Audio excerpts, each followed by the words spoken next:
me, and you'll be in a world of pure imagination. Reach out, touch what was once just in your imagination. Don't be shy, it's alright if you feel a little trepidation. Sometimes these things don't need explanation.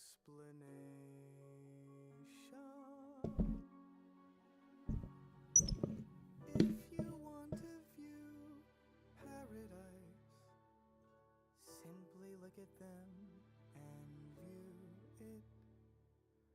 Somebody to hold on to, it's all we really need. Nothing else to it.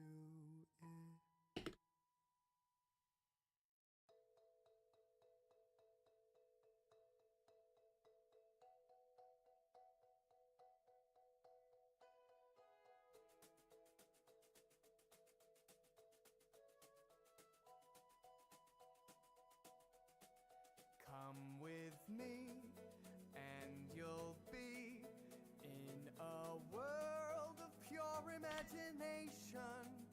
Take a look, and you'll see into your imagination.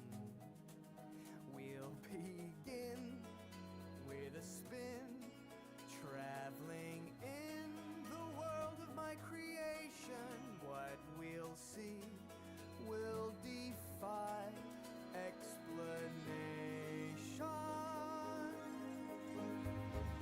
If you want to view paradise, simply look around and view it. Anything you want to do it. Want to change the world, there's nothing to it. There is no life I know to compare with pure imagination. Living there, you'll be free if you truly wish to be.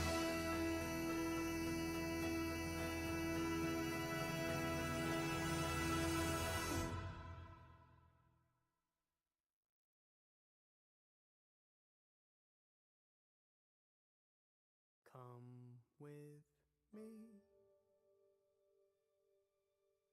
and you'll be in a world of pure imagination. Reach out, touch what was once just in your imagination. Don't be shy, it's alright if you feel a little trepidation. Sometimes these things don't need explanation.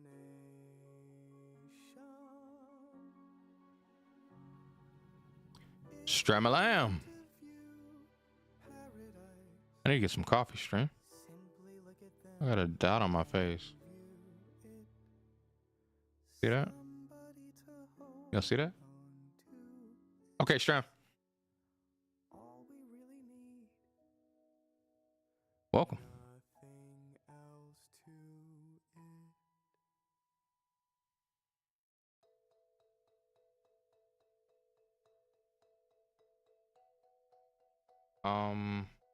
What was I looking for? Disturbing things from around the internet.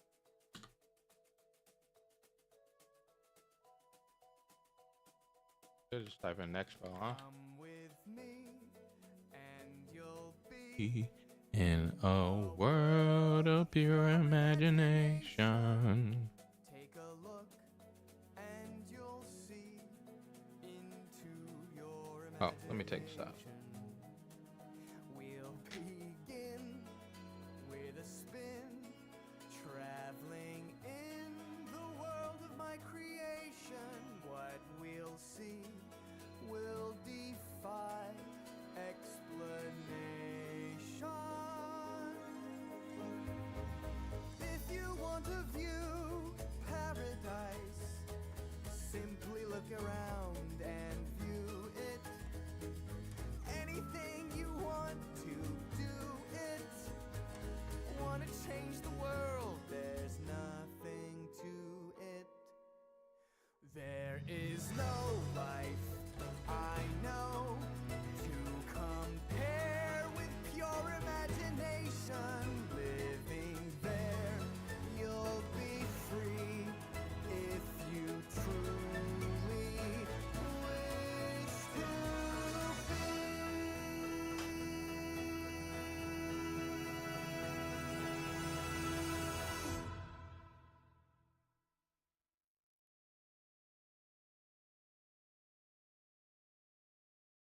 Come with me, and you'll be in a world of pure imagination. Reach out, touch what was once just in your imagination. Don't be shy, it's alright if you feel Stram, it's time. Stram, what's up? Hello, everyone. Welcome into the stream. I hope everybody had a wonderful weekend. What we're going to be talking about today is a bunch of different stuff and things, stuff and stuffs. This weekend, chat, I saw one of the greatest films that I've ever seen in my entire life, chat. I saw Wonka. Wonka's really, really good. Listen, if you haven't gone to the theater to see Wonka, I highly advise it. If you don't remember the Willy Wonka movie from back in the day, from back in the old one, not the Johnny Depp one, the old one, nothing against the Johnny Depp one, but this was based off of the original works. If you haven't seen that film, go back, watch that film, chat. Go back and watch that film. That film is good. This film is good as well. Absolutely amazing. Gave me a lot of memories from back in my childhood. And especially the Pure Imagination song being one of the greatest film songs of all time. It's so good, chat. It's absolutely astounding. It's a musical. Be very ready to be whelmed and lifted off of your feet, feel like you're floating through imaginary places and things like that. Yeah, it's a great film, chat. So highly advise checking it out. It really, really brought back a lot of memories that I had from even watching the first film when my aunt and uncle showed it to me. Willy Wonka and the Chocolate Factory, the mystery of the world and the things going on, and the what Willy Wonka was doing and things like that was really just amazing in a story process that was shown on film. I've never read the book. I actually should probably go and read the book. But yeah, maybe one day. Hey, my coffee finished. I'll be right back. 2 seconds. We'll talk tomorrow.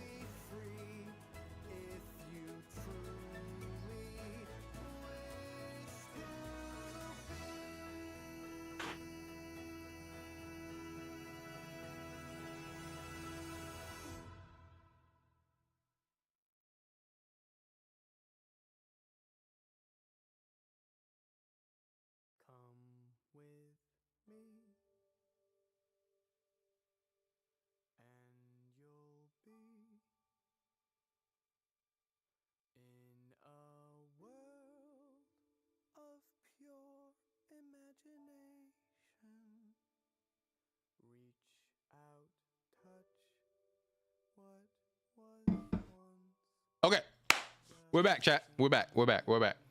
So what we're going to be doing today, simple, is we're going to be watching the rest of the disturbing things from around the internet.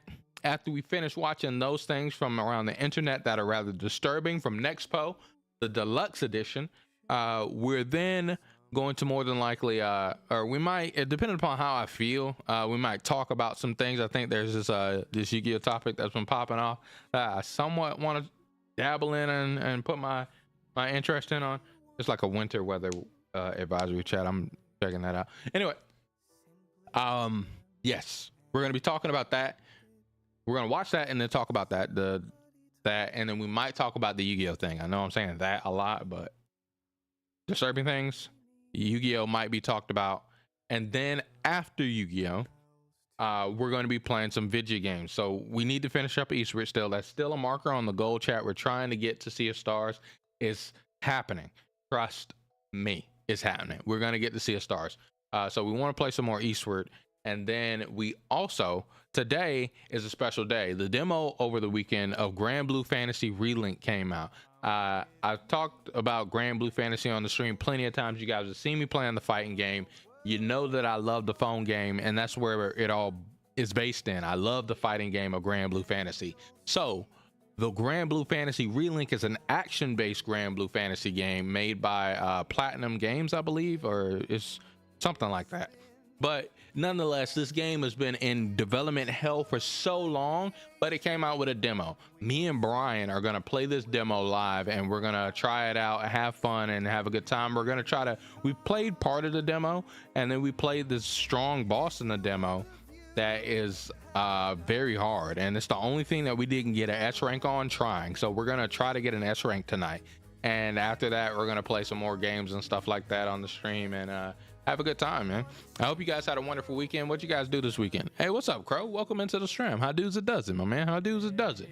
So, what you guys do this weekend? This weekend I played Factorio. I just sat back and finally I feel back in myself. I know I wasn't really here last weekend, or last week really. But I just really sat in myself for this weekend because of the things going on, and I feel a lot better. I feel a whole lot better, chat. Yeah, I'm pretty much back.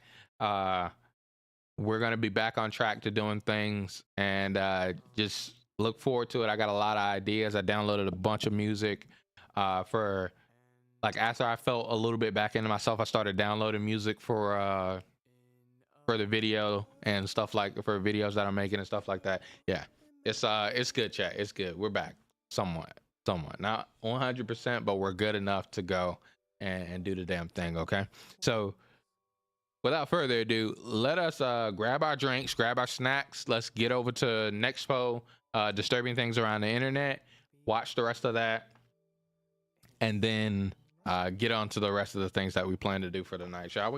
Shall we? Let me take this off. It's actually hotter than we have a severe cold, but it's hot in my house. I don't know. It shouldn't be freezing in my house, but hot. I don't know where the temperature balance is supposed to be, but yeah. All right, chat. Whoop. Is Reptar in the back over there? If I do this, does Reptar pop up?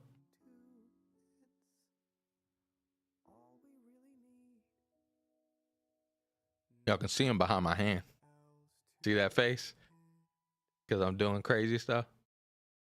All right. Yeah. Anyway, let's get it, chat. Let's stop this amazing Willy Wonka star of pure imagination. They're absolutely amazing. Go check out Wonka if you haven't already, please. You guys will do yourself an amazing service. All right, chat. Lock in, chat. Let's go. I kind of want to play Cuphead, chat. I got this weird feeling to play Cuphead. Listen. It's time.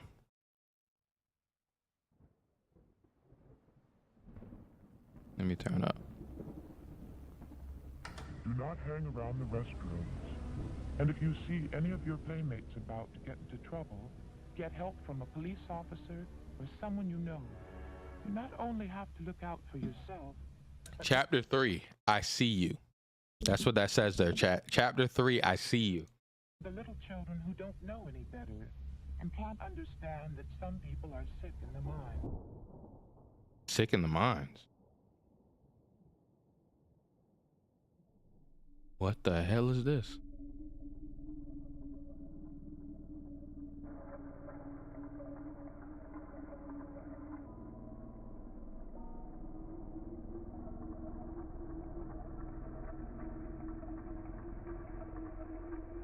Chat, I don't know what's going on, chat. Talk to me, Nexpo. In 2018, a YouTube channel was born. Okay. It's named Vera Koroteva, and over the span of less than 1 year, they'd upload over 1.4 thousand videos to the platform. Damn. That's a Within lot. them, we're able to observe the inside of an apartment occupied by what seems to be a family. Okay. And to be honest, not a whole lot seems to happen.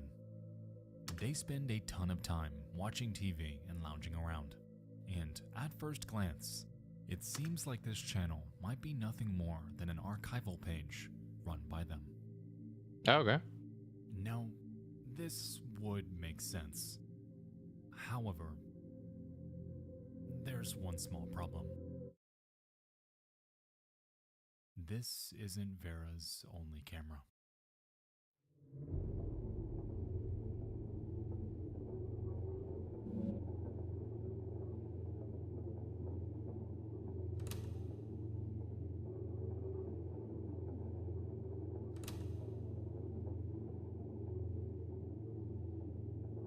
What?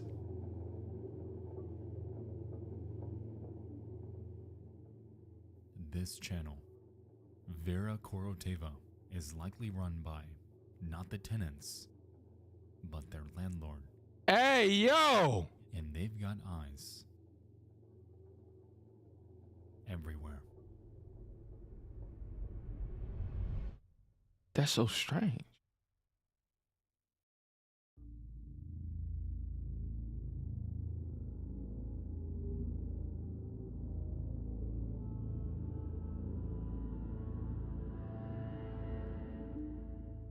Taking a look at the details of Vera's videos presents some eccentric What the discoveries. hell, chat? For instance, their titles regularly reference names like Putin and Hitler, and often use incredibly abrasive language when referring to their residents and the police. Furthermore, in their descriptions, they can also be found going off about useless drunkards, housing the disabled, and something about smoke. But out of everything, the video that really made me realize that something is off here came with their upload from the 26th of October 2019. It's simply titled Water Supply Repair, and at first glance, it seems ordinary. Okay. Upon translating the description, though, we find this.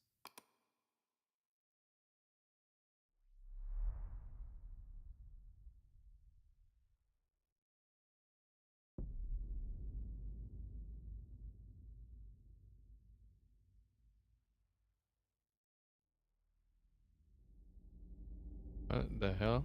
Read it for us, dog. Read it for us, Nexpo. Tell us, tell us. I'll be honest with you. I've tried to read through this multiple times to glean any sort of logical flow in their wording, but it doesn't make much sense at all. From what I could gather, though, Vera seems to be furious at a judge. They then go forth to discuss legal documents that I believe they requested, and then fantasize about killing them by cutting the judge's throat with a razor. It's incredibly disconcerting. And What regardless the if hell? tenants even know that they're being watched, what I do know is that they are, without a doubt, completely unaware of what's going on in these descriptions. For over 4 years, this bizarre channel has sat like this, completely untouched and unnoticed by the broader internet. With this, their backlogs I'm not searching it, chat. thousands of videos are public, documenting complete strangers living out their daily lives without even the slightest hint that the very person who owns the building they live in is broadcasting them to the world. Yeah, I'm not looking this up, chat. That's weird. Today, Vera Koroteva stands as an eerie look into the incredibly bizarre behavior of a peeping landlord. It's an unsettling digital relic, hidden away inside the furthest confines of YouTube's darkest abyss. I have absolutely no idea what compelled this person to do this, and even more so, what caused them to abandon their project completely. If the upload rate wasn't enough, they appeared intensely dedicated to their cause, as not only were there security camera videos, but also uploads containing phone calls, conversations, and even trips to real-world locations.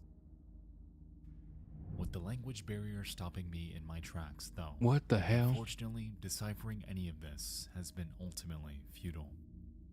By the off chance any of you watching can speak or understand Russian, I am incredibly interested to learn more about why this channel exists and what exactly they were doing. Yo. And why are they here? Why do the cops constantly pop in? And what are they looking for? Most importantly though, why the hell is all of this public? And who in the world is Vera Koroteva? Bruh. Yo. That's crazy. Chat that one. Nah, man. You gotta be careful who you room and board for. Be careful of them landlords, chat. I need to start checking my place. What's this one, chat? What's this one? The goal of this video is to make you aware of the potential for differential pressure situations. Oh, okay. The key is to recognize When them it's got you. and make sure Chapter you're 4. prepared to deal with them. Because when it's gotcha, it's gotcha. When it's got you. When what got me?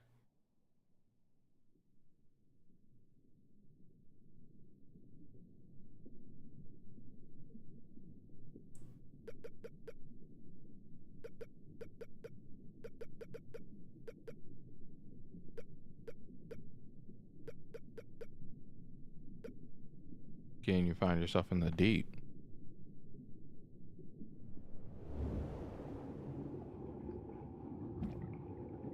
I can't swim, chat.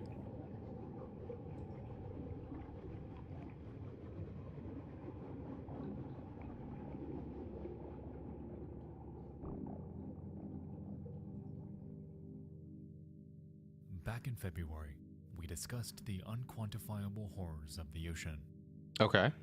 Earth's greatest enigma, Peru. an entire biosphere not made for us. Yep. One of humanity's greatest mysteries has always been exploring the far reaches of the deep sea. Yep. And in a way, much of what's in it is completely alien to us. True. The peculiar thing about the ocean is that it makes up the vast majority of the planet we live on, yet stands so painstakingly inaccessible to humanity. The potential for death, freak accidents, and disappearances are so exponentially high, Yep. all spawned entirely by the mere nature of the ocean's environmental medium. This is so cool. Look at that sea lion.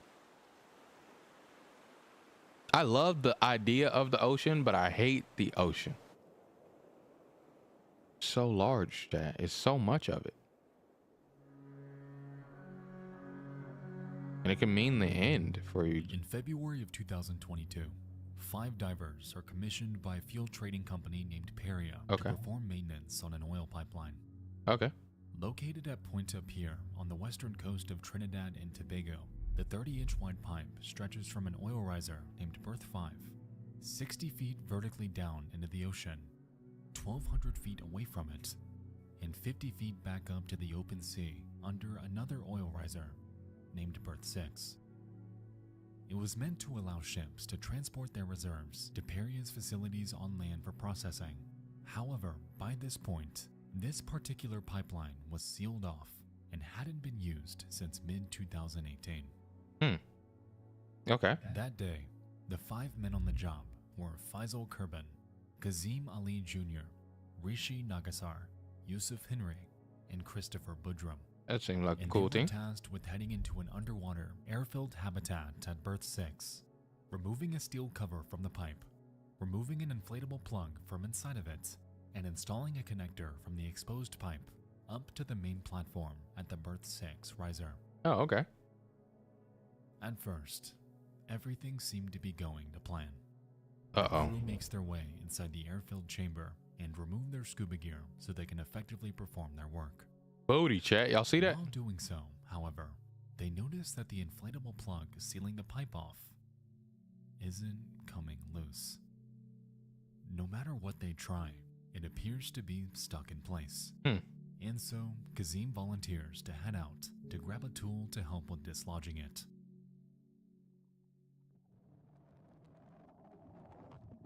It's cool to got underwater cams. Hopefully this stays on. I hope nothing bad happens to these guys. Maybe they get lost underwater.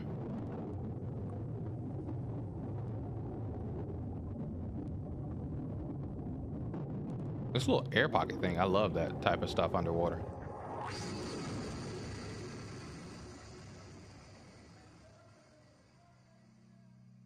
Upon heading back down to berth 6's chamber, Kazim hands the tool off to one of his coworkers who takes another crack at dislodging it. Okay. But what they're unaware of is that by doing this, they're unknowingly opening the door to a gargantuan difference in pressure and would very soon find themselves in a dire What? predicament. Did they get caught on video?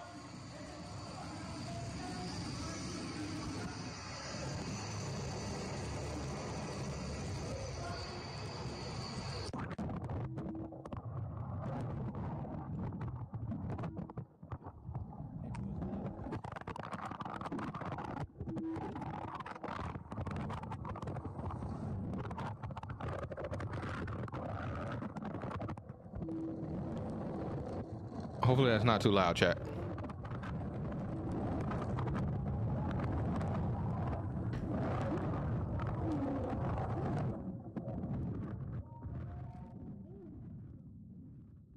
Right here, in but a fraction of a second, all 5 men and their equipment are sucked into the pipe, 50 feet down and over 120 feet horizontally through it. Jesus. And without even a second to process what just happened, they are effectively trapped in a pitch black cell. Oh no. Underwater.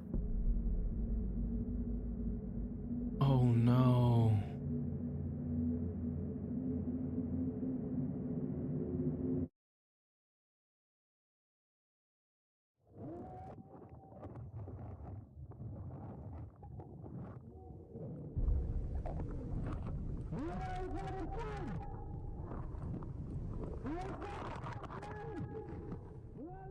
Damn, a pipe, chat. No, chat.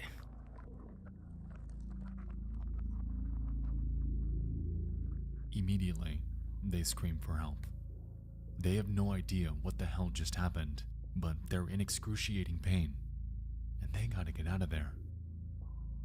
In the next few moments, they collect their thoughts and orient themselves inside the pipe.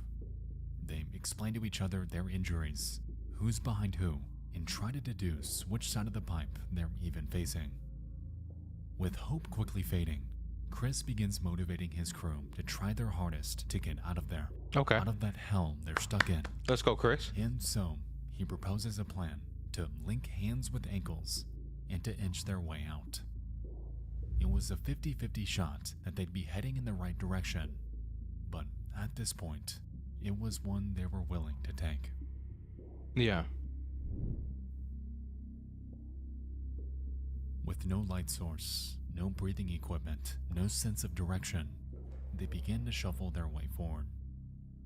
In the beginning, it seems to be working. Okay. However, they quickly realize that sections of this pipe head down to a lower depth and have collected pools of water and oil. Uh-oh.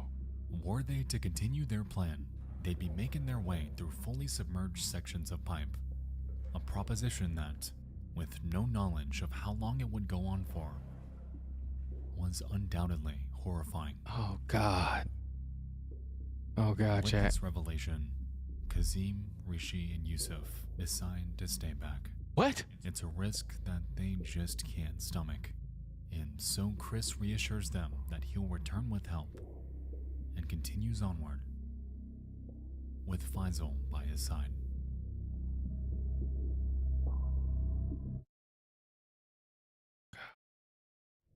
Oh my God, chat.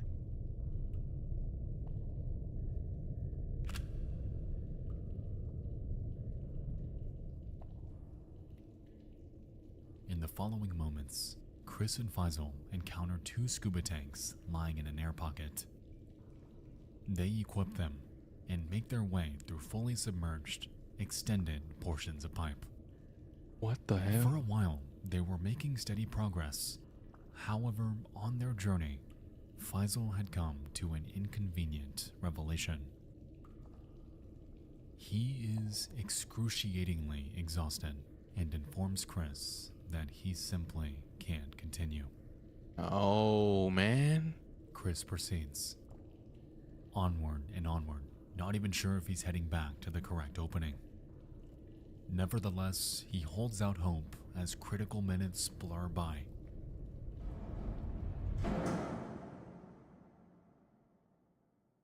Until he finally encounters the pipe's bend. Okay.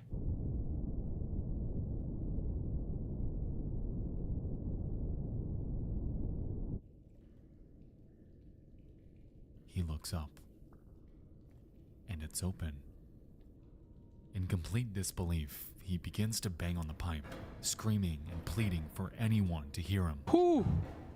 And by a complete miracle, outside its opening are 2 rescue divers who open it up, drop a chain down to him, and ultimately save his life. Thank the Lord. Let's go get him. Go get the other guys, boys. We did it. We did it. We did it. Whoo! I thought this was about to be a bad story, chat. But There's just one problem.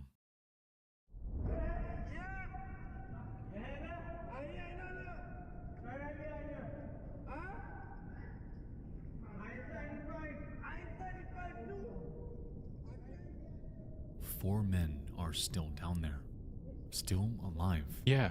and still need help. Yes. To his dismay, Chris is told that there's nothing that can be done about them. It's apparently too dangerous to send someone in there to get them, and essentially, all hope for their rescue is lost. In No! utter disbelief at what he's hearing, Chris even tries to head back in there himself, however, is ultimately prevented from doing so. For 3 excruciating days, the remaining 4 divers are trapped in that pipe, begging and pleading for anyone to help them. What? Little did they know, though, that nobody was ever coming. Help was never on the way, and the men were, effectively, left to die. I'm so upset. Just send somebody down there. With the fucking tank. If he made it with the fucking tank he found in the pipe.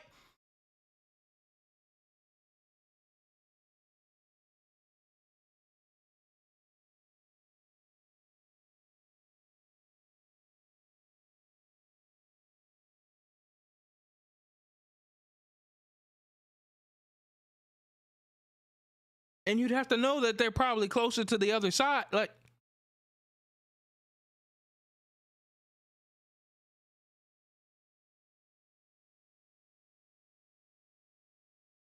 I'm so upset, chat.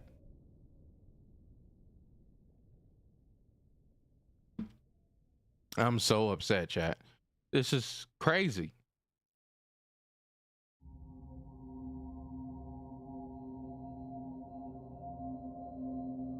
This is crazy.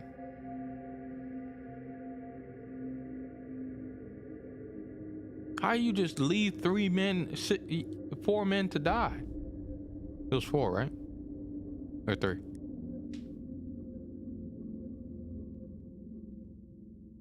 As of writing, there's an ongoing legal battle between Peria, the Coast Guard, the contract company LMCS Limited that assigned them to the job, and the victims' families.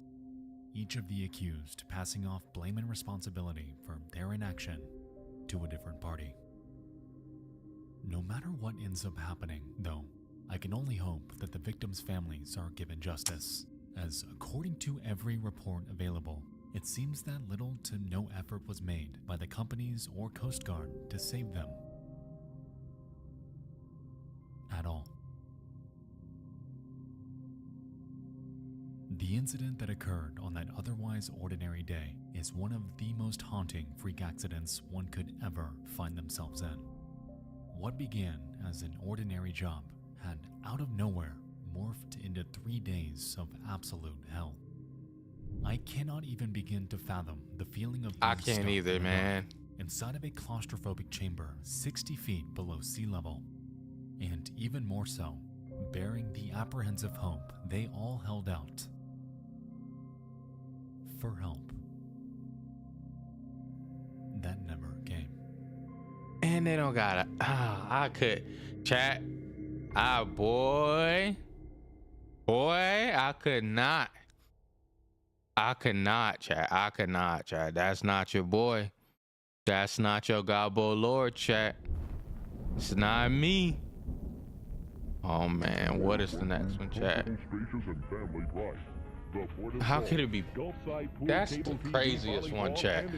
I think I remember last week's. You receive a vacation club card with over $100 in valuable discounts. How can you outdo this? Chapter 5. What's good, Jeff? Welcome into the stream. How dudes it does it just in time. We're on the chapter 5 of Nexpo, man. I don't think, man. I don't think anyone could outdo that last one. Room for one more? What the hell? Albuquerque, New Mexico, 1991. Hey, that's when I was born. It's late at night. Okay. And a truck driver named Eduardo Cullen has just checked in to Super 8. Oh, the Super 8 motels. I hate these places. Not what you need to hear. Yeah, exactly, Joe. I don't get why they couldn't go back. That's a piss off, man. Super 8. Clean, comfortable rooms because we inspect them more than any major economy chain. Clean, friendly, Super 8. All the room you want.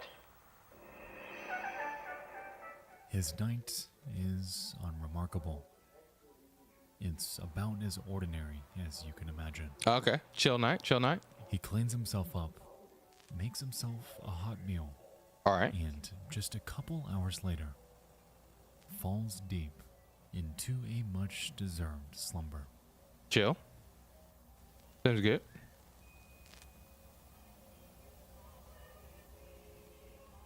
Well, AB thumbs that's down. what should have happened. Huh.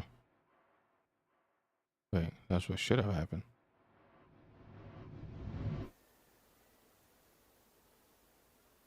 Two days later.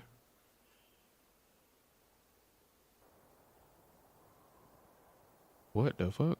It's been 2 days, and Eduardo has not checked out. Huh? A security guard on duty is sent to check on him.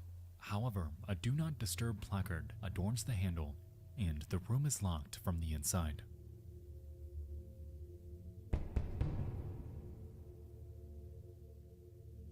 No answer. Eduardo, you in there, buddy? Oh, shoot. Still nothing.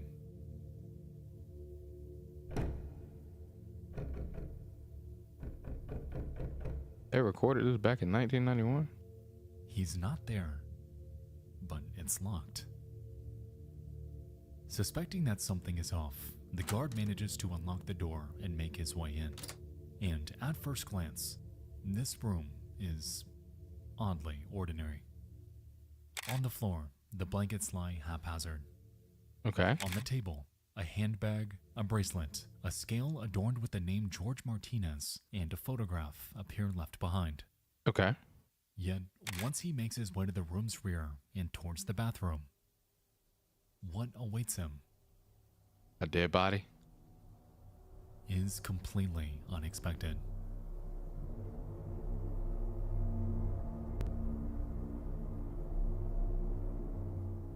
Hanging by a suitcase strap, a badly decomposed woman stares down upon him. And Eduardo is nowhere to be found. Oh, God.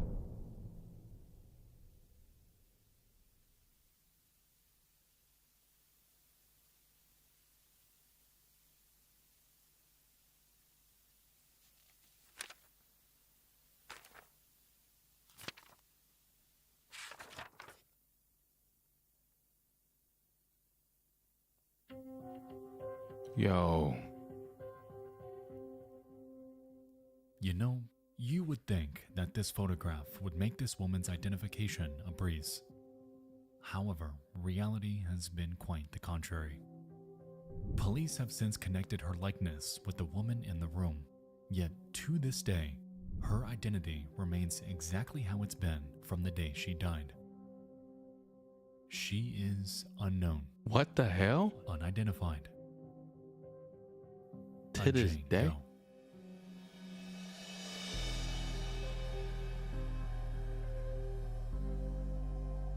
Yo. After an autopsy, it was revealed that she had heroin in her system and had passed away by taking her own life. What? The evidence from the motel room, including the scale with George Martinez written on it, were their only real leads in tracking down her identity. However, frustratingly, nothing ever came from it. No witnesses, no footage, not even Eduardo. What happened to homeboy?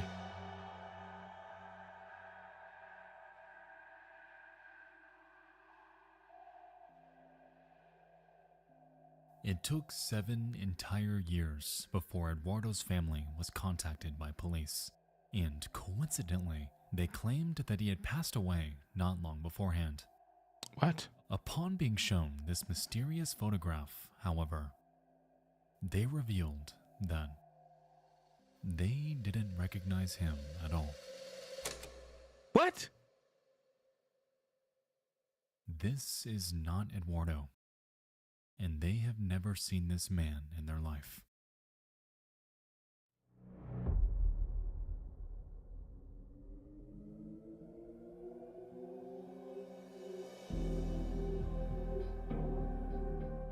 That day, an entirely new mystery was born. Not only was there ambiguity around the actions of Eduardo and this woman's identity, but now an unnamed male has entered the picture. As the years went on, leads on him were all but non-existent, and all they really had to go on was the connection to that scale. George Martinez was believed to be his identity. However, given how many George Martinezes are out there, tracking this guy down in the 1990s was all but impossible. Yeah, bro, like, damn. To this day, this mystery remains completely unsolved, barring one credible tip that authorities received in March of 2021. Oh, shoot. It's been rumored that her name was Becca and that she flew there from Los Angeles, California. Why she did this, who she came with, and how she wound up in a motel bathroom is still unclear. However, with the rise of the internet and breakthroughs in technology, perhaps someday her identity can come to light. Damn. That? What the hell?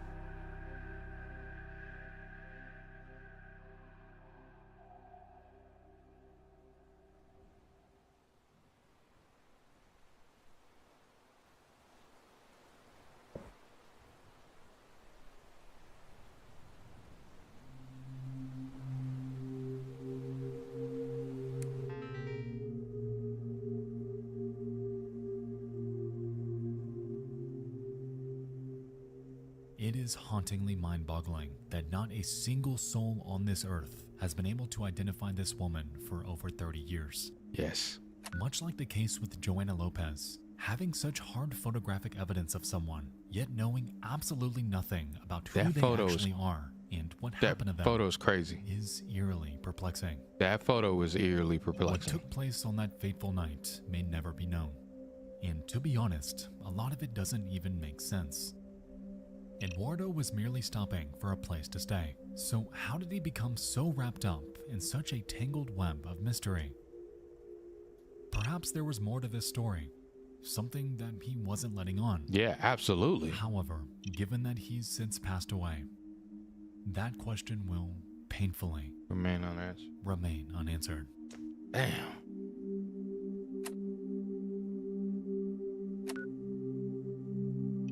Lord, please rest their soul. God damn. If you know of or recognize anything about this woman, I implore you to reach out to the Albuquerque PD with information. This is an absolute Hail Mary. However, someone on this earth has to know something about her. For all I know, this case might not go anywhere anytime soon. But keeping stories like this relevant and in the public eye, in my opinion, that is the key to closure. True. You're right. Damn, man.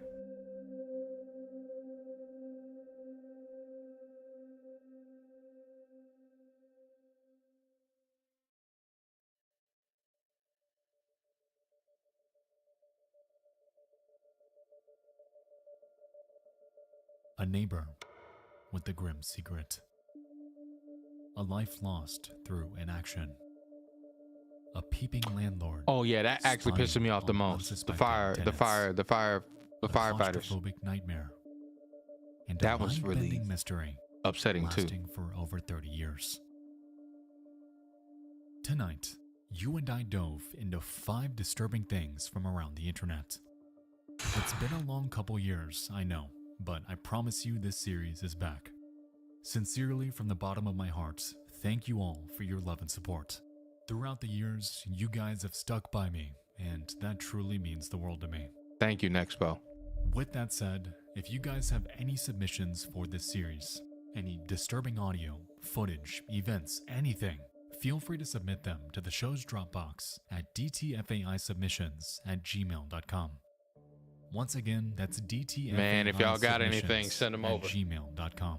Damn, chat. Thank you all again for watching. I'll see you in the next one. I love you all. And good night.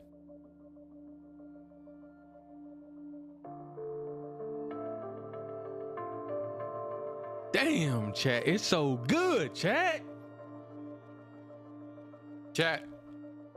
Show some love to Nexpo. Shout outs to Nexpo. Great content, chat. Great content. Great content, chat. Nexpo, absolutely amazing. Please go subscribe to Nexpo. Watch all of his stuff. Yeah. It's great. It's great, chat. It's great, chat. I'm so glad that this series is continuing. I'm glad that Nexpo is able to make content. It's unfortunate that some of this content is actually crazy dark and sad, but him showing it to the world is important, and I really, really do enjoy it. Like, it's, man, damn, these guys lost their lives that day. That's so crazy, man. That lady, she was older, but she lost her life right next to the firefighters. Oh, man. Chat. Damn, that's good. Look, chat, look. Okay, chat. So, do I feel like talking about Yu-Gi-Oh, chat? Do I feel like talking about Yu-Gi-Oh, chat? And you'll be What would I be talking about? in a Problem with competitive Yu-Gi-Oh content? There's been a couple of discussions going on over my holidays, and I didn't really dive in. A 30-minute video, chat. touch what was I don't know if I feel like spending 30 minutes talking about in your Yu-Gi-Oh and the problem with the competitive Yu-Gi-Oh right now. Okay, it's not that I don't ever, but right now I don't think I feel like talking about it, chat. Sometimes Maybe MTB's videos shorter because he makes short videos. 2 weeks ago, 10-minute video. Okay, we'll talk about this. We'll watch this. We'll watch this, chat. It's a big story behind that Yu-Gi-Oh video. Okay, chat. So we'll do this one. We'll listen to this one, talk about this one, and then we'll that's where we'll get on to playing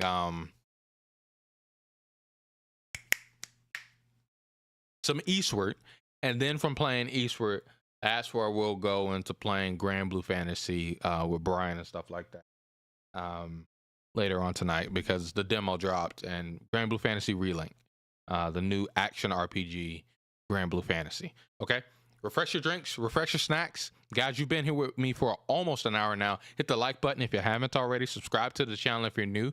Great content is here. I really do appreciate it. Thank you guys so much. Let us begin. I should get some water, huh? Got like a little bit, but not a lot, huh? I'll get water later. All right, let's watch this video, chat.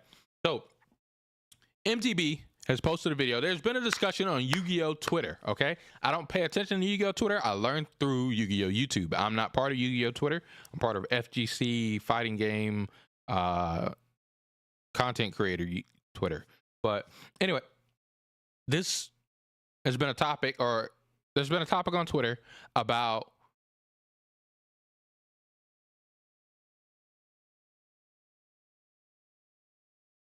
competitive Yu-Gi-Oh content and why it's not good, essentially, is a good way to summarize it. Let's hear what MTB has to say about it. Why are we so bad at talking about Yu-Gi-Oh cards? The video. Let's go, MTB. Talk your stuff, MTB. I want to talk about a Hexlex tweet. So a couple of days ago, YG Organization changed hands. If you're unfamiliar with this website, they do a really good job of reporting on new cards released into the OCG, which gives us a several-month window to prepare for those cards coming here. If you want to stay up to date on premieres, it's the best place to do so, and apparently someone else thought so because they purchased the site. They also redesigned how it looked. I've seen a lot of tweets talking about how frustrating it is that it now looks like every other Web 2.0 website, but like, really? You're nostalgic for this layout? Anyway, YG Organization recently started posting opinion articles. I don't think they're nostalgic for the layout. They just knew where everything was, so they were used to it, and now they got to change. It's just a want to not change, I think. I'm not sure if this is I don't know. I've never seen the new website. The start of a new series of articles by the previous site owner, but regardless, we got one for the new ban list, and as Hexlex points out in this tweet, it's not very useful. This article is meant to be a bit of an explainer for the new Yu-Gi-Oh! Forbidden Limited list that goes into effect on January 1st, 2024. And it does so by going through each individual hit and offering a little bit of the author's insight into why that hit happened and what it means for the upcoming format. Okay. Except it's not written as a technical text explaining a ban list. It's written as like a giant bomb article. And this kind of giant bomb article. Shit. There's gamer-adjacent AVGN-style takedowns just sort of peppered in with actual insight, and as a result, it occasionally ends up a little difficult to read. Now, Hexlex condemns this just a little bit, but I want to get out in front of the hate. I think this article is fine. I think this article is very successful at what it sets out to be, which is one person's sarcastic takedown and opinion piece about the new list. In the resultant discussion, however, I found that people not only thought the what's up, Devontae? Welcome into the stream. How does it? You said you've been on the Reddit looking into this discussion today. Let's listen in. Let's listen in what it says. It was bad. That's because they couldn't separate the badness of this article from the badness of over a decade of Yu-Gi-Oh content. This article is just one more in a pattern of years of Yu-Gi-Oh reporting that has largely usurped informative articles with content creator style sarcastic jabs at whatever they're talking about. This kind of begs the question, why are Yu-Gi-Oh players so bad at talking about Yu-Gi-Oh cards? Articles like the one in the Hexlex tweet are so emblematic of just how weird Yu-Gi-Oh reporting has gotten. Discussions of cards are so often framed in the language of, oh, thank God this card is gone, I hated playing against it, or this card made me feel like an asshole, and so infrequently in like terms of this card is good or bad for the upcoming format. So today, I want to interrogate why Yu-Gi-Oh! Players suck at talking about the cards that we use to play the game that we all love. And I mean, relatability is important, even when you're writing an article. First point, I've been out of competitive Yu-Gi-Oh for a while. Even when in competitive Yu-Gi-Oh, it started to be back when I was in competitive Yu-Gi-Oh. I'm an old man, so I'm old. It's been a long time. Articles were starting to become more popular. Now, online in general, I'm not an article type of guy. So I don't read articles for like almost anything unless the headliner is a banger. That headliner has that thumbnail, that title has to be a banger for that article for me to read it. Like something like Nintendo sells Legend of Zelda to Microsoft. And I'm like, the fuck? I gotta make sure you not lying to me. What you say? Let me read. But in general, I'll read titles and not ever talk about them ever again because I'm like, oh, whatever. Nintendo said they're gonna release new Switch next year. Oh, whatever. I'll see the update when they finally start talking about it. I don't care about reading an article about something that is probably Monster Hunter Wilds says that it's gonna release later next year. Whatever. I'm not even gonna talk to my friends about it. I'm not even gonna tell people, oh, you heard Monster Hunter Wilds gonna release late. I'm just not gonna say. I don't care. Like I'll see when I see it from Microsoft or from Capcom. That's when I'll like care about it. I don't care about your article about it. So even back then I didn't read articles like that. A site that's really big for articles back then, I don't know about now, TCG Player. TCG Player does articles. Let me see if they have it. They were really big for articles because they were coming up to be the see, they have guides. Pretty sure this is price guides. Those are price guides. Somewhere on the site, you can look at goddamn articles that people are writing. I don't know where it's at. I don't ever use it. Like I said, but you can look at write-ups of where they're talking about the new cards coming out from sets, where they're talking about things that I guess a buyer's guide, like it said there, or what you should buy from the upcoming stuff.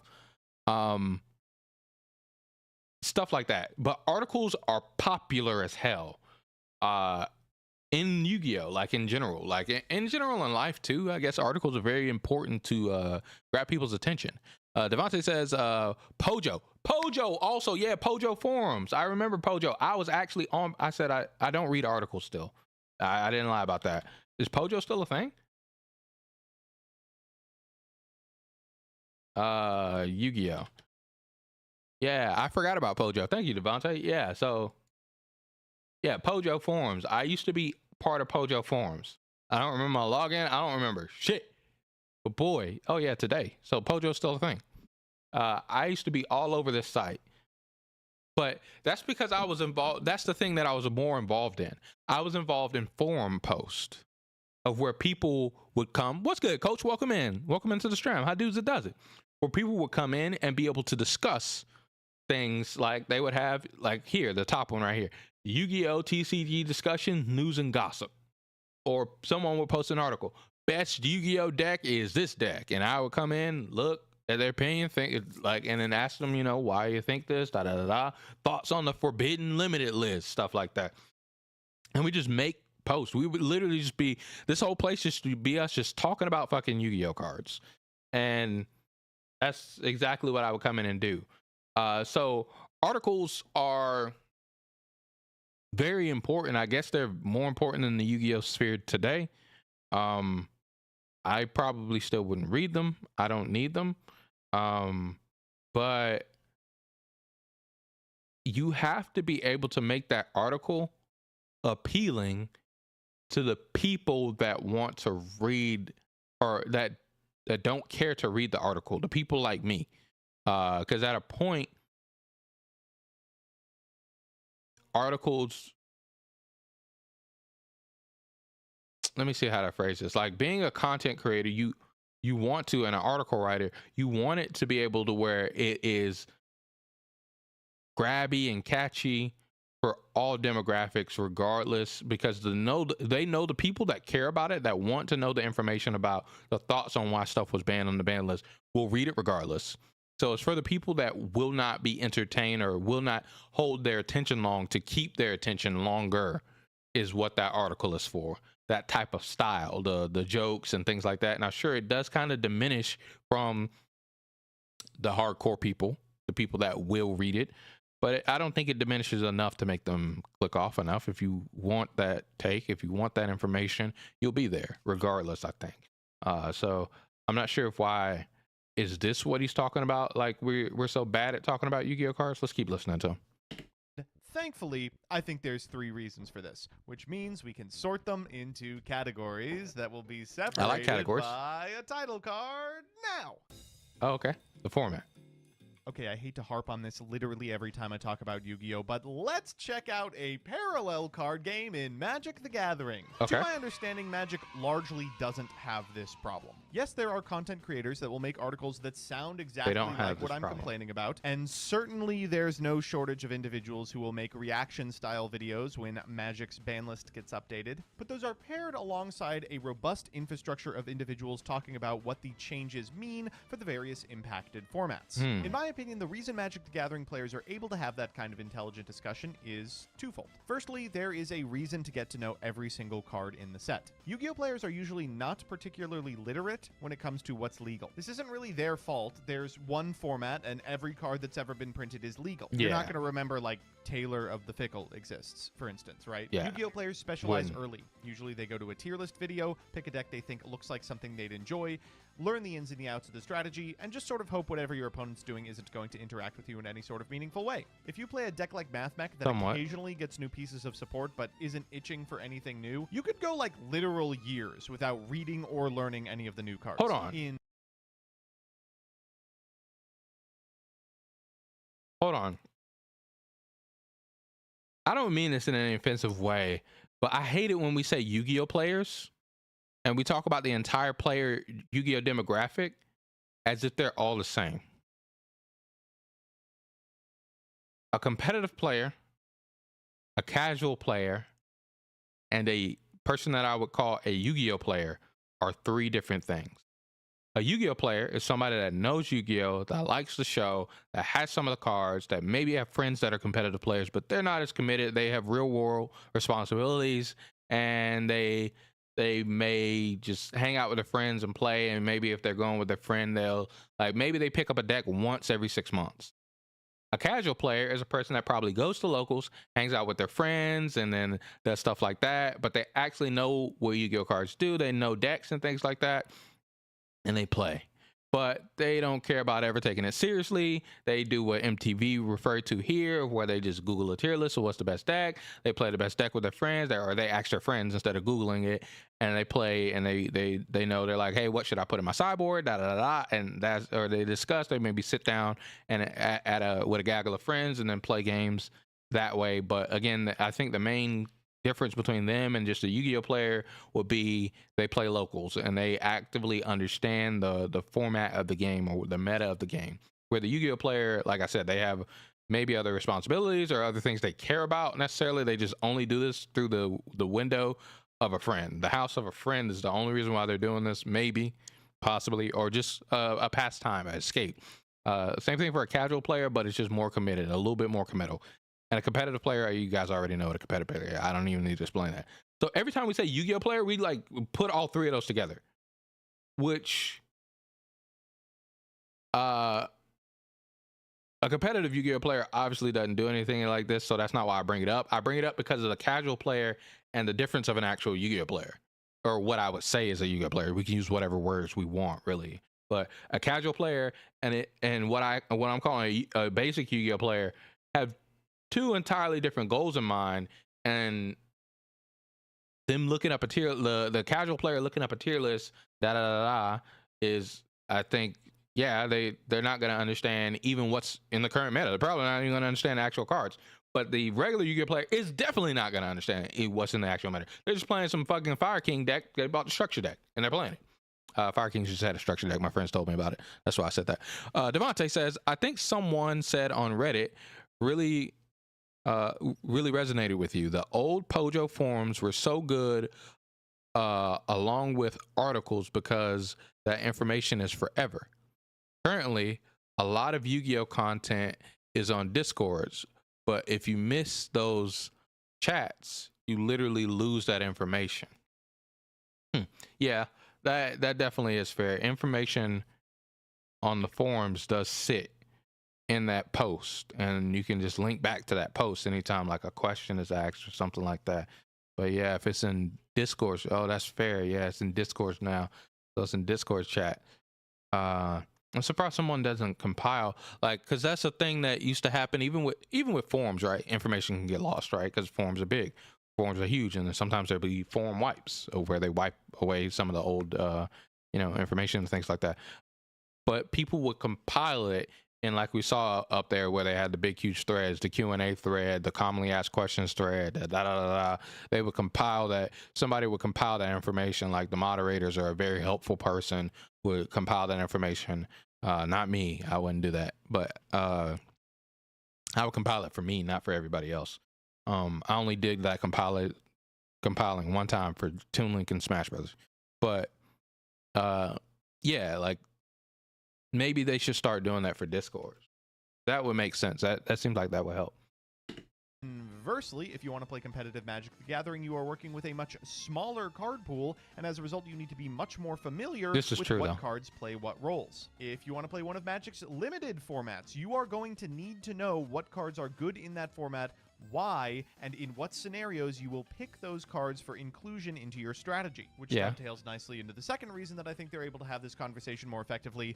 Cards in Magic the Gathering are powerful based on what format they are being played in. Something that's strong in Standard might not be very strong in Modern, or something that's strong in Modern might not have legs in Standard. This means that every single card that is released is going to be scrutinized from a bunch of different angles. Is it playable within a draft format? Is it playable in one of several constructed formats with wildly varying power levels? And in doing so, Magic the Gathering players develop a skill for card evaluation that has to be practiced even by casuals. I can't make that clearer than the fact that there are entire formats dedicated to rewarding that experience. I don't think I agree with that. A skill for card evaluation that has to be practiced even by casuals. I've gone to a lot of Friday night Magics. Not by choice. Not by choice. I didn't go there by choice, Chad. But I've been to a lot of Friday night Magics.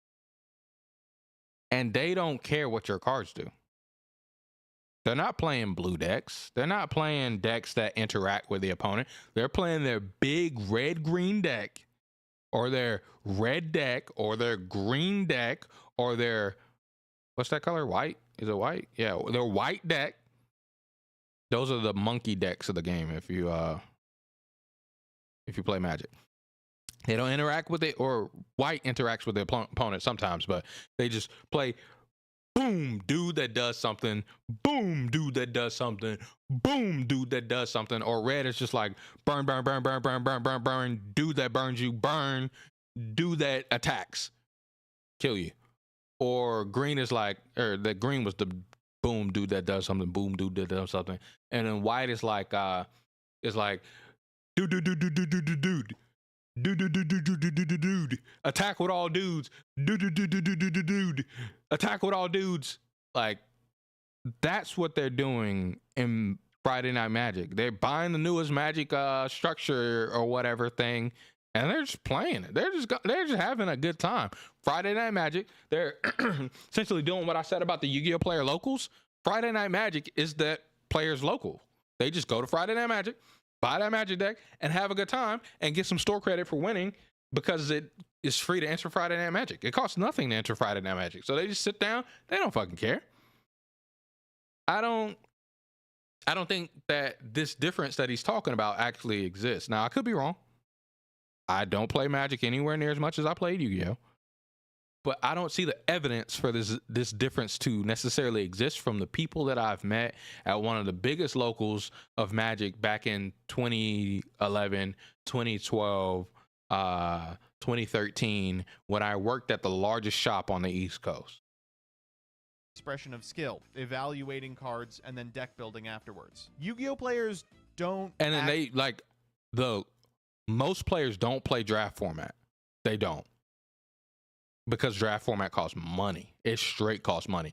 But when they do draft, I kind of agree. They do have to have this card evaluation thing. Yeah. actually ever have to exercise that part of their brain. It's really difficult for people to elucidate specifically why individual cards released in a new set are bad if they've never developed the underlying skills necessary to declare why any card is good or bad, or in what context it could be played. There's no limited format, there's a culture of net decking in Yu-Gi-Oh!, which brings me to...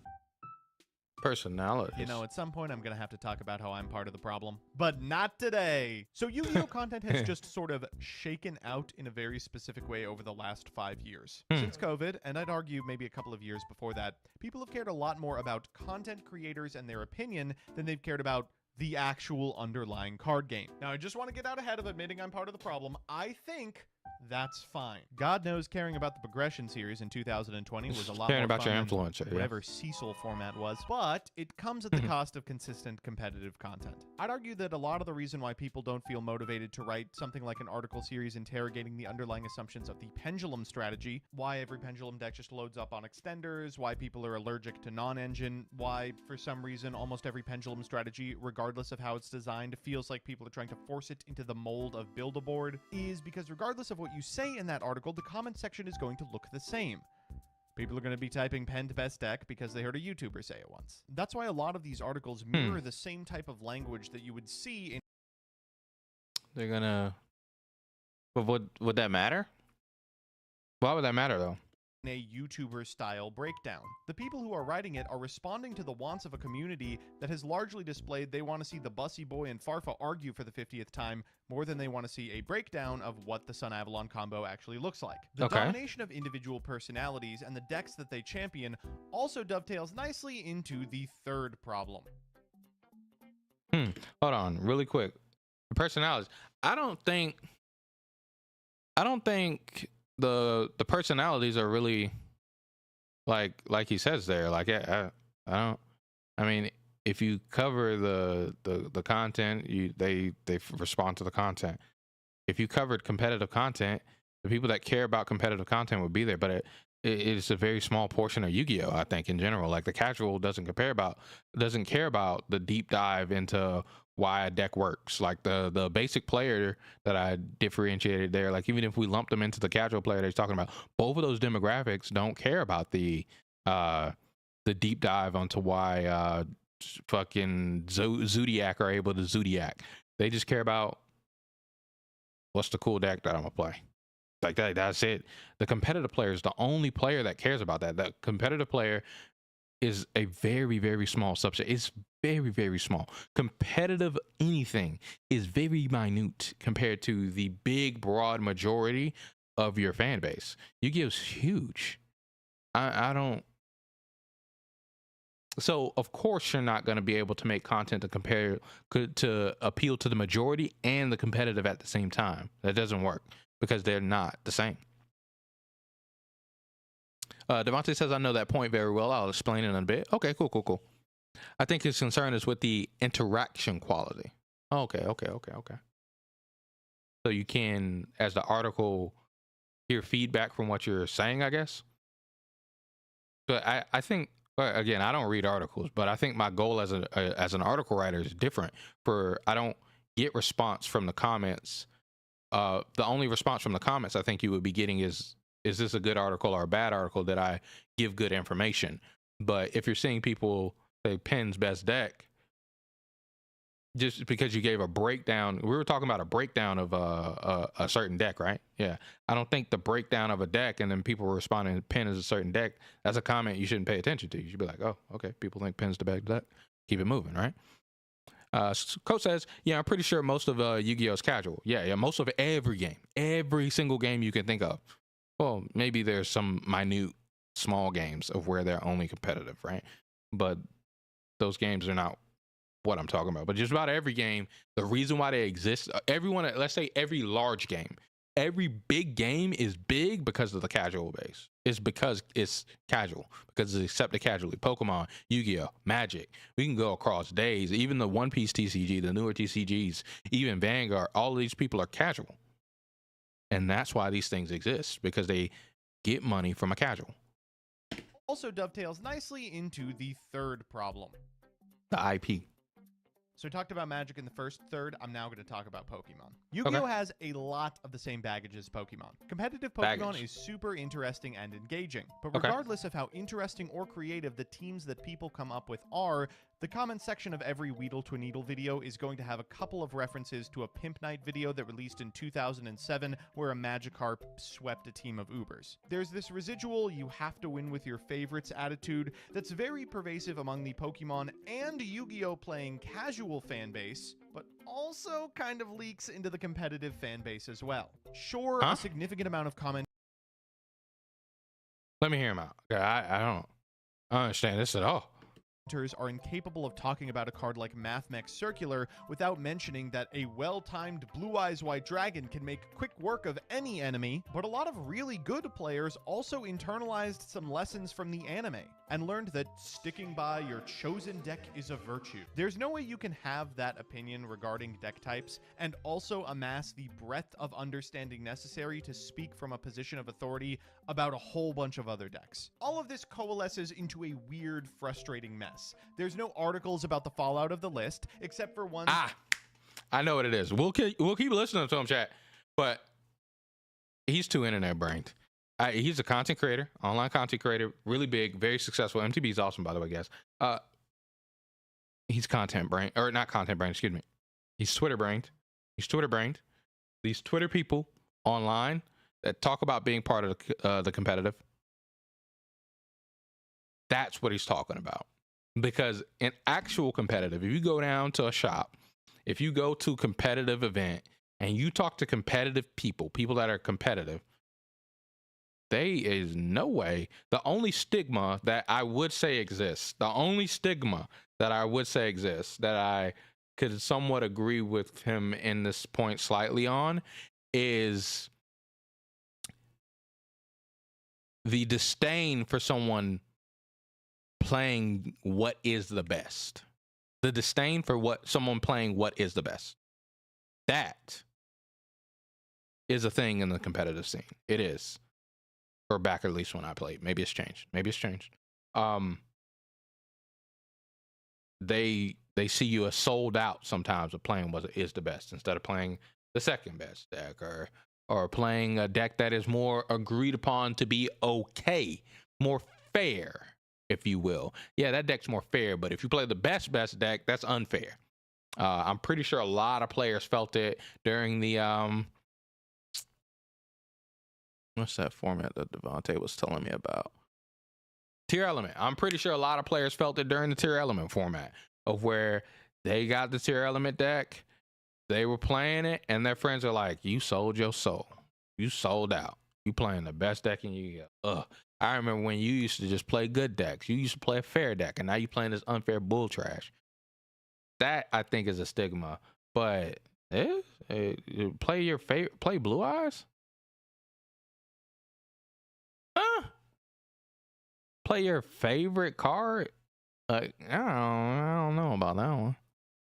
Devontae says to get the full context, you have to read the article. The one he's talking about? Have to read the one he's talking about? Okay, I'll read it. Wait. Damn, I can't. What article is he talking about? Link me. Coach says, I've had this mentality at one point. The moment when I attempted to enter competitive, I woke up. Oh yeah, fair. I mean, like, yeah, as a I don't think it leaks into the competitive. Like once you're here, you just understand. You're like, oh,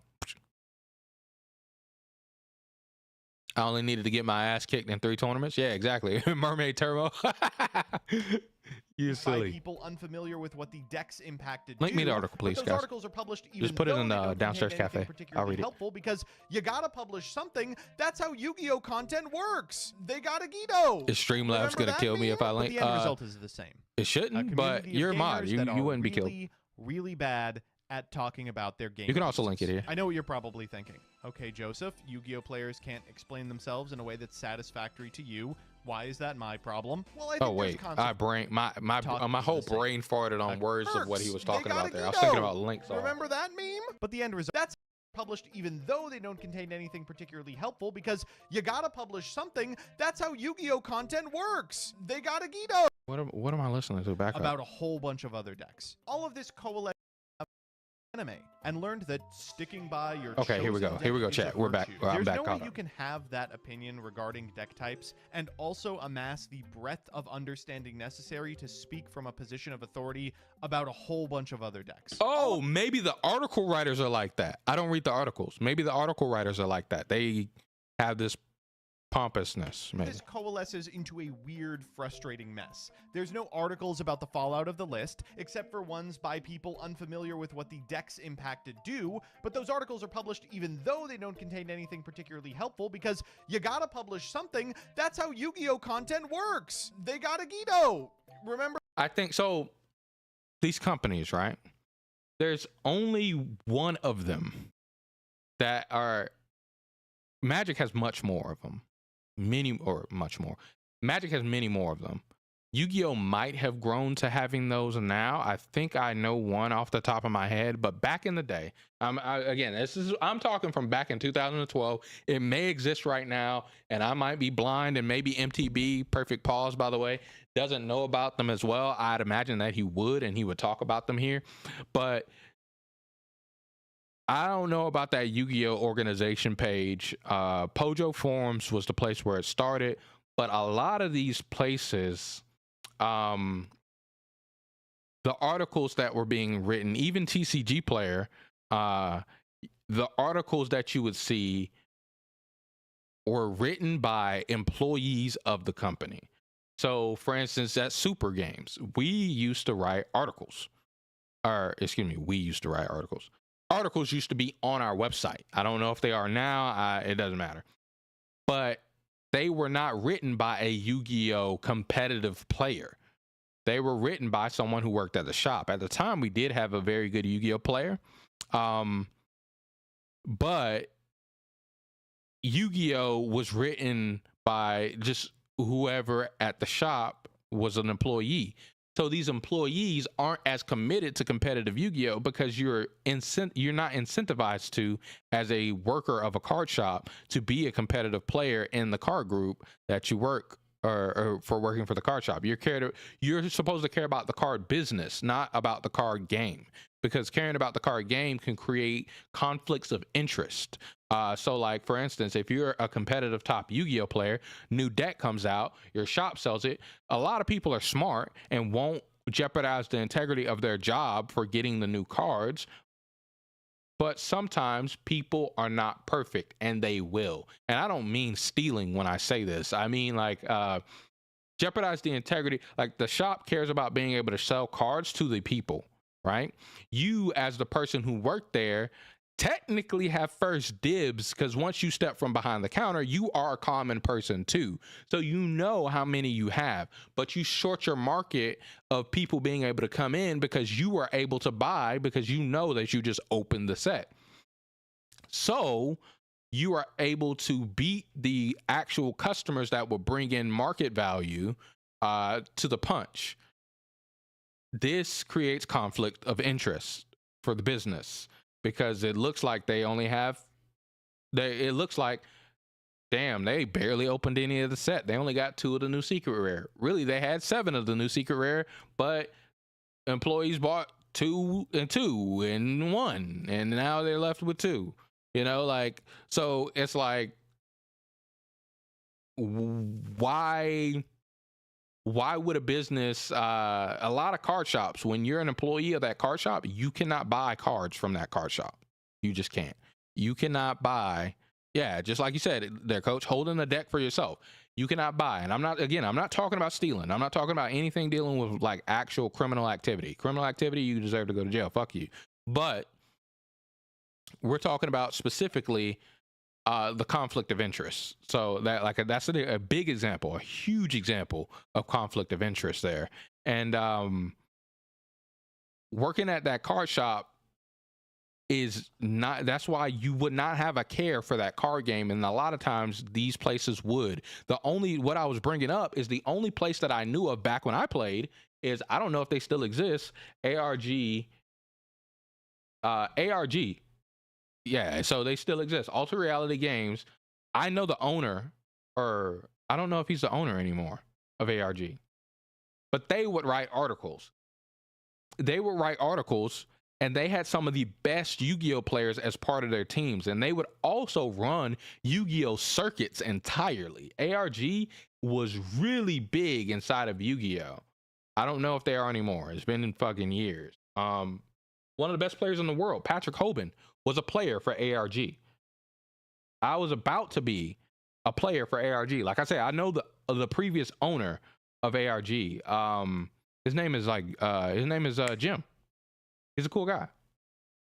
But I don't think he's the owner anymore. I think he does something else. Brad at Alter Reality Games. I don't think that's definitely not. This is just for the storefront. I don't know if they have that other side anymore. Like I said, they used to sponsor Yu-Gi-Oh players. There would be a whole entire Yu-Gi-Oh write-up section. They had actual Yu-Gi-Oh team and stuff like that. I remember this ARG score pack because they gave them out during the fucking during the events and stuff like that, man. Yeah, it was the days, man. Oh man, those are the days. All right, cool. Anyway, back to what he's saying. For that meme? But the end result is the same. A community of gamers that are really, really bad at talking about their game pieces. I know what you're probably thinking. Okay, Joseph, Yu-Gi-Oh players can't explain themselves in a way that's satisfactory to you. Why is that my problem? Well, I think there's consequences to this. Yu-Gi-Oh players being bad at elucidating why cards are good and important for their decks betrays a larger problem, where Yu-Gi-Oh players straight up do not know why they are playing the cards they're playing. They know what a completed deck looks like, and they can get good at wielding the tools that are available in their arsenal, but they lack the neural pathways necessary to explain why each card is in each slot and why other cards shouldn't be there. And the few people in the community that do have that ability aren't writing articles. They're racking up YCS wins. There's a lot that Yu-Gi-Oh has to do if we want to be... Yeah, back in the day, this was incentivized. Like I said, ARG had one of the best players. They would get Patrick to write articles. And he was one of the best players. Billy Break, I think I remember his name correctly. He's one of the best Yu-Gi-Oh players of all time as well. Him, Patrick Hoban. Damn, I can't remember their names anymore, dude. It's been so long, dude. I used to know these people. Billy Break, I met like once. I don't really know him. So it's not the same as Patrick Hoban. Me and Patrick Hoban are legitimately friends. I could like actually message him today. But this is the article.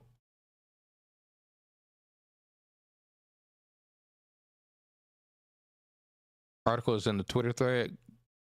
And good luck. God dang. He did me like this, huh?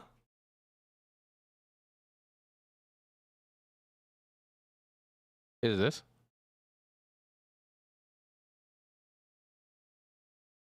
Okay, some more extra points from the video. Okay, Coach says that's the reason why I would switch shops. I will look for ones that few people frequent for better chance to get the house pack I wanted. Yeah. Yeah, the top players back in the day was incentivized. Like I think there's one Pro Play Games, PPG. Aren't they the new ARG? Don't they do things? I think I remember seeing these guys. I don't know a single person, but they don't do articles.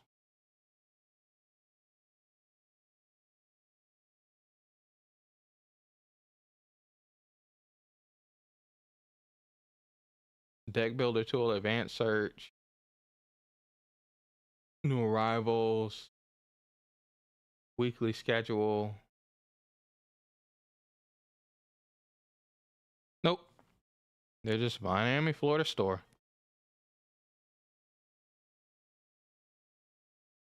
Yeah, I guess it's just not in their best interest. I know it was super tried back when I was a thing, but I'm pretty positive Pro Play Games sponsors people. Like if we go to their YouTube, right? I'm pretty positive they sponsor players from all different types of games.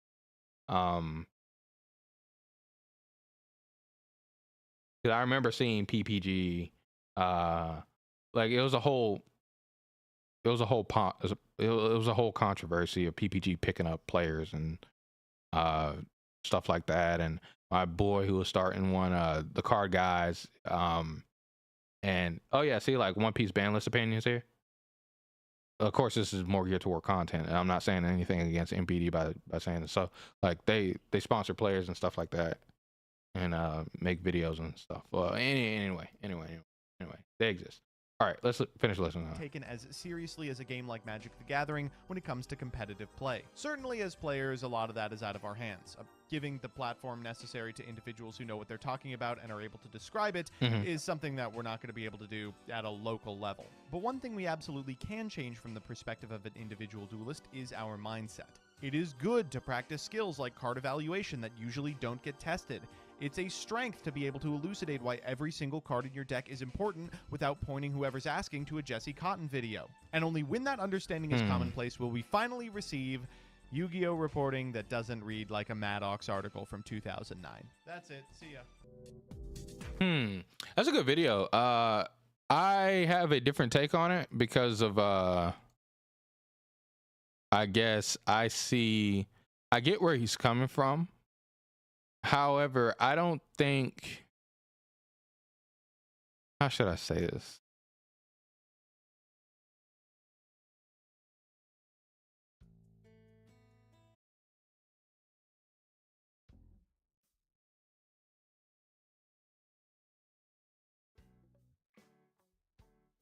How should I say this, chat?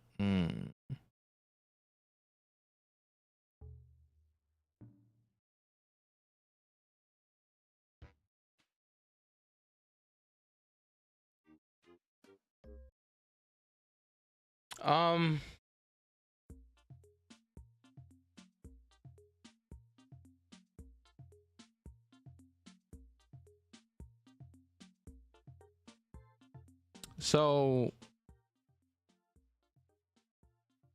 what I have to say about it is, hold on one second.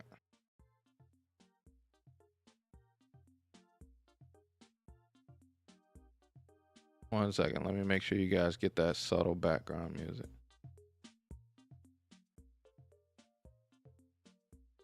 Okay. It was a good video. At the end there, he's talking pretty much, he talks about deck building skills, card evaluation skills. He says it's good to do it. I think it's good to get better at card evaluation. Do I think it's like important? No, I think it's a skill that if you wish to get better at, you can. Do I think it would help Yu-Gi-Oh! Or any card game overall if you're able to evaluate cards and find out what's in there? No, I think deck builders are the ones that are, that's why the talent is deck building. The people that are good at deck buildings are the one that could do that. I don't think the people that don't care to pursue it or not very good at have any, I don't think it'd necessarily better the game for you to be better at that skill of evaluating a card, whether it's good or bad. I don't think it's a necessary detriment to the game as long as the goal is, I don't know why this card is here, let me just go play the, like, again, I think it would be good for the person. It's good to, the person will be able to evaluate cards, but Yu-Gi-Oh! Doesn't have a format that incentivizes it, right? So like if I go over to Magic the Gathering, right, they have a draft format. Yes, it is good for you to be able to evaluate the individual card in Magic the Gathering because you have a draft format. In Yu-Gi-Oh!, I don't think there's any reason. I would say the same thing for Pokemon. There's no reason for you to be able to evaluate the individual card in Yu-Gi-Oh! Or in Pokemon. It doesn't help anything. It will help you personally, sure. The overall betterment of the game, I don't think so. And I think that's what he says there. Hold on, let me make sure.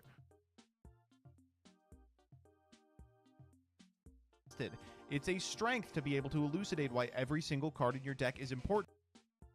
It is good to practice skills like card evaluation that usually don't get tested. It's a strength to be able to elucidate why every single card in your deck is important without pointing whoever's asking to a Jesse Cotton video. And only when that understanding is commonplace will we finally receive Yu-Gi-Oh reporting that doesn't read like a Maddox article from 2009. Yeah, it is a strength. Like he says there at the end, it is a strength, but I don't think it's a required strength or a necessary strength or something I would even recommend, because some people just don't have that the capacity for that. Some people are like there are times where I'm even like this about things. I'm like, I don't care of why. I don't care of, like, I'm not at the point of wanting to know. Like, you guys see me play Shadowverse versus Brian. I don't care why they play a card. I don't care. Just give me the deck. Like, when the new format comes out, Brian's like, hey, let's play some Shadowverse. I'm like, all right, cool.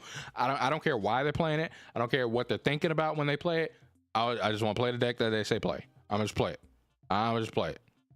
Now, you might see me with a card that has been out in the previous format that we have played, or a deck that has been out in the previous format, and they add a card into it, and I'm like, why are they putting this card in there? Like, I think you guys saw that the last time I played Brian in Shadowverse, they changed up the deck that I play, and then I was like, why are they putting this card in the deck? This card seems stupid. But that's because I already have a basis from playing the deck previously, and I do have that skill of card evaluation. But somebody else that doesn't, I don't think it matters. It just, is the deck fun to play? Nope. Or like, understanding what the deck does is the first step. I think that's the most important thing. I think maybe the rest just comes automatically, and I'm just being argumentative to be argumentative. So maybe the card evaluation, the understanding and all that comes with just understanding what your deck does. But I think the first step is just understand what your deck does. Learn the plays of your deck. You'll move forward from there. But I also might be coming from a position of already having that skill. I'm not saying I can't get any better at the skill. I don't have it perfected, but I already have that skill of card evaluation. I already have that skill of deck building determination. So maybe I'm coming from a place of, I don't know what it's like to be on the other end anymore. So maybe I've been there too long. I'm not sure, but I don't think that it's that important. Like, I think it is a skill to deck build, a skill to evaluate cards, because it's not important for the casual player. They should be able to look to the content creator like MTB and other ones like whoever he said, I forgot who he said now, to say, okay, this is the best deck, this is why you play this card, da da da da da da da, this is why we play this card, da da da da, for this matchup, da da da da, we hate this card in this matchup, da da da da. Like, I think those guys are the ones that should be responsible. Well, I don't want to say responsible, because you don't have to make content, but they should be making that content if it needs to be made, because they should be explaining in their content. And maybe, again, these articles should also be doing it, because, again, I don't read articles, but I think articles, again, like I said, are getting more popular. So maybe these articles should also be held to a higher standard and include this stuff inside of their articles. But I don't know. I think that it's the person making the content, and I understand why they don't make the content that way, because it is to such a small base of readers, to such a small base of watchers. MTB would be making that video for, let's say there's 100,000 Yu-Gi-Oh players. MTB would be making that to maybe 4,000 Yu-Gi-Oh players versus 100,000, which is what he wants to make his videos for, right? And that's hard. That's hard. I think that's hard when it comes to content. I don't think content creators have the same mindset as me of, you can make a video for the 4,000 and then you could go back to making videos for the 100,000. You can do both, but I don't think people think in that way when it comes to content creation. I'm not sure. So yes. Let's see. Devontae says, LinkedIn, if we meet on Discord, I can explain the points, his thread better, and why he made these points. Granted, I'm an MDB watcher, so I'm biased. Coach says, from my experience with many new players, it's an inevitable skill. If they mean to keep the hobby, they will learn the skill. Yeah, that's what I think. I think if you understand your deck, which is, I think that's the first step. If your quest is to play the game, understand what you're playing. Once you understand what you're playing, that's when all of the wires begin to move of, like, why you play this card, when do you play this card, what is it, why is this card as good. because Yu-Gi-Oh has a lot of responsiveness, like back and forth. So yeah, I think it's too. Again, the big overarching thing I will say is I think we're lumping too many categories of players into one for us to really be able to talk about this. And if we're talking about just the competitive side of it, a very, very small percentile. That very, very small percentage of competitive players is very small. So if you want to make content for them, you should. But it's just know it's not going to be the same return as making for the big, huge, gigantic casual audience when it comes to content. It's going to be very, very, very, very much less, especially if you're making a video going over every aspect of a goddamn archetype. Like they're going to not, like most people, and even in the competitive, most people are not going to care about that. People are only going to care about, like, I would say the most, like the broadness of the competitive, right? You could do if they care, if it's the best deck. Then if you go over tier elements and all of its aspects, you can then get the competitive 4,000 that I mentioned before to care about it. But if you go over the third best deck, the fourth best deck, the rogue decks that you'll see at the format, it's going to be even smaller. Not to say that it won't be a lot, but it'll be even smaller because most of them won't care about the rogue deck. They'll be like, whatever, I'll just play and I'll be fine. Yeah, that's my thoughts all over the place about this topic. At the base here, there's more to this topic. They've been talking more about it. So,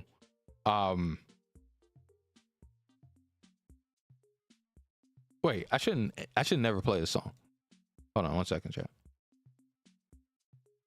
I think the song picks up on my mic in an awkward way when I'm talking. So if it sounded weird, I'm so sorry, guys. Yeah, that's much better. It's because of that drum. The percussion of that drum picks up on my mic and it's terrible. Sorry if that sounded terrible for so long. Devontae, yeah, I can talk with you in Discord, bro. We can talk in Discord. Whenever you're able to pull up, just let me know and I'll pull up and we can talk about it. I'll listen to what you got to say about explaining MTB's points. Again, I'm always better at talking than through text anyway, so I get you. Just let me know. Let's look for that article that Devontae was talking about. So let's see what this post says. Quote retweeting this because it's going to take a few tweets. Farfa's wrong here. Okay, what did Farfa say? I don't know what Farfa said.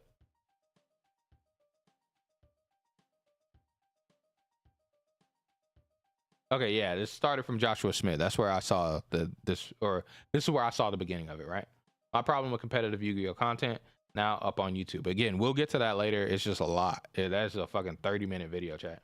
So MTV says, was extremely happy to see this on my dash this morning. We're 100% going to monetize reacting to my video. I want to talk pretty specifically about how Josh talks about my video and also how the wider community has engaged with the discussion since. Parker then says, gotta side with Josh. I don't feel like your video was accurate and undermines a lot of the work of smaller and competitive creators and spaces within the Yu-Gi-Oh community. A quick Google brings spreadsheets, how to side and how-to videos, etc. Resources are definitely there.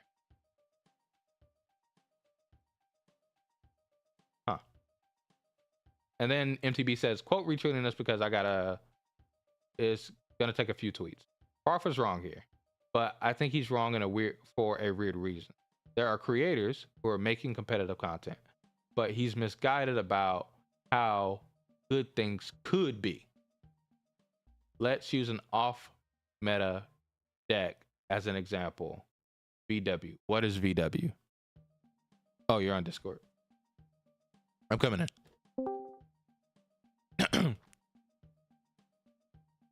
What up, Devanti? Oh. What up, Devanti?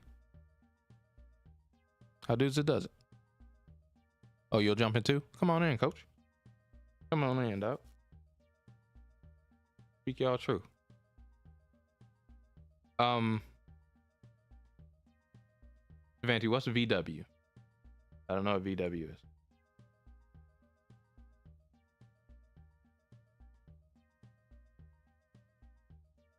BW Catapult Tiger? I don't think he's talking about that. Oh, Virtual World. Okay, cool. Virtual World isn't a top deck, but it isn't bad either.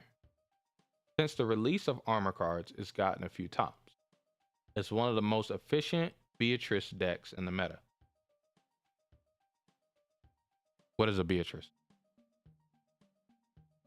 And with rollback looming,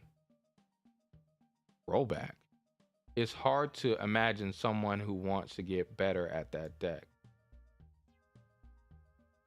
Yo, listen, I'm not in Yu-Gi-Oh no more, so he's speaking a foreign language almost. I don't know what none of these names mean. Virtual World is not intuitive. You're going to learn how to effectively play around everything by just jamming Lulu over and over and over again. This is getting too complicated. I would have to know the interactions to understand what he's talking about. I had a base Yu-Gi-Oh! I at a base level of where I am in Yu-Gi-Oh! Understand that he's talking about some in-depth interactions in the game. So I know you guys listening to me are like, what the fuck are you reading, John? So I already know that you guys absolutely don't even understand what the hell he's saying. And I'm having difficulty because I'm not caught up on the game. Yeah, I have to wait and talk to Devontae about it. I don't know. I don't know. Maybe here. This create. Okay, hold on. He shows.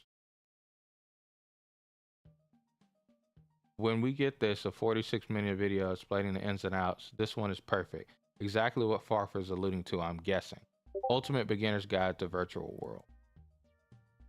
Can you not hear me? No, I can't hear you, bro.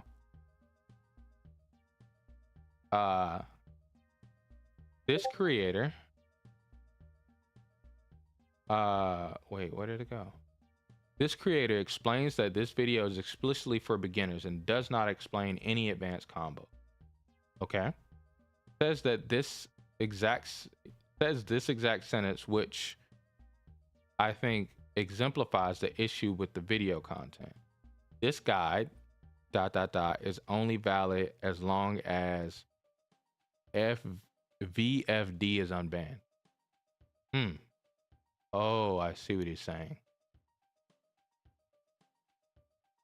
So the combos of this deck are only relevant with the current ban list, and it becomes outdated after that.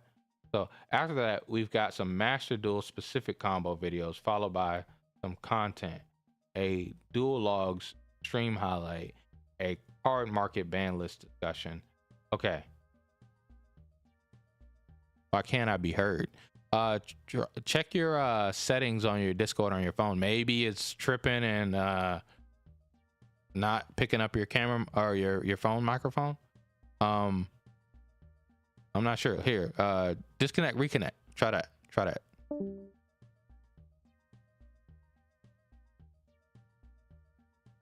Oh, Coach is here too. What up, Coach? Can you talk, Coach? Oh, there's Devontae. I can hear you now. Hello? Yeah. All right, finally. I was like, what in the world? Okay, so I got to the virtual world part, but he's talking in the lingo of combos, and so yeah, it's it goes over my head, and so if it goes over my head, I know for a fact everybody listening doesn't get a fucking clue. So what is he saying? Where do you want to start? So I'm going to give the context rather than explain the thread. Another MBT video. I'm not saying watch it now, but it's talking about what makes a good deck, and specifically the social construct of what a meta is. Okay. Because while there's cards that are objectively good at a time, the thing is, what's good in a meta isn't directly stated, besides by seeing the results of what's being played. You can know what's the best cards, and one of the easy ways to understand this is like, the fire-water format, which is historically called the fire-water format. The best deck's a Dark World deck. But people didn't know it at the time because, there was no real ways to test it. The reality he's talking about and why he brings up Virtual World as a concept is Virtual World is, in theory, right now, a really good deck. Okay. It has great combo potential because of new cards that just come out and has the ability to turbo out Beatrice of the Lake to set up cards into the graveyard to use those effects to lock your opponent out of the game if you want to be cheap, or extend with your trap cards to go like +3. Okay. These are good combinations you want to know about. But the thing is, nobody thinks Virtual World's a good deck.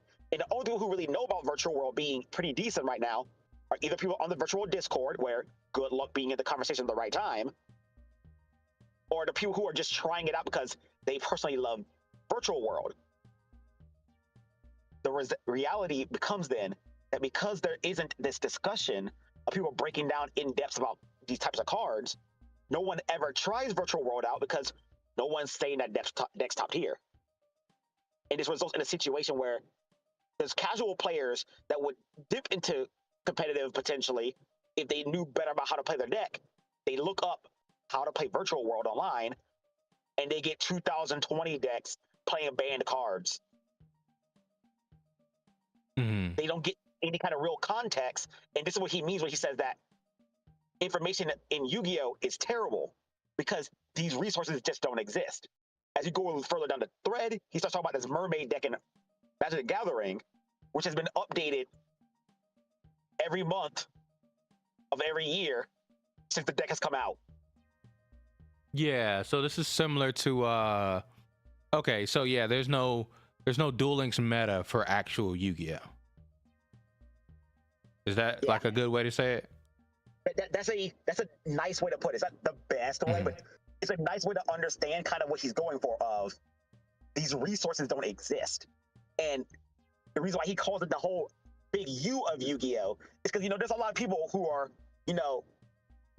not competitive but interested. Like, for example, we know like to say like 100 people go to like all the YCSs, but some of the YCSs turn up like 7,000 people.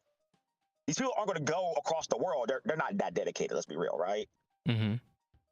But they clearly want to at least attempt to go get their tops, attempt to be good at the game, be strong in their local environment, right? Yeah, if a YCS is in your town, you more than likely probably are going to go. Yeah, but like these people don't have the ability to touch these good resources because they don't exist. And so when you look back at from his context of what makes a deck good, you start understanding why he makes these points about the whole Yu-Gi-Oh! People not being able to intuit a card. Because like if you read a card Transaction Rollback, I'll be honest, I read that card the first time and I looked at it and I was like, I don't understand why this card is about to be $100. This card reads like cheats. Yeah, I mean, but even card, like, because sometimes even with the card intuition, right? I mean, I guess I'm just being picky to be picky, but sometimes with card intuition, your knowledge of like the entire library of Yu-Gi-Oh matters more so, because a card could read absolutely terrible and be like, yeah, this card is the worst card in the game. You can see this in like common big content that happens now. I think MTB is the one that kind of started it, of where he brings people from another game and asks them about cards from that for the game that he's covering. Like, so he'll bring a Magic the Gathering player and ask them about, do they think these Yu-Gi-Oh cards are good? And they're like, yeah, I haven't played Yu-Gi-Oh since I was like 6 years old. I know who you're talking about. Because no, Ran does videos like that too. Yeah, Ran does them as well. Like, but it's a big thing across all card game bases now because it's popular. You know what I'm saying? And it's a cool little meta of card game things. But in general, card game intuition is good. Like, these top players within their respective game have very good card game understanding, because even when they're talking to these people, because I watch them just to watch them because they're interesting. I don't care the game that they're covering. I watch them just because they're interested in me. Like, I have that card game intuition when it comes to a lot of different card games. So it's cool for me to even try. And their thought process when they walk through it, a lot of times they do get to a point of where they'll sometimes be right on the hammer about why that card will probably be good, but there's sometimes a card reads absolutely terrible. And I'm not saying about this card that you said, but I think your card intuition is good. So more than likely, that card, I would automatically assume that card probably just reads terrible, Devontae. It's just that there are other Yu-Gi-Oh cards that enable that card to be exponentially amazing. You know what I'm saying? Yeah, like Yada Lock. Oh, what's up, Chris? Yep, Yeah, I'm here. Oh, what's up, Coach? My bad. I said Chris. But yeah, I mean, well, to be fair, Yada is that card. But yeah, I get what you mean. Yeah. Yada, that card just reads that card just reads broken. But yeah. I absolutely get what you mean. Yeah, so that's like one of the reasons why I resonate a lot with his point. But like he even states like, because there's a very funny part at the end of the article. Like if you go down to the end of the Twitter thread and look at his last message, where he literally states, "Yeah, he's practically screaming into the void because like it's not really in his hands to be able to do." You know? Wait, what does he mean? It's not in his hands to be able to do? Okay, so when he says, he talks about like screaming into the void, what he's meaning is that like at the end of the day, there's no way he by himself can just like make in-depth content. He doesn't know the deck's good enough to do so. There's like, for example, this running meme in Yu-Gi-Oh! The girl mandated by heaven who plays the plant deck that just got hit by the bambas for almost no reason. Hello. And this girl goes to Worlds with this deck 3 years in a row and has top 32 Worlds 3 years in a row. Yeah, but is he just saying that he's not? Is he saying that he doesn't have the skill set to? Because I disagree. I think he's like one of the perfect people to do this. Like I think the content creators should be doing it. Yeah, so I think he does have more skill than he thinks. Like, there's a really interesting, I watched the whole 45-minute video he does about Math Mech for Master Duel. Back when I was trying to figure out how the heck do I beat Math Mech. Yeah. This makes like Mamba better. And he intuits both why you play certain cards, what ratios he thinks about, why he plays those ratios. Like, he knows how to break down decks. He knows how to understand and talk about it. But like at the end of the day, he can't do like all the decks because he can only break down so much in such an in-depth information. And the reality is that even if you do all that, one is making it not just the information, but keeping it updated and keeping the ideas of why people are playing certain things and why things are moving around the meta. Because the whole idea is fighting off the idea that a meta is a bunch of good cards, but rather why good cards exist in the meta. Is again, all of this is like in conjunction with the other video. Yeah, I get what you're saying. Yeah, I think he can do this. Yeah, like you said, like you mentioned slightly, he can do this. It's just other games do this. Like, and the metas of those games change as well. You just, and sure, it's a hefty task in Yu-Gi-Oh! Because Yu-Gi-Oh! Includes the entire fucking history of cards. You can play all of them in current Yu-Gi-Oh! So sure, it is a very hefty task, but he's a guy that's a content creator. I don't know if he's full time, but he has 159K subscribers and he streams on Twitch. Like, this guy can definitely sit down, and Decade did this for Duel Links. Like, he can definitely take some time to put into this, as far as I know, off of basis, you know. He's actually a lawyer. He's a lawyer? Oh, nice. Yeah. He's actually going to law school to become a lawyer. It's actually kind of hilarious. Okay, that's dope. So if he doesn't have the time to, then that makes a bit more sense. But there's a lot of money that is coming from this content creation. He wouldn't be. Oh yeah, like I think I linked you his video once about what it means to be a successful YouTuber, and he literally states that like he's practically like at the top of what a YouTuber really can be. Like most of them hit like 1,000, 10,000 most, and this was at 100,000. I'm like, look, I'm a voice. Yeah, people know who I am against their will. Yeah, exactly, right. And so I think he could be that person that does this thing. Now, I don't mean that he has to sit down at the keyboard and do it, but he has the reach. He has the ability to speak out and get something like this done. Again, that's why he made the videos to begin with, because he wants this to be a thing. Because like, yeah, but example, I think the way that he says it, though, is putting it off on onus of somebody else. I think he should take the reins and just do it. And he could direct it and get it done versus saying, hey, can somebody do this? I'm using my voice to ask and say that the Yu-Gi-Oh! Community needs this. He should be, hey, I'm going to start this thing. And no one has to know whether it's actually him sitting at the computer typing, but it could be like he could just start a series of talking about the top 10 least expected decks that you would see, and then say he talks about those at the start of the meta. Yu-Gi-Oh metas last for a pretty fucking long time. It's not like they fucking disappear in a couple weeks. We see this stuff happen in TFT. Now again, like I said, way less stuff in fucking TFT than there is in Yu-Gi-Oh. But yeah, we see this stuff happen in TFT of where they talk about the different comps, and that's another thing I've been upset about with set 10 of where they haven't been doing that as much. But that stuff happens within those games, or where people talk about the importance of each different thing within it, the reason why people play certain comps, the reason why they position it a certain way, the reason why people pick certain augments, I can go on and on and on. But this doesn't exist in Yu-Gi-Oh because, yeah, sure, the content creators need to take up the reins and do it, but they need to know that that demographic is not as big as the demographic that he's aiming for, where it's the casual player fucking Yu-Gi-Oh. Casual player Yu-Gi-Oh don't gives no damn, while the competitive side of it, the 4,000 players that I mentioned, they're the ones that care, and they'll watch the video, but the views are going to be way less unless he figures out some way to intertwine them both, which is the way that those articles that he criticized kind of do it, you know?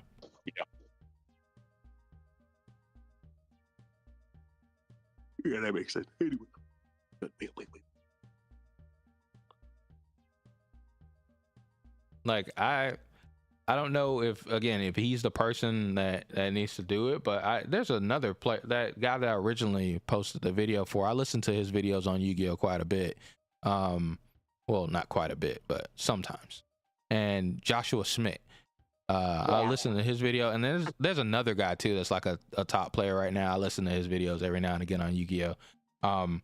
They definitely could be people that do this, but the problem I think with them, the big problem with a competitive player that is incentivized, their goal is to compete.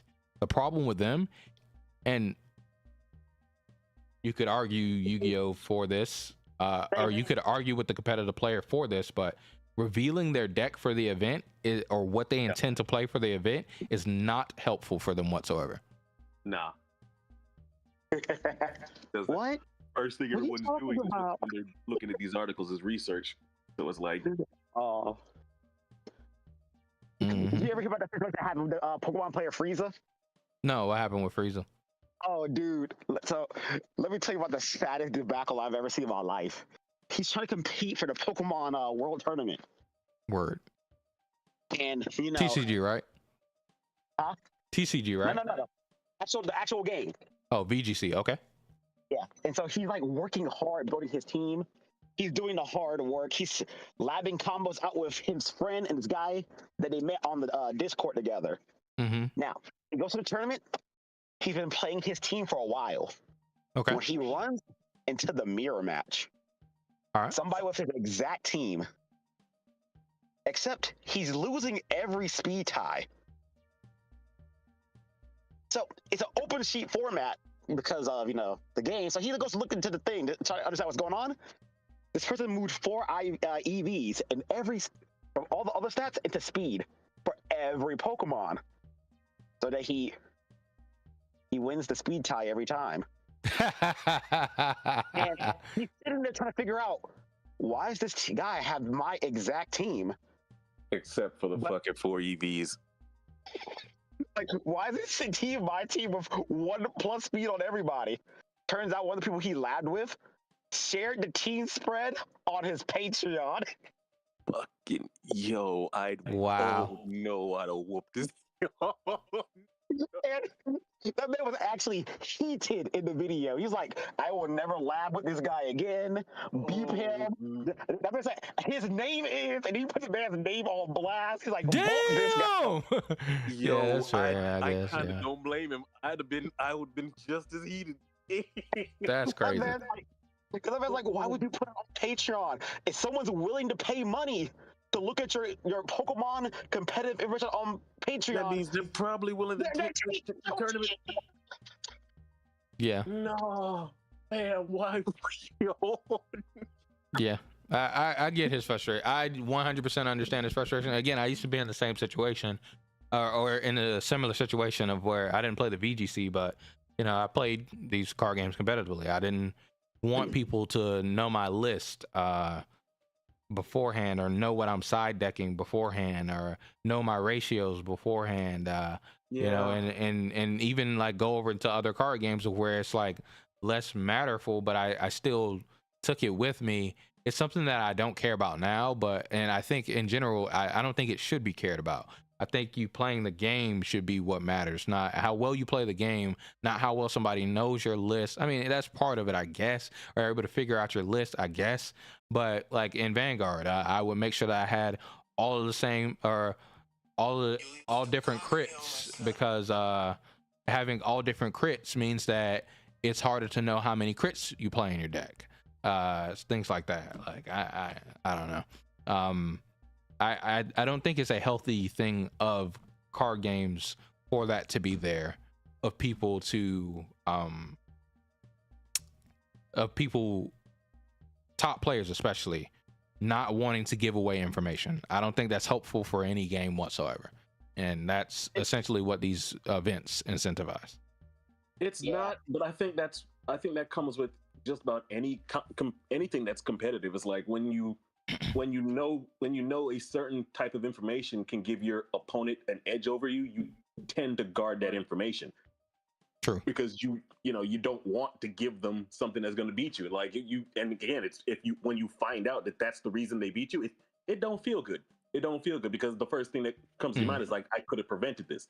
True. And if I did prevent this, I probably would have won. And it's something that eats at you. I think that's with any type of competition. If there's a piece of information that you know that they can take advantage of over you, you tend to guard that information. Sports is their playbook. Sorry, it's a long day. You're fine. You're fine. Sports is their playbook.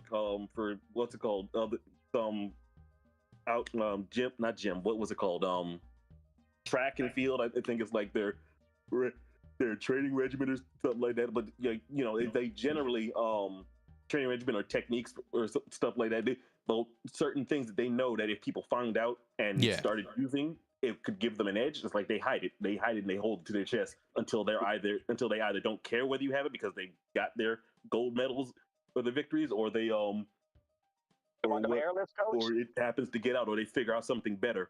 And if they figure out something better, they don't care if you get the old one. Yeah, fair enough. I'm airlift coach. What? So there was a situation that happened with track and field. One second, I'll be right back, guys. You keep talking. Okay.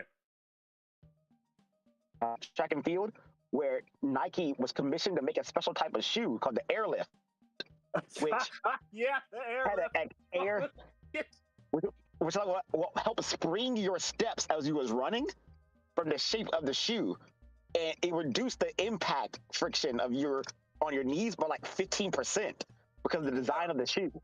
Yeah. And boy, they hid that shoe design like it was a golden treasure. Yo, I remember reading about that shit. That shit had me wrong. That's what you like, the track and field. That's why the airlift. Like, yo, Nike, what the fuck? But don't steal my shoes. I need those. That's what I'm talking about. Any advantage is like you gotta hide it, because it's like when they figure it out, like, oh, awesome. Man, Nike stock's going up. So I get it. It's like it's wanting to hold on to a secret, or hold on to, and something that is what's hopefully giving you the victory.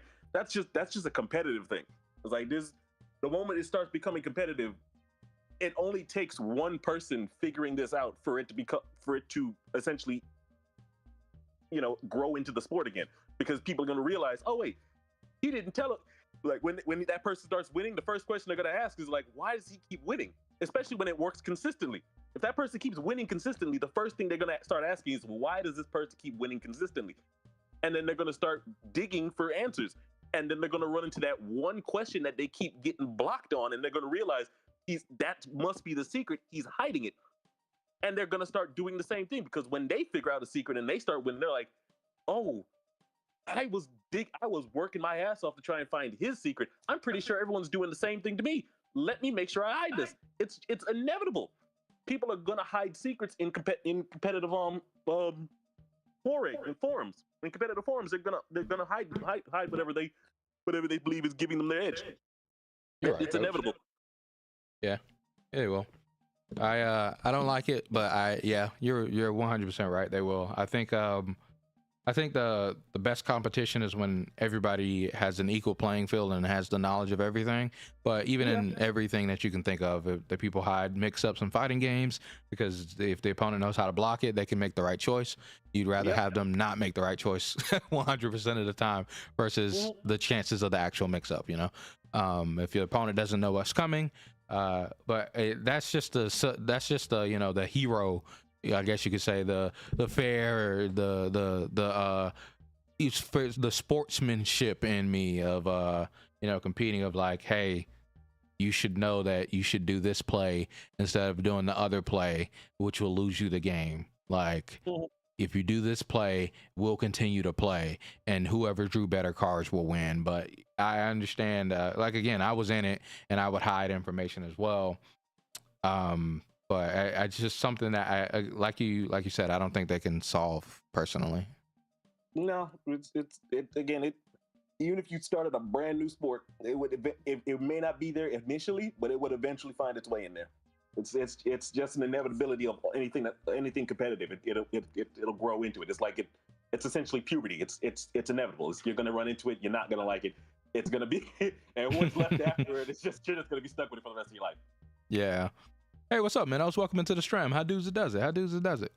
Yeah, you're right. But I think a thing that can help, though, they won't fix it, but people like MBT and analysts dedicating their goal to doing stuff like that. I don't know how the analysts in sports actually work, but that's essentially what I see that analysts should be. The people that are diving in and finding the secret information and giving it to the world, you know, disseminating it. Yeah. And you see that a lot in other card games like Marvel Snap. You'll see it in Hearthstone a lot, of where people go over the best decks. And again, like I said before, it's a lot because of how Yu-Gi-Oh operates. There are so many goddamn cards, but I mean, you can't cover every grain of sand in the beach. So just cover what you can, you know. Yeah, again, that was one of the things I did agree with him in the beginning. Is like, I kind of wish it was a little more like Magic, where you had sets, at least, because sometimes when new shit comes out, one of the first things I'm doing is I'm looking back through my really, really old shit. Like, I wonder if there's any old shit that this new shit just brought to the front for no reason. Yeah. I stopped. Like, I'm a good deck builder, but when the card pool is too large, I stop caring, ridiculous, because there's just something that you're not going to recognize. If there's something that I know from the past, of course I'll think about it, but I just stop caring. But just like you said, when it's Magic, my deck building skills are accelerated because it's a smaller card pool. When it's like Marvel Snap, where it's a very small card pool, my deck building skills are extentuated. But it all starts from what I was mentioning, a base of, I understand what the card or what the deck's goal is. It didn't start from me tweaking that brain. Like, I think it, like you said, it comes naturally, or from you just understanding. You inevitably get there. Yeah, you inevitably get to that spot versus actually working to improve that skill. You improve that skill just by doing. And I think you can enhance that skill, but you have to get past that first hurdle of understanding something at its basis, understanding how the card game is played, understanding what this thing inside of that card game's goal is. Then you can, because there's some specialists. There are specialists that are really good at it in a certain archetype. Like Devontae mentioned with that plant girl. That girl, she's very good at deck building plant decks. Not to say that she probably wouldn't be good at other decks, but I think the plant deck is the reason why she's like exemplifying her skill to such a high degree. Because people like that existed when I play. Like, for instance, one of my good friends, Flea, he used to play Infernity. He was very, very good at deck building Infernity decks, figuring out what it is to do better with an Infernity deck in formats where Infernity were fucking terrible. But he would top with Infernities. His deck building skill was good for that deck. But if you put him in the best deck in the game, if you put him in Dragon Ruler at the time, he's probably not able to, like, eventually he might get there to where, welcome back, Devontae. He might eventually get there to where he can figure out Dragon Rulers because he kind of has the skill, but Infernities are what clicked with him, not Dragon Rulers, you know? Yeah. Huh? You said what? He wanted them demons. Oh my lord. Yeah, I mean, it's just what I was saying is the goal of becoming a better, like, more intuitive with, like, understanding cards and deck building, I think is a skill that can't come, like MTB was mentioning. He was mentioning it like people in general should do that, but I think it's a skill because people aren't able to in general do that. I think it's a skill because it has to come after you understand something, after you net deck that thing and understand why it works, because it just comes with you learning that thing of what its goal is. Then you can go further into that, but you don't have to, because I don't think it really helps anything in games like Yu-Gi-Oh that don't have a draft format, or like Pokemon that don't, like, if it has a draft format, that is what draft is. You can't play draft and not understand how to build a deck, how to how to play Yu-Gi-Oh draft. I've always wanted to. It's I mean, we could build a draft cube, Devontae. Just let's just sit down and build a draft cube. Like, we could do it. I don't care. I don't mind. It just has to be cheap. I don't want to spend too much money. Because those cards are, some of those cards, even out of one of them, are too expensive for my blood, you know? But Brian has 1 billion Yu-Gi-Oh cards already, and he has access to getting us Yu-Gi-Oh cards out of this world. So we can start a Yu-Gi-Oh draft cube. We just have to sit down and figure out what cards are good in it. Now, if you want to start that quest, I am, like I was just telling Coach, you guys way too many cards. I am not going to be able to understand / figure out what the hell is good in a fucking Yu-Gi-Oh draft cube. But, you know. Talk about draft cubes, what cards are good, and intuition.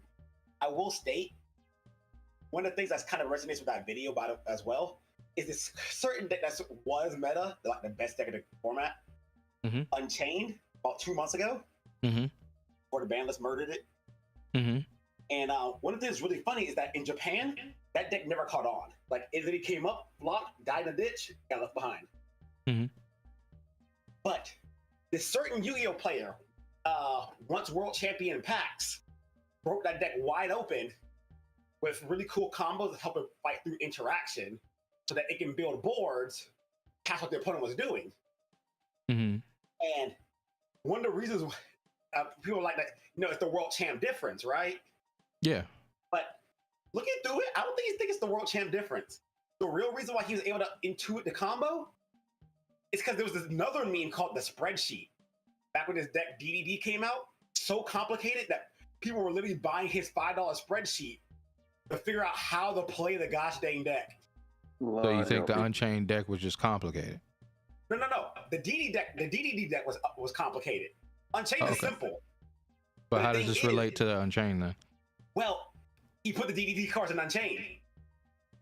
Oh, so he just put the complicated cards he already understood into Unchained. Yeah, so he understood that because 2 of the DDD cards actually can plus off to being destroyed, he can use those effects to not go negative by adding another engine to Unchained, which was normally their problem. They want to blow up their own cards.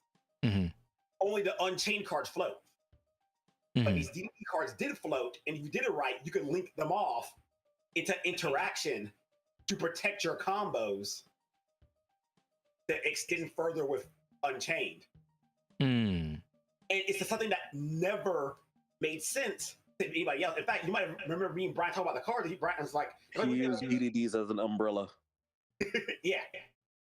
And I told him, Brian, I don't think these cards are going to do anything. The Unchained cards just lose to too many interactions. But it came over here, it was like the best deck in the format. But I don't know what DDD cards did. But let it be known, every Unchained deck that was topping was playing that DDD list.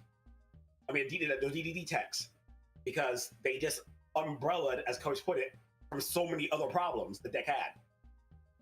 Yeah, that makes sense. I think that's his skill as a as a deck builder, as someone who's the world champ, or you say world champ diff. That's one of his skills as a world champ. But I don't think every top player or world champ has to have that skill of being able to build the deck. Sometimes you're just really good at piloting what other people have figured out. Like for instance, Crow says, how cold is it there? Let me see. Yeah, 43. It is 43 degrees here. It is going to get colder. It is so cold that my phone says severe weather, which is not even super cold. But anyway. That's because Georgia can't take snow. You're right. Snow? Apocalypse? There's a friend of mine from back in the day. His name was I don't want to say his full name, but his name was Brandon. And he would he was a cool guy. I don't know him personally, but I never heard about Brandon being an amazing deck builder. But when you gave Brandon the top deck, that man's understanding of like the ability to play that deck after like he played in a couple of locals and got there was just immaculate. That man would not build the deck, but he would pilot that deck to extraordinary levels. And I don't think he ever won any YCSs, but he damn sure topped a lot of YCSs that he should have probably won during the Gear Gear format. When him playing Gear Gear, he was like one of the best Gear Gear players I've ever seen. And all he did was just play the deck that people told him to play, that Patrick told him to play, stuff like that. He was one of Patrick's best friends. I think I remember him. Yeah, Brandon's cool. But yeah, some people are very good pilots, and I don't think again, I just think deck building is a good skill, and I really want people to not think, oh man, I don't have the ability to deck build, I don't have the ability to card understanding, that means I can't be an amazing player in any card game. That's just not true. I don't think you need to. No, you as long as you play the game, you'll eventually pick it up. It's like it will build over time. Yeah, and you don't need it to. You don't need to craft it. To be honest. You said, wait, what? So I think being able to understand that deck selection for yourself is a better skill than even deck building. To be honest. Yeah, I agree. I 100% agree. That's why I'm like. I think that's the first skill you would build. Honestly, is deck selection. You would think that, Coach, but I just said I specifically said that because I knew I might be wrong. Okay, I was going to give you an example because MVT talks about this a lot because he's been on this journey to try to top a YCS because like of all like the big Yuki tubers, he's the only one that hasn't topped. He's been at a lot. He's been like literally number 33, 34, like 5 different times at this point. Okay. Like literally losing because his matches were his tiebreakers were bad. Oh, he's losing on the bubble. Yeah, he'll get there. He's gonna make it. I felt like that state was gonna bite me by ass.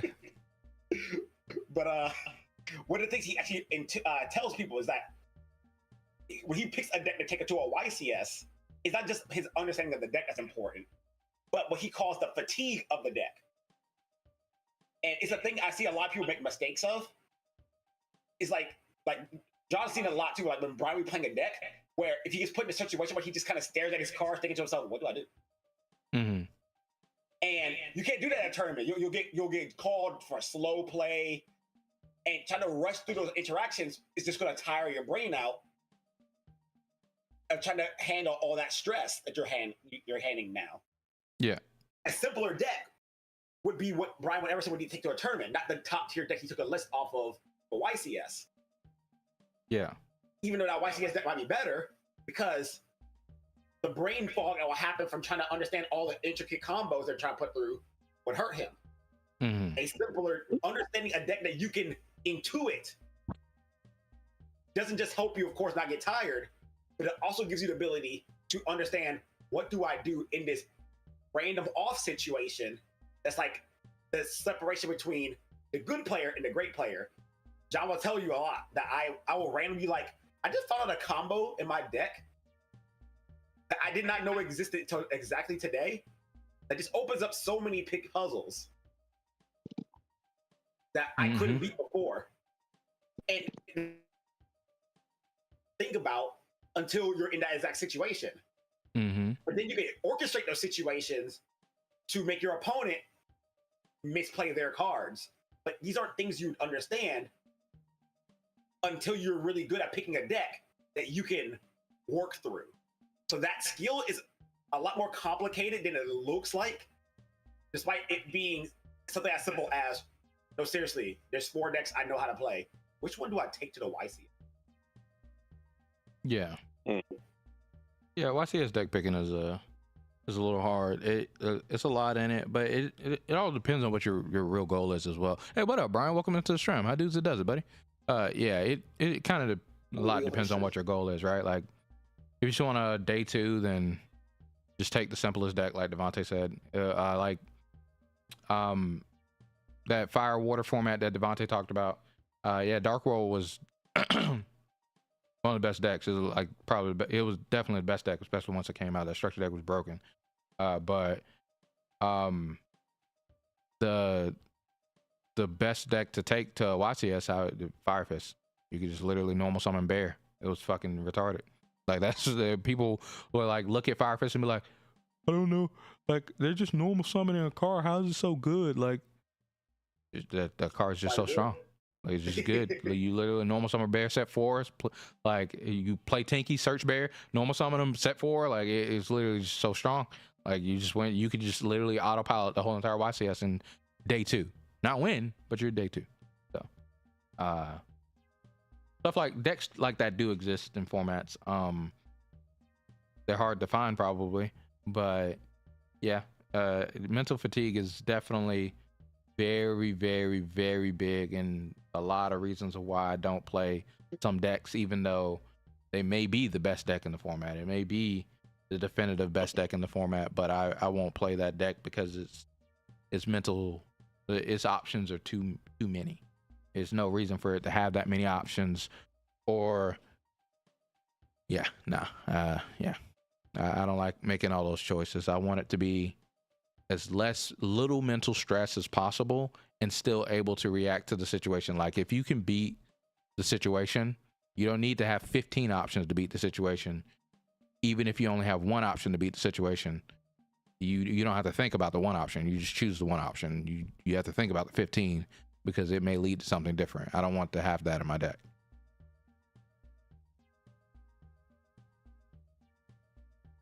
Yeah, it's actually a really interesting part about the whole Yu-Gi-Oh deck building. That's why you might notice that no matter all the decks you see me play, that the deck you see me bring up a whole lot is just Sword Soul. Yeah, because that's just a deck I know. It's simple. It does its job. Great call. Great deck.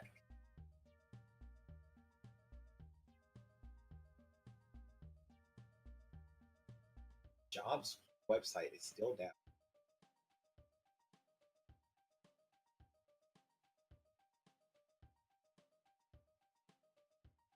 But yeah, this whole Yu-Gi-Oh discussion that MTB is talking about is pretty interesting. I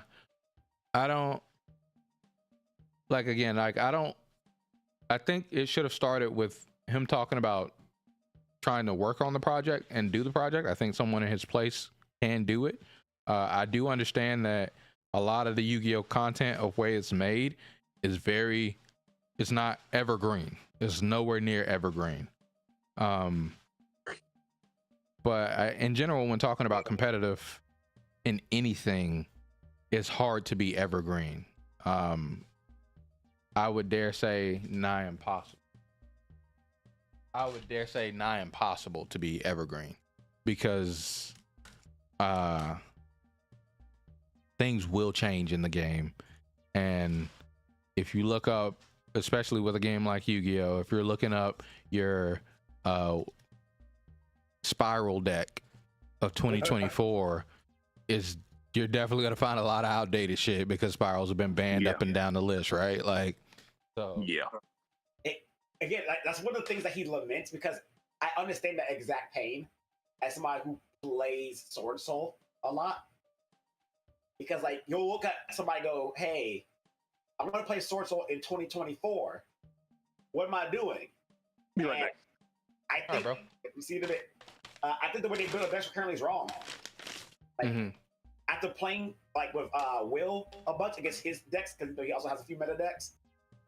Okay. Blind Second just kind of feels like the correct option of the deck, as dumb as it sounds. Like, which one? Blind Second for Sword Soul. So when Blind Second is pretty much when you play a bunch of cards that like punish things like hand traps and can break through your opponent's negates in board building. Okay. And one of the things like I have noticed after trying out the Blind Second build, you know, I'm still working on the ratios I like, is that Sword Soul has like 8 tools to break through a board,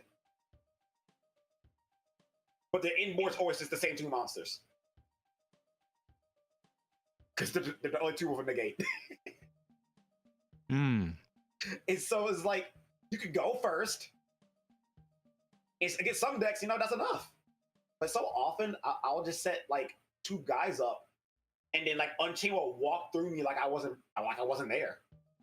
Like, excuse me, you're in the way. Like, I could break an Unchained's board and then kill them for it, but man, can I not survive them attacking me? And so, like, one of the things I intuited is that, wait, going second might be the move. But look up any Sword Soul guide. Any Sword Soul guide. It's going to always be about the same thing. How to build the craziest turn 1 combo. Why lead in level 10 and level 8? We're going to level 10 in 2 level 8s, or 2 level 10s in a level 8. And then you get walkthrough. And then you die. Unless you have a silver bullet card that says you don't die.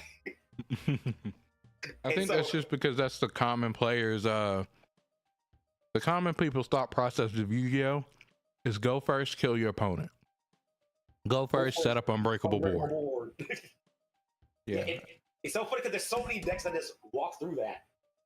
Even in the current format after the ban list. And it's just, you know, I question it. Another thing is like, he's talking about Virtual World.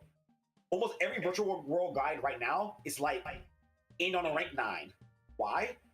Because like, Virtual World always ended on a rank 9. That's what the deck does, right? Like, the deck doesn't have its own rank 9. Oh, it has one, but no one plays that thing because it's garbage. But like, the deck has a macros that it can summon, but only for cards that are on the field. And like, people don't even end on that because, well, I end up on the new generator one because the deck's always ended on level 9. That's it. VFD's banned.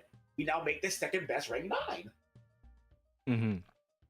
But like, that doesn't make sense if you really think about it, because it kind of loses the entire point of why the deck did it. Like, you remember that whole part where we said like the inertia of people having a preconceived notion about how a deck works? This is a lot why he uses Virtual World as a concept, because people have this momentum of what the deck does from looking at it in the past, that it loses sight on what it could be. That's also the reason why, you know, when I talk about there's no ban list tournaments, why it always upsets me when I see Zodiac, because people say no ban list, and then they try to play a 2017 deck. Yeah, I remember you were saying that. Then they lose to Terralament, and they're like, dang, bro. And I'm like, I think you'll lose to Terralament anyways, but more of y'all should be in top 16.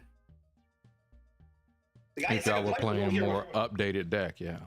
Because the guy in second place is playing it with Tri Brigade. And suddenly, yeah, I stopped the barrage, now what? My secondary engine gets me back to the first part of the engine. I continue my combo anyways. Like, you know, like, you know, what a 2022, 2023 deck does. Yeah. But instead, it's just, I'm a fusion substitute so I can draw 6 cards. I stop your combo. Yes, I die. And so it's that inertia of what people think Zodiac is supposed to be. It's so silly. Because it's like they go, you know, I'll throw Zeus in there. Zeus is pretty good. And I'm going to put like 3 pot of greens. Good deck.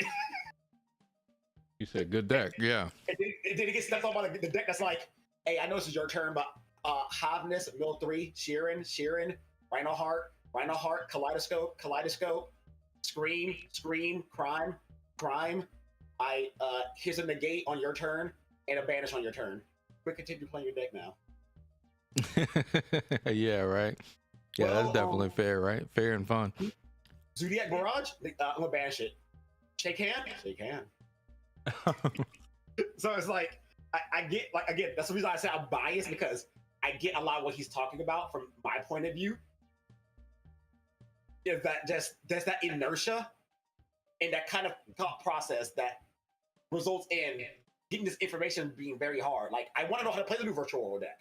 I like their design. Mm-hmm. I want to send Nan Yan into Chi-Chi into Lulu. I don't know that deck's new combos. Mm-hmm. And I'm not trying to summon a rank 9 because that's copium. Mm-hmm. So, you know, what I'm saying is, MBT, please make a Virtual World deck combo. You know? Pretty much, right? Like, that's what it should be, right? Like, it should be. He does have a series called 10-minute testing, where he does like explore the decks in the current format and what they're doing. Mm-hmm. And he's like, that honestly what got me back into Yu-Gi-Oh! Like his videos. So Fair he does enough. a decent job into getting you to understand them. It's just that, like, again, the depth that he wants to go through is more than the breadth of what he has. But, you know, that maybe it takes time. We're not going to get it overnight. I'm not going to wake up on the 16th and find 80 3-hour videos of these are the interactions for why I have these ratios in my Sword Soul deck. We're not going to find those. I don't even need those. I know why I have my ratios. I know why I play 43 cards. You cannot stop me. Yeah, fair enough. Yeah, I think you're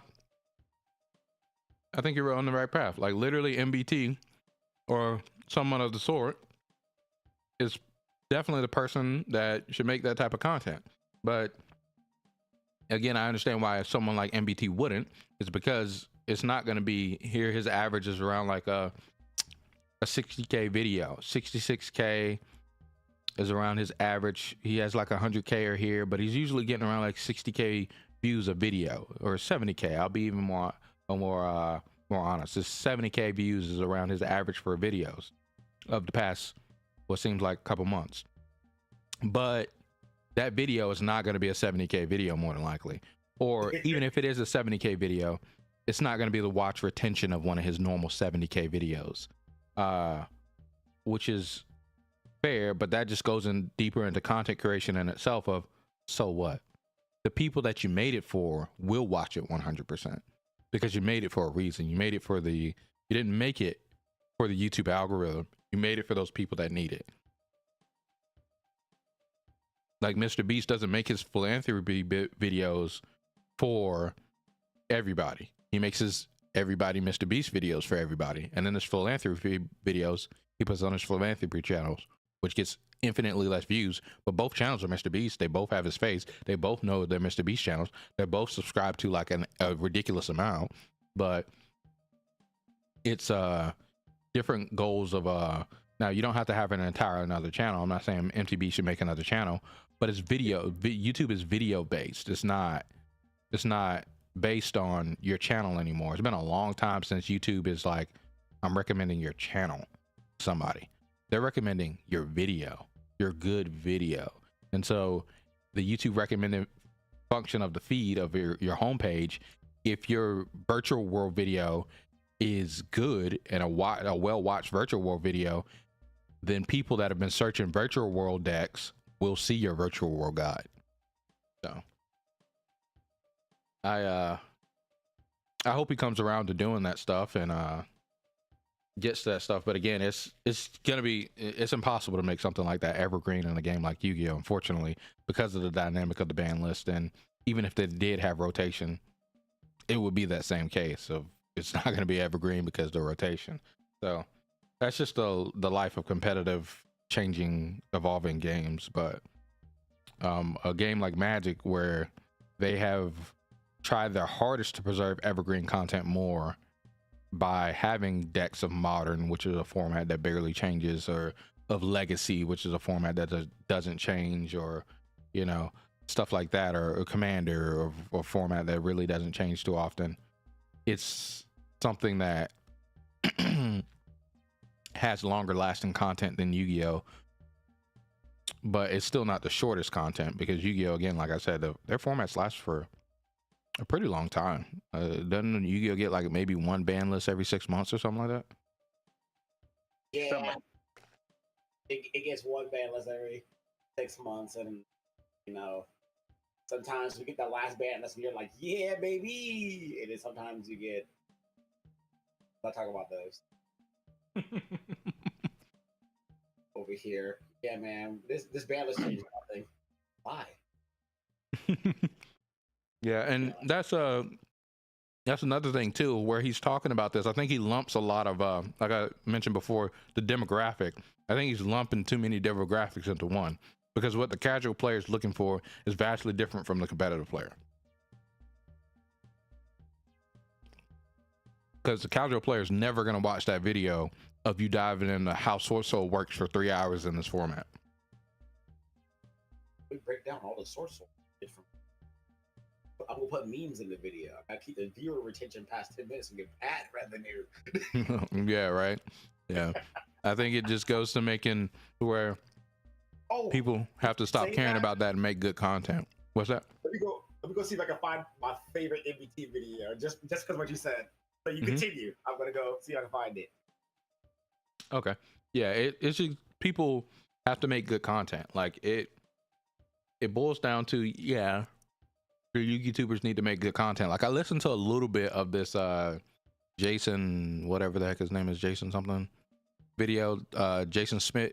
I listened to a little bit of his video where he was going over the MBT part of the video, and in the MBT part of the video he was a bit disagreeing because of there being competitive content out there, similar to what we read in these tweets with Farfa, or where Farfa was like him and Farfa on the same side. I disagree with both of them. Right, yeah, he's like I don't feel like your video is accurate and undermines a lot of the work of smaller competitive creators in the spaces within the Yu-Gi-Oh community. And when he goes and explains a bit more of what he's saying to Farfa, then it makes a bit more sense, because yeah, what the it is not evergreen, because the content is not evergreen. Yo, are shorts the future of YouTube for real? Yeah, pretty much. What? Like, I'm looking at that man MBT shorts, bro. I'm over here like I see a 400K views, and I'm like, what's going on? Shorts are easy to get views, so 400K isn't really a lot. Yeah, okay. My brain's like, what is going on? I'm not used to this number. Get it out of here. But yeah, the database, the article update, to keep update on the different archetypes of Yu-Gi-Oh and things like that. Personally, I think the game is too vast. Too many cards. Even where I reference Duel Links meta, like you said, it's not the perfect reference, because Duel Links meta is even a smaller game than actual fucking Yu-Gi-Oh. They have nowhere near as many cards in Duel Links meta, or in Duel Links, excuse me, I keep calling it Duel Links meta. In Duel Links is as Yu-Gi-Oh. So that's why Decade is able to do something like that, or where he has the format. And even where we go over to Master Duel, or where he does it for Master Duel, the same case.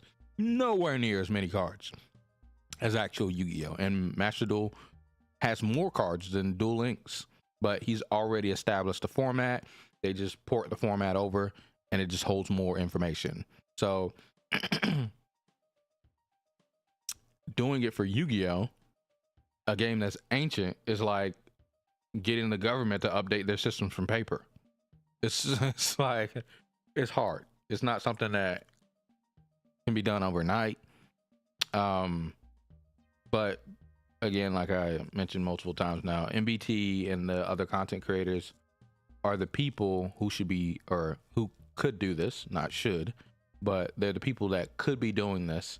If you're an aspiring Yu-Gi tuber, this would be something great for you to do.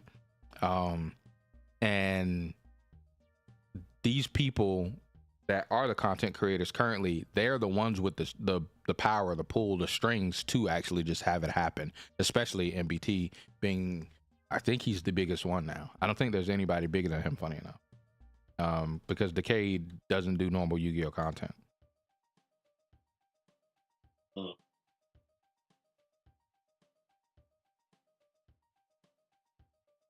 All right, I'm posting this dumb clip and this dumb shortened video recommendation. It's stupid. Video recommendations. Let me see this. Explaining to Farfa's chat why I'm not playing Elemental Hero Sunrise.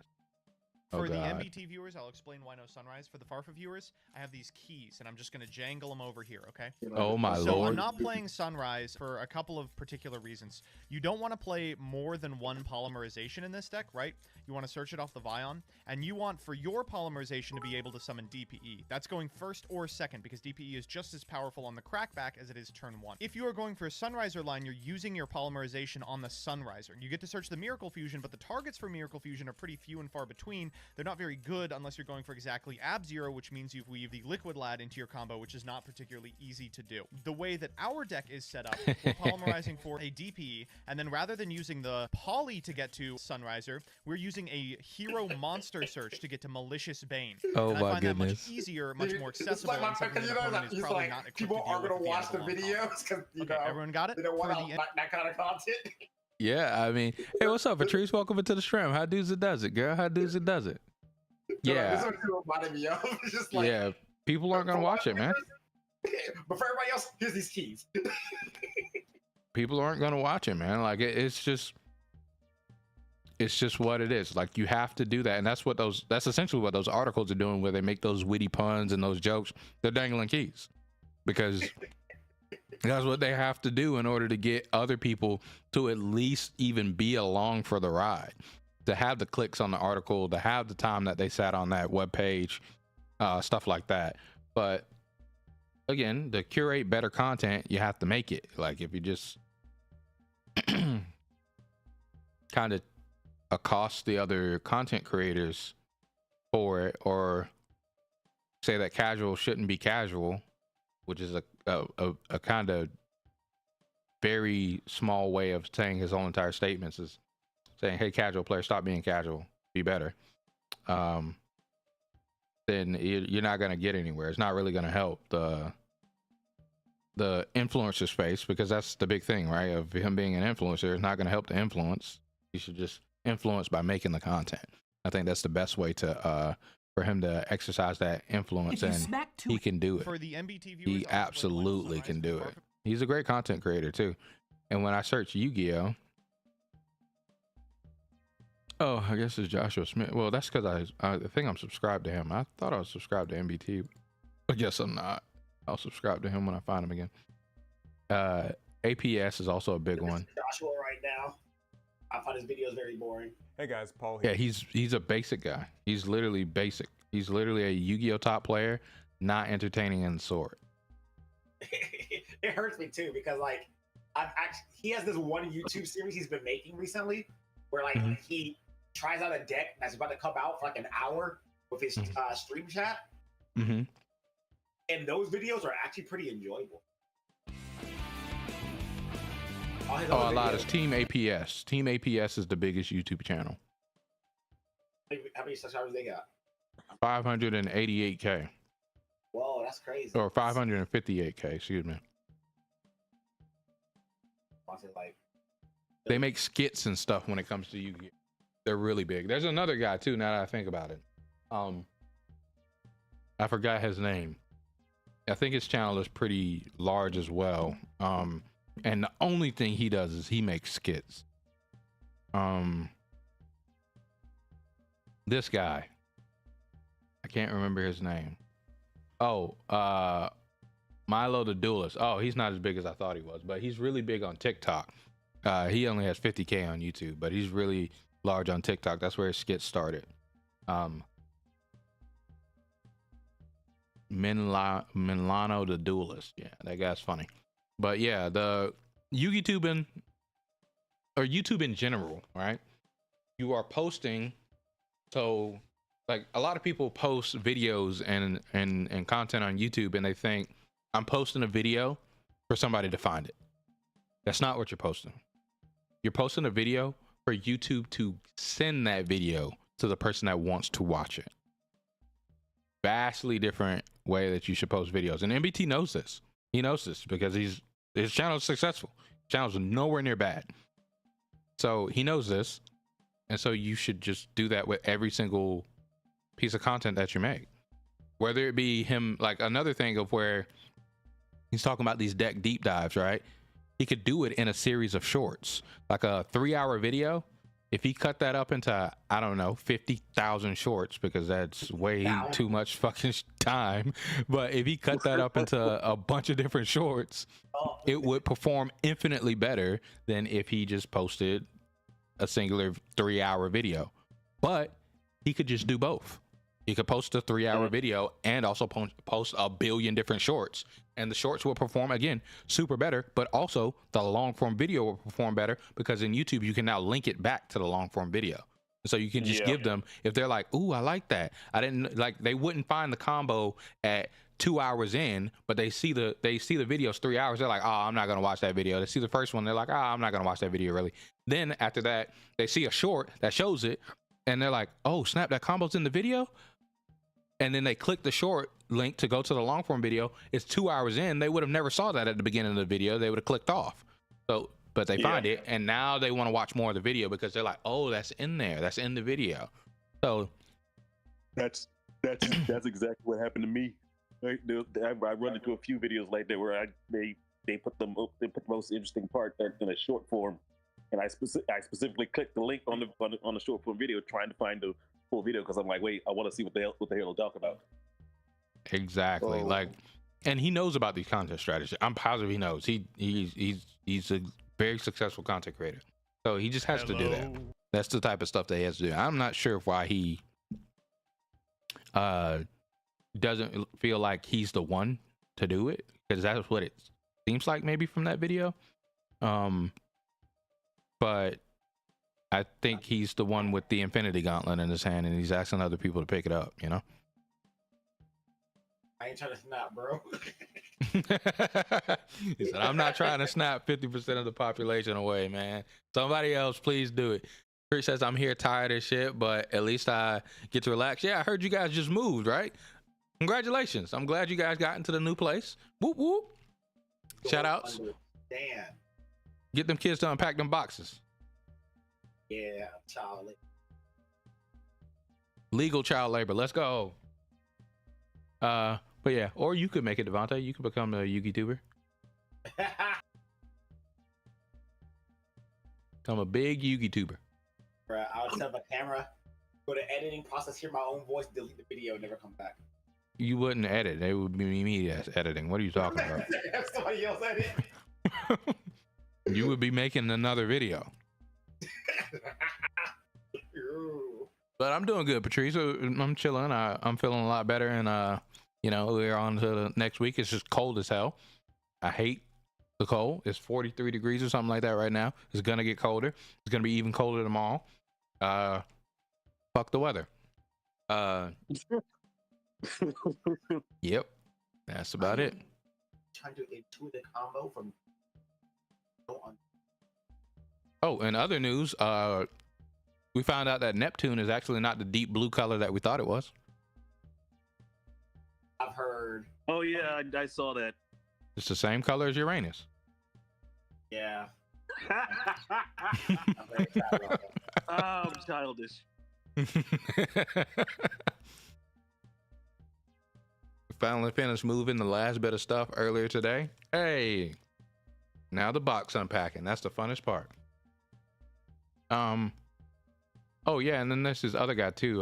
Like, he has a lot of like reach for other people. Simo. Simo's another Yu-Gi-Oh content creator as well. He has 16K. You know, people that watch his Yu-Gi-Oh videos. He literally just makes a bunch of Yu-Gi-Oh videos. He's a really good content creator. Is this the combo? I forgot this guy. Again, there are a lot of card game content creators that I used to follow that I don't follow anymore because I don't play card games like that. But you know, they still get recommended and pop up on my feed, especially if I search anything card game related. Like, they immediately come up. But yeah, I think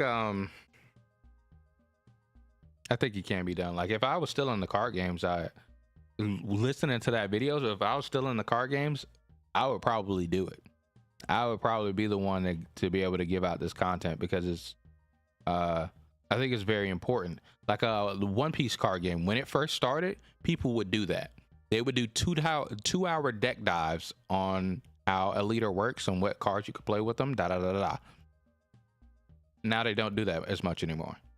But I mean, again, it's just the return that they want to see is not what they expect. More return than they're getting, and I think that their expectations should change for their return, and they should know that strategy that I just pointed out earlier of doing that. All right. Yeah, we'll probably talk more about the Yu-Gi-Oh stuff. Oh wait, I never looked at the article. What the hell is the article? Oh, the article. So there's an article. I couldn't find it, but that link I sent of like the Twitter thread and reading through it is kind of like the big crux of some of his more talking points. So. Oh, okay. I'll find the rest of it later. Okay. Right now, I'm kind of into it. This combo I read about online and watching my brain melt. A combo that you read about online. Here's a good resource. Talking about that you could play Zodiac even without after the Dryden ban and the Barrage being at 1. But okay, combo video don't exist. So I'm just reading through the cards and trying to put together what are they talking about. Huh. Yeah. You know, I'm currently the victim of the exact thing we're talking about, where I'm just like, hey, I would like this content. Where's it at? Someone help. Yep. That's a big sign of the missing void of content, the missing void of information. If somebody makes it, it will be consumed. Because people do want it. It just won't be the 500,000 Yu-Gi-Oh players. It'll be more like 10,000 Yu-Gi-Oh players that want it.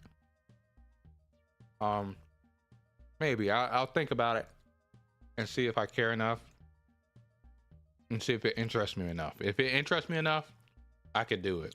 Because it is not much. It is not an investment of actually getting good at the decks, I guess. So I won't have to be stressed with my opponent dropping an Ash Blossom on me in order to learn the intricacies of the decks. They said stressed by Ash Blossom. Yeah, interactions like that fucking are annoying. Yeah. You know how my brain is. But, you know, I understand where people are just like, oh yeah, this free piece of cheesecake exists now. Just send it from the hand. Ruin my day. And you can change Ash Blossom's name to any interaction that's the best interaction in the game at the time. I don't care if it's Ash Blossom or not. All of them fuck them, right? Like that's how I feel. So hey, I understand. I the more and more I play card games, the more I go into the lines of card games should be a response game. They should not be a interrupt game. You should never, unless it's a specific format, or excuse me, a specific deck, just that deck, and that be the only deck that can do it. And that's it. Maybe then we can excuse that thing being able to do it. But in general, the goal should not be to be able to interrupt / stop your opponent. You should be able to respond to your opponent's turn after they've done it. Because the interrupt game, especially when it's like broad, just makes it like Yu-Gi-Oh, where every deck needs it. If your deck can't fit it, boo-hoo, cry. But the thing that your deck does better be so powerful that it doesn't care about every other deck being able to do something that you can't, which is inhibiting to your deck, which just creates a bad ecosystem. Oh no, I was looking at Virtual World stuff, and now it's recommending me Virtual World. I forgot I played that deck. That was like a Master Duel Ancient Times, back when I turned on Master Duel for once. All right. Man, I love Virtual World. I just wish the deck was good. And apparently it is. Good luck. Yeah, you better buy them right now, right? They're cheap, ain't they? Oh, I'm more interested in the Zodiac combo. Oh, so now you don't care about Virtual World. Oh no. I already have most of the Virtual World cards anyways. But you need them all. Yeah. You need them all. You need every one. Let's see. High to low? Yeah, the most expensive one is $2.05, Devontae. Not exactly. You need them all in their highest rarity.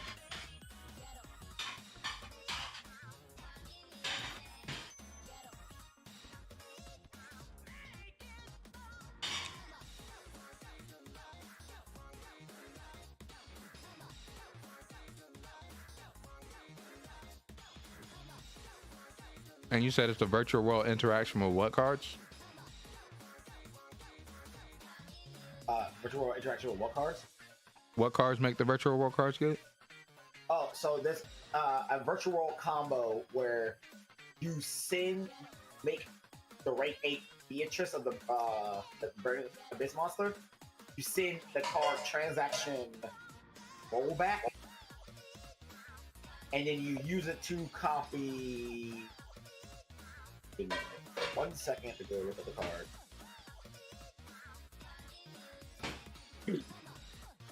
Isn't she banned? I thought Beatrice was banned. This rank 6? Yeah.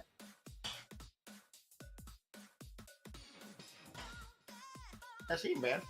Oh, okay. Alright. I was like, I thought she was hurt. Card's strong. She just sends a card in your deck to the graveyard, right? She's Foolish Burial. Yeah. On spell speed 2, right? Yeah.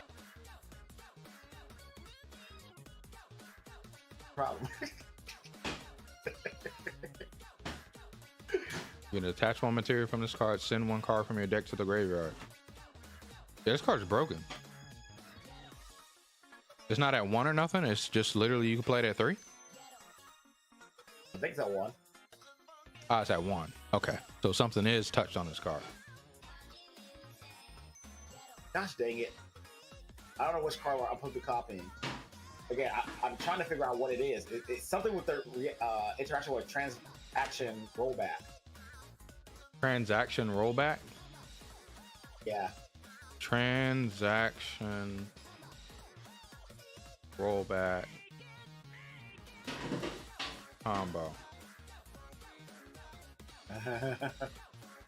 You see a lot of Labyrinth. We need to talk about. Oh, that's the Labyrinth card. It's a card if you are playing in Labyrinth. A lot of. Transaction rollback virtual world deck profile from 4 months ago. Has this been around for that long? The card literally hasn't come out yet to it now. But I mean, it's been in the OCG, right? He has been in the OCG. No, it's played in the OCG. That's why I was like, yeah. Yeah, but you know, us Americans will dueling book and stuff like that. Fucking OCG cards with theory crafting. Because it makes it so that if you don't know what the card does, it says that you can pay half your life points and copy a Transaction rollback virtual world guide. Gain that effect, right? So you can banish it from grave, or you can activate it on field to copy a trap card that's in the graveyard. So Okay, so let's see, Devontae. Can you start doing the combo, brother? I don't want you to explain each and every card to me. I actually don't care about any of the cards, bro. I just want to see the combo so I can explain it to Devontae. All right, cool. So, what up, Brian?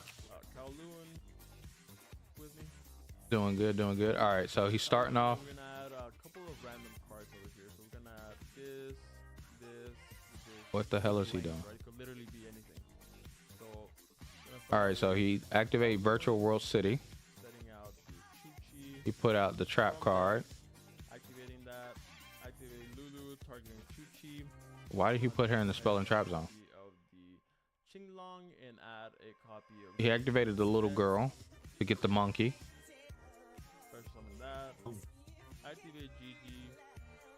Targeting Lulu. Okay, that's where he puts the I activated this card. So he activates the monkey Now we're gonna go ahead to special summon it. this off for the He synchros in the Stardust Charge Warrior. effect to draw one. I'm gonna add a random one just so you guys don't think that I'm adding like a key piece. No, this is just a random card which we already gotta draw. And then what we do here is gonna activate. Then he activates the Qinglong in the grave, the continuous spell. Roshi, discard. He gets Roshi. Doesn't matter what it is. Now we can go ahead and activate Roshi effect right here. Good old Stardust. Activates Roshi effect. Neon from deck. I like how he has 3 Ash Blossoms in his hand is like the garnet. They're just wasting his face. Right. Now we can activate Roshi gets back monkey. was summoned to our field. We can special summon that. He summons the girl with the shield. Okay, so now what we can do here is we can go ahead and synchro both of this off for a copy of the Maolong. He summons Malong. I don't know what the hell that is. Cloud Beast Malong. Now Maolong becomes level 7, right? Oh, one long. Now we can go ahead and activate. I'm watching the video along with you because I'm trying to. Okay, dope. And then this Yeah. one doesn't matter what it is.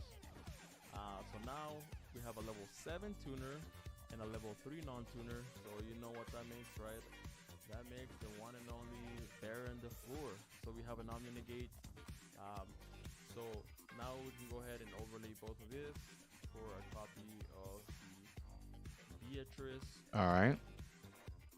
Okay, so what this combo does, it plays around Dark Ruler, it plays around And this is one of the giant rocks of Evenly heaven. Match. I mean, it plays around Super Poly, it plays around Imperm Ash, it plays around everything because Yo, Baron guys, is gonna be protecting I'm about to dip our out because Beatrice, I'm falling asleep already.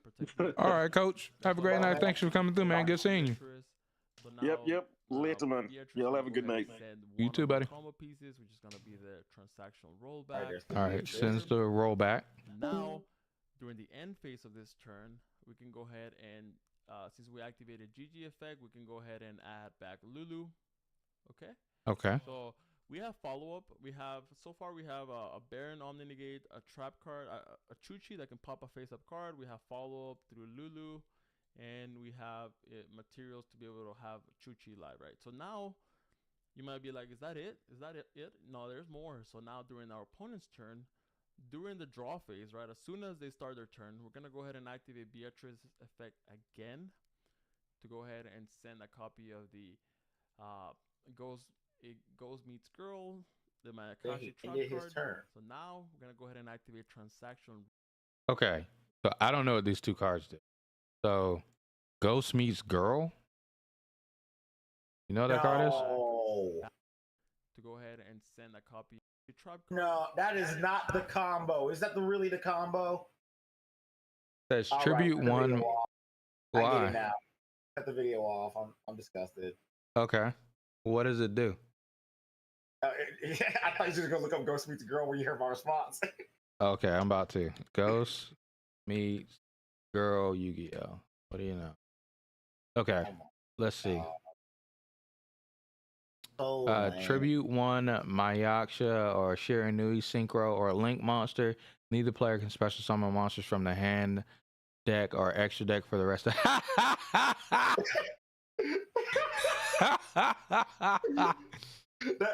was like, so what's the combo? Virtual World doesn't have a regular chat card. Girl meets Ghost. And I'm like, oh, man.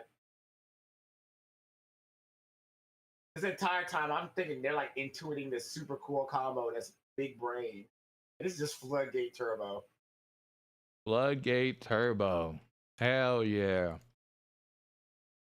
Transaction rollback is what that card is called. Yep.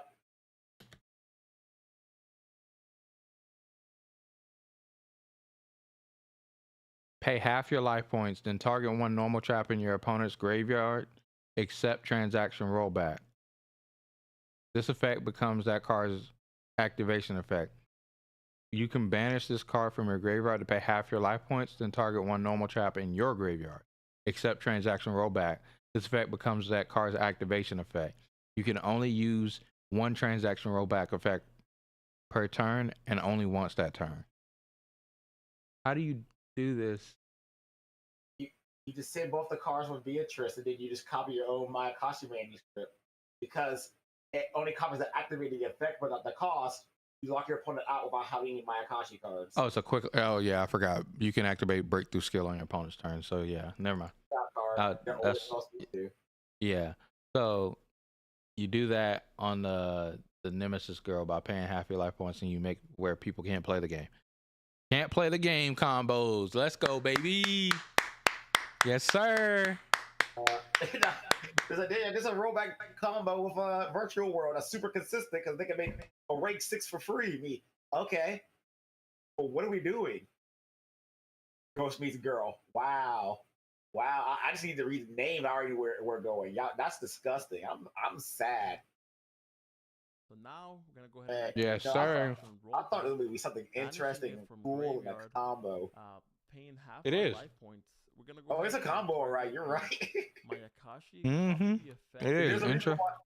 Now there's a reason why his combo video was very confident having 3 Obla in his hand. Monsters from hand deck probably need a 0 for this whole turn. Yeah, you didn't need any. He said it. The whole entire time. I know it's hard. I don't have him loud on the stream, but it said. And then you also probably have him muted anyway. He was saying those cards, those other cards in his hand. He was just adding those. They don't matter what they are. He was just adding those so you could use it as the fuel. The starter that he needed was the one spell card at the start, I think. And the girl. So, or let me see what his opening hand is.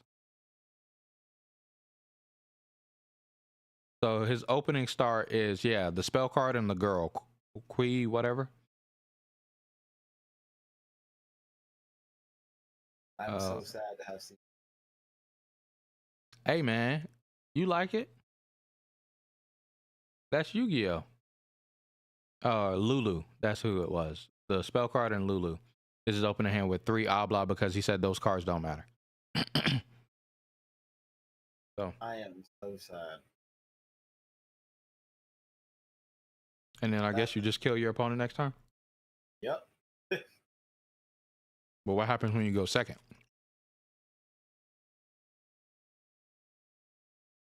That's a good question, and I hope the answer is get punched in the face. Come on, Devontae. No, we having fun. No, I'm not. That man Brian trying to play Gosh Day Calamity Lock Turbo on me. He's like, I want to try to do Centurion deck. What's that do? Calamity literally says you can't activate any activated card effects. Oh shoot. And you secret it during your opponent's turn instead of on your turn. So they can't play during their turn. There's ways to stop it. The deck's not good. The deck's actually bad. Like, we got done doing the matches. The first game, he didn't play Calamity. He lost, and he's like, I'm going to play Calamity this time. And he lost anyways. Because the deck's not good. Yeah. But he won one of those games. Can you guess why? You summon Calamity on your turn. And I did not have an answer to it, so I just lost immediately. Damn, buh. And I'm just like, yep, good game. It's just fun, fair. Yep, that's a combo right there, boys. So like, let me know when I see those decks. I'm like, what does the deck do when they go second? Hopefully, die in a ditch. They deserve it. They deserve it. Nah, man, that's not gameplay. That's a parody of game. That's what everybody thinks Yu-Gi-Oh is, man. Oh, I know that's what they think Yu-Gi-Oh is. Like that man, you heard that man Joel? That man's like, bro, you okay with this? I'm like, Joel, I know what I signed up for when he said he was playing Dynamorphia. He's having fun. I have answer. I 1-2-1. Yeah. Yu-Gi-Oh match. Yeah, Yu-Gi-Oh definitely has stupid cards that should not exist within their. Why could that card see the future, huh? Yep. Should not exist within their ecosystem. Can I leak off this Earth monster to make a Dark monster? No. Why? Because you can only summon Earth monsters now. But I only have one attribute at the end of my resolution. Too bad. Yep. From a stupid card with a stupid ruling. It's not even in the Japanese game. But we can't change it. We have so many years of precedent. I mean, it's just it's because they say goes a match effects player. That's all. Goes a match. Really. I mean, that's a way to word it. Yeah. I'm convinced it's correct. I will not be told I'm wrong. I mean, you're not wrong. Like that's a legit way to word it. Yeah. Goes a match does see the future. Like does, yeah. You can't summon it because the game knows that you're trying to summon a monster of the not correct attribute. Even even Master Duel and Duel Links operate in the same way when you can't summon certain elements and stuff like that. You can't even attempt to summon it. That's crazy. You sound like you're at the house, Devontae. You at the crib? Yeah, I'm at the house. Oh, tight. You trying to play some stuff while Brian gets ready to play some Relink?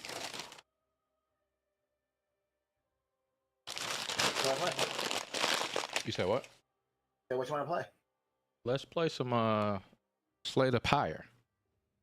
All right, let's slay some pyres. Man, I want to get that dumb Library Runia mod working. Yeah, it sucks that that thing is crazy. It messes up. We can I didn't unsubscribe from it. We can see if it Oh, I straight didn't. I was gonna try out eventually by myself, but paying off all the other mods and just playing it and seeing how far I can get before it blows itself up. Speaking of just playing it, I'm about to play with a basic Slay the Spy character versus a special one. Back to the basics. Yeah, I just want to play with the Defiled. That character's pretty fun because they gain a lot of block and have like intuitive ways inside of their deck to gain block. Because I think in order for us to become better at beating, by the way, Devontae, have you started again? Yeah. I've turned off a couple mods. Oh, which one you cut off? But I can turn them back on if you need. I turned off the Vixen. I turned off the Bug Knight. I turned off the Traveler. You cut off like all the mods I play. Oh my lord, who are you playing? The Vixen and the Traveler? I was gonna play Breakshin. Nah, I was gonna play Break. Oh. Don't worry. Don't get me wrong. I enjoy Breakshin. I was gonna play the Traveler though. Okay, I turned on the Traveler. I turned off Mystery Dungeon. Are you gonna play that? Nah. Okay. And then you already know we might as well unsubscribe from the Duelist mod because fuck that thing. Dude, I want to try the Duelist mod, but I'm already unclicked from it. That man Seto Kaiba came in bugged and tried to murder me. And he's like, "Is Seto Kaiba bugged?" And I'm like, "He's trying to kill me." Yeah, that interaction plus it's man, that shit is complicated, dude. That shit is so complicated. All right, let's turn back on some Bomb Rush Cyberpunk. I just wanted to play a deck full of hand traps. Deck full of hand traps? Yeah, bro. Be like, Effect Melee killed him. Stram, thank you guys so much. You guys have been here with me for 3 whole hours. Hit the like button if you haven't already. Subscribe to the channel if you're new. Great content is here, guys. I really do appreciate all the love and support on this fine moon day. And yeah, hope you guys enjoy me chilling for the rest of the stream and playing some Grand Blue Fantasy Relink later with Brian. Yeah, I'm still upset. What about? Bruh, Wait, did I not get the achievement card?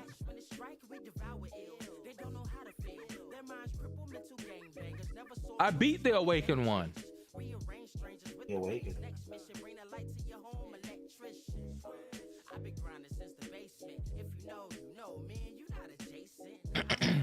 This sucks. What am I looking I don't know where it is. Wait, deeper than the surface.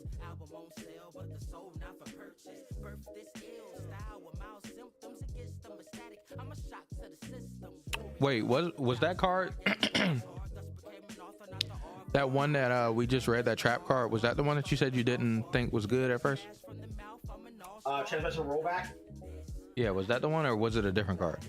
That's the card. I was trying to intuit why people were so excited about it. Yeah, bro, like that. You immediately have to think about a old card that probably isn't played in Yu-Gi-Oh because it's limited to one. I opened up the lobby, by the way, bro. I also like the Hermit. The Hermit's really good. Switch. But yeah, you have to know about other Yu-Gi-Oh cards in order to get that, you know. What garbage did you just give me, Gabe?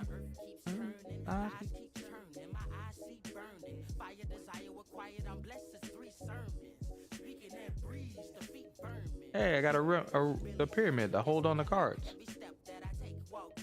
Up to my fight.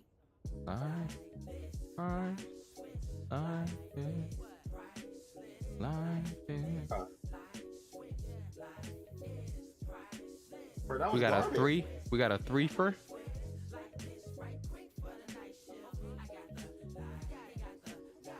But with the 3-fer, we have no merchants.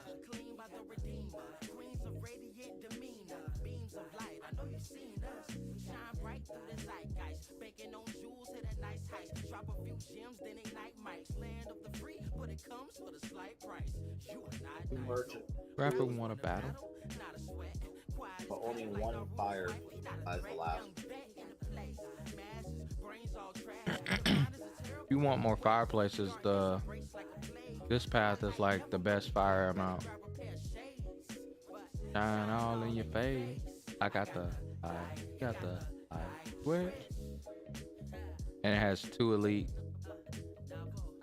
And it has like 1, 2, 3, 4 restus. 4 rests.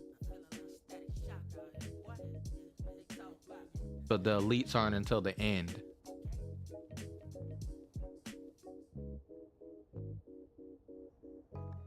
Or we could do 3. We could do 3 elites on this one instead of doing this question mark. You're about to say what?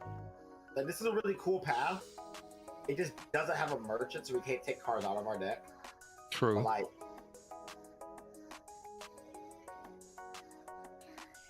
I think it's pretty good because I don't like this path over here where the merchant's at up top because I don't like question marks. I mean, we have that one mod that you have now, so they have those things always deal fucking damage to us, but they give us relics.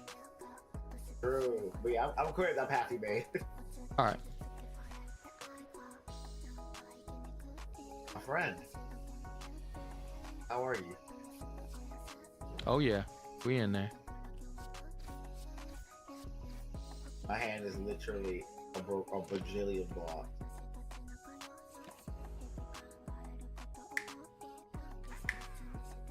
Your power's unmatched.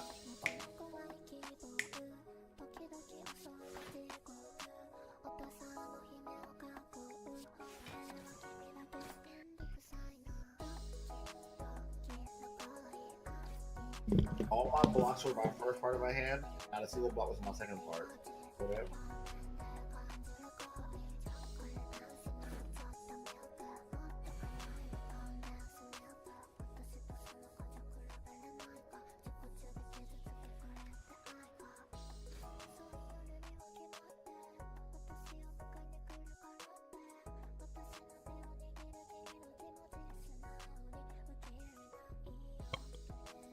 Man.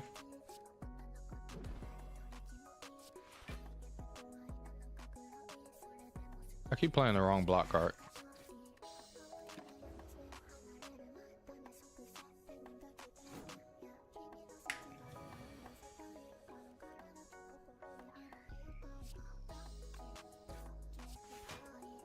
You 10 damage? Yeah.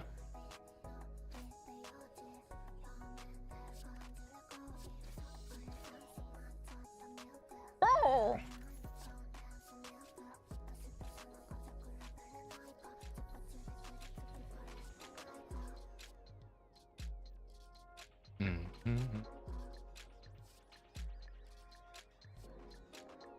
sucrose.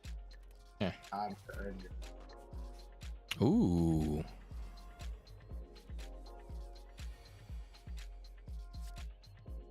Can you deal damage without directly attacking? Nope. Or no? Can't do damage at all.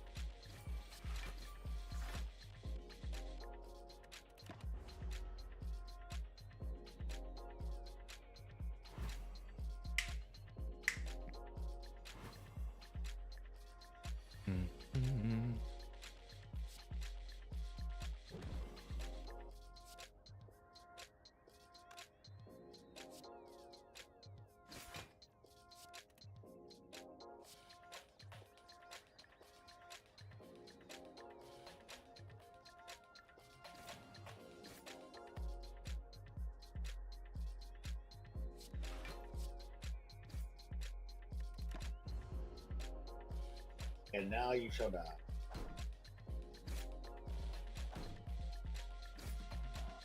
Hey. Being fast.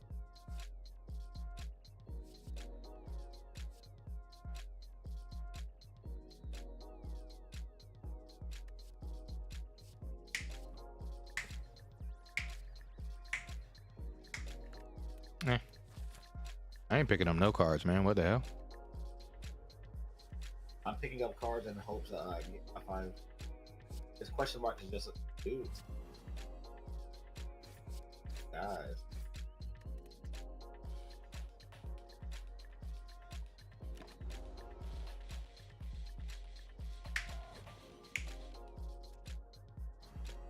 Man, Devontae did not kill nobody. What the heck?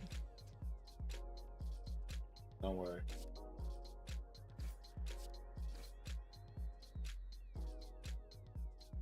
Guy in the front dies, and second up our turns. Okay.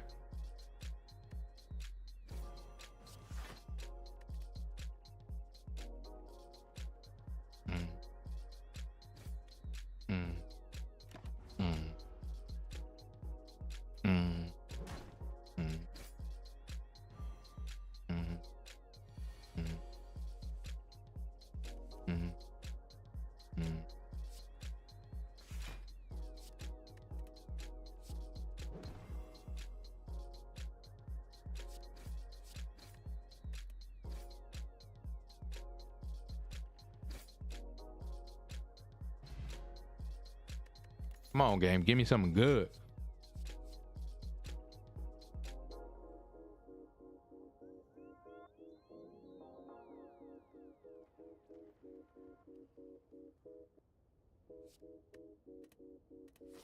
I asked for something good, got trash. Whoa, he's kind of early. I got the lie. Whoa, you got the lie. Whoa, so much lie. Whoa, so much lie. Whoa, right in your power bill.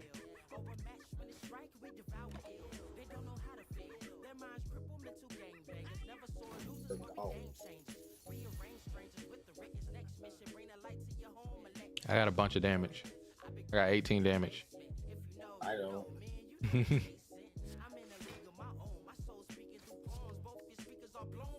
Let's get it on. Life never perfect. Beauty runs deeper than the surface. Wait, why your damage went up? Switch.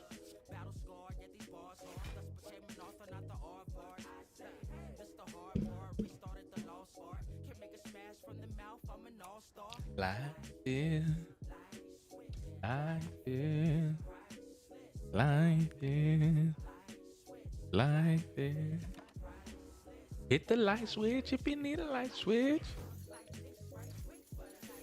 I got the line.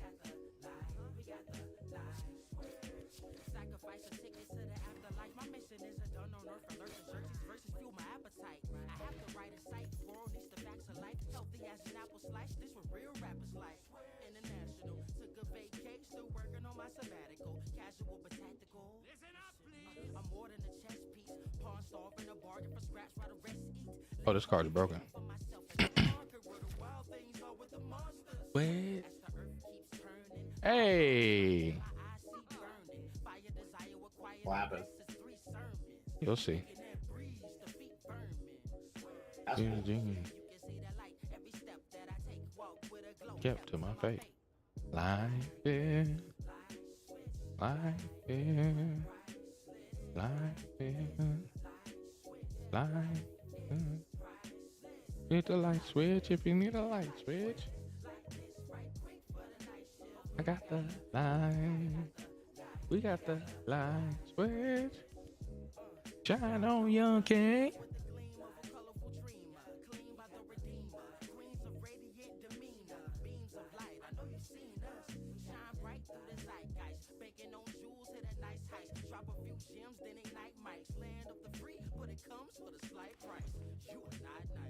Rappers want to battle. You got a threat down back. I have 4 gold.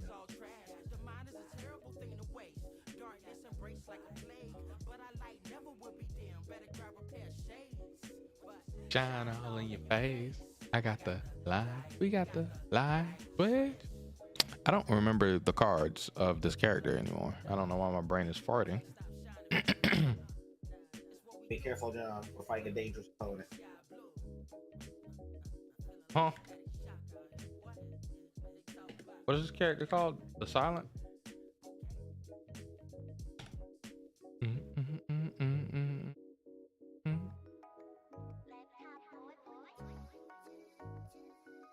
Boom, boom, boom. Boom, boom, boom, boom. Da, boom, boom. Boom, boom, boom. Boom, boom, I boom. mean, combat to the death, John. Boom, boom, boom. I'm about to join you in 2 seconds. I'm just trying to make sure if I want to pick this card that gives me shivs or not.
I guess I want this 1,000 cuts card. That's a lot of money, but I guess I want it.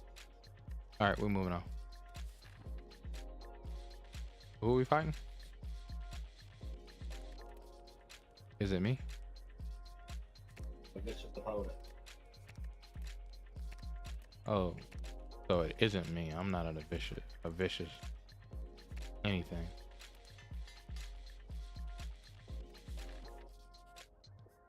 I almost clicked the question mark.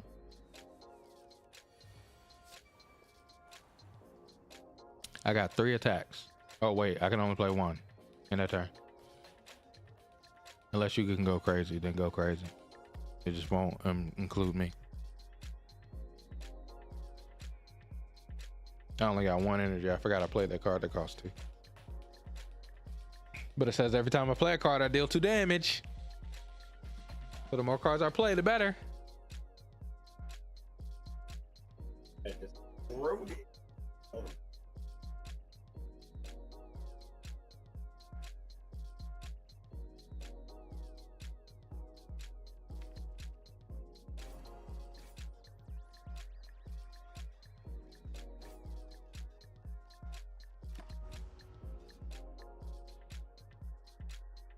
Hurt his feeling. You hurt his feeling. Yeah.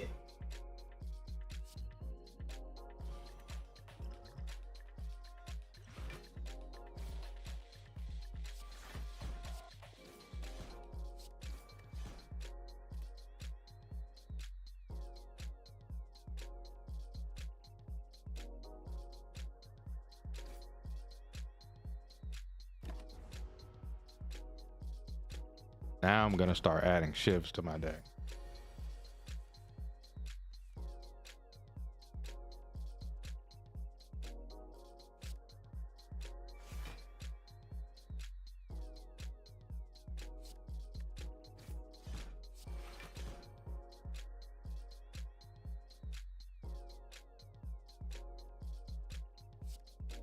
Got 20 block.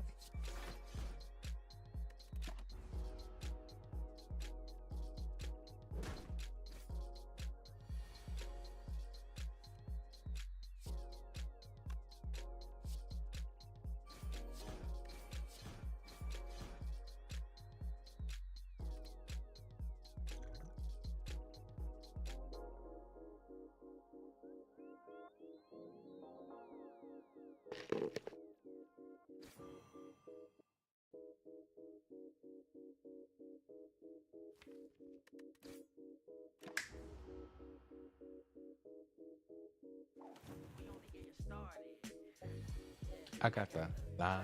Whoa. Whoa. Whoa. 19 strike, then your power bill.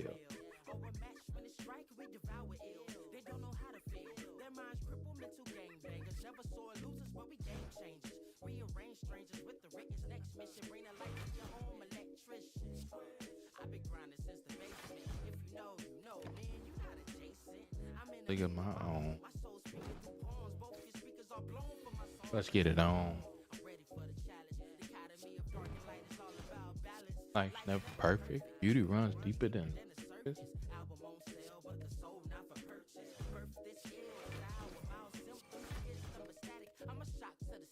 Switch.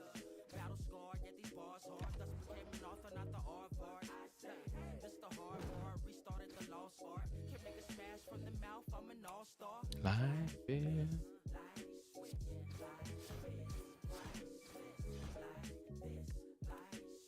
life is. Ooh, a lantern. I got the line. You got the line. Switch.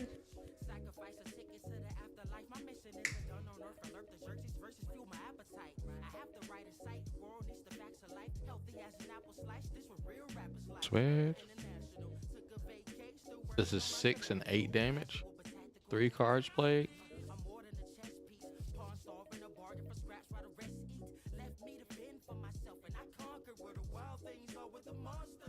As the earth keeps turning, I keep.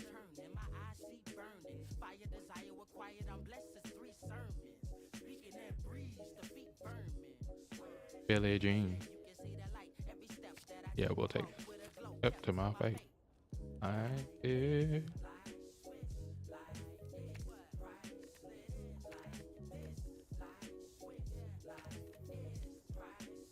Hit the light switch if you need a light switch. For John, if I get mugged again. Money? You said what? Oh, we about to get mugged. Oh, God.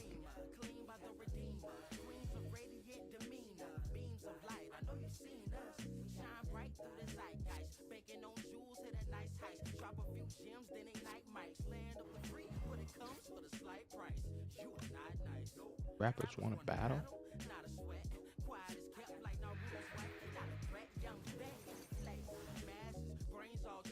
Mine's a terrible thing to waste. Got a pair of shades. Shine all in your face. I got the line. We got the line. Unfortunate for that bug. Say what? Unfortunate for that bug. Hell yeah.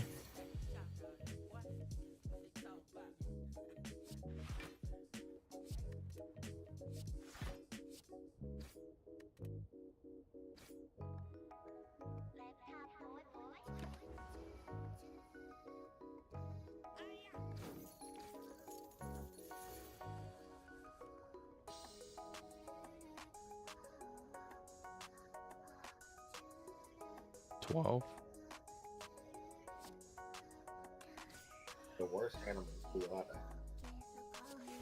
Fuck! I played the wrong card. Well, taking 10 or 7.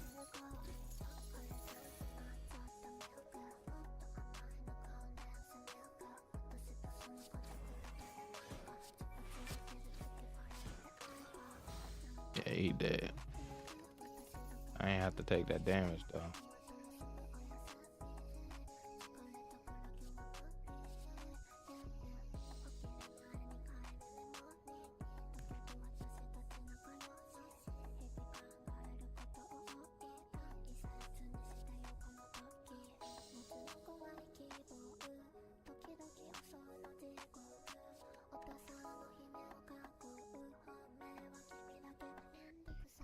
Oh, come down. Who would it be?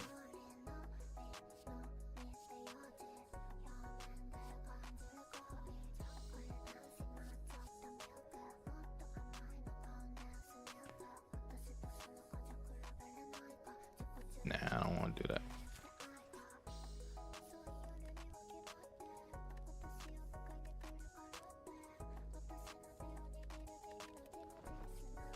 Get back to full HP. Ah, I see.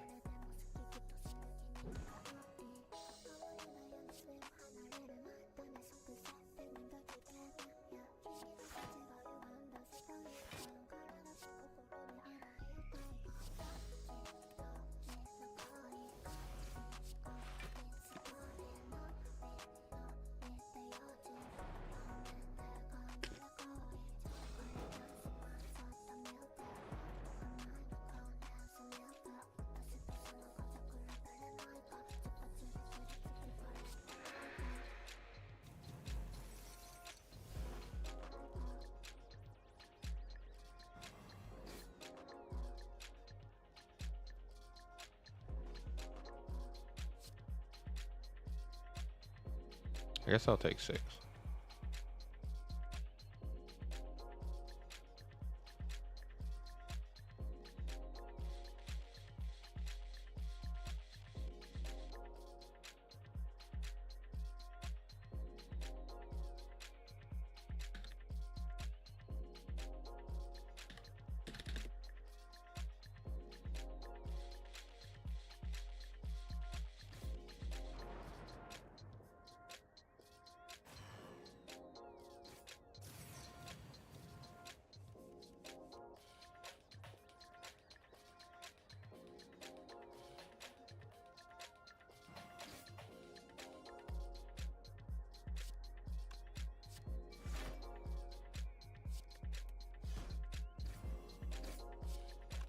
Oh, he's dead. Yeah.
Zhongli Meteor Go.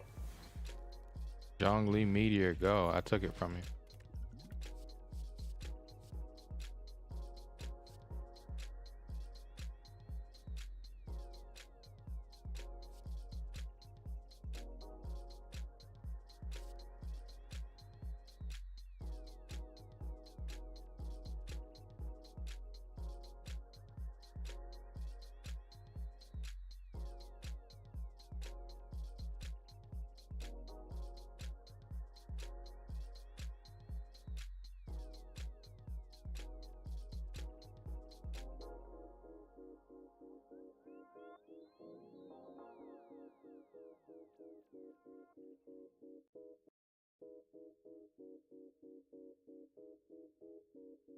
It just doesn't stop. The good. We only getting started. And we're gonna throw. Boom. Yeah, I got the light. He got the light. We got the light. What you know about it? So much light. More light than the spike in your power bill. Or a match. I guess I get this. They don't know how to feel. Their minds cripple mental game bangers. Never saw losers, but we game changers. Rearrange strangers with the written. I hate this guy. This first turn, do all the damage. Oh, okay. So.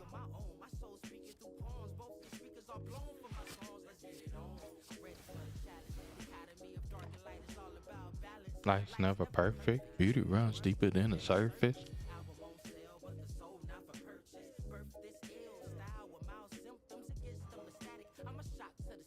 Switch.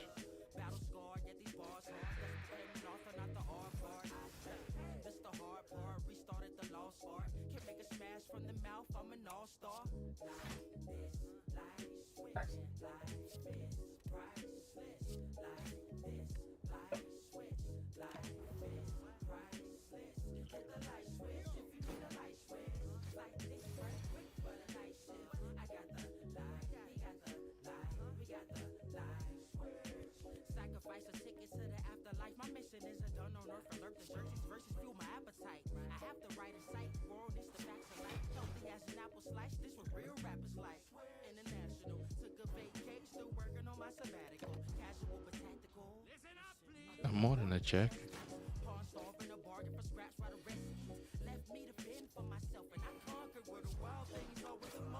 Switch as the earth keeps turning. Eyes keep. Press this 3 sermon. Billie Jean, you can see it. Step to my face.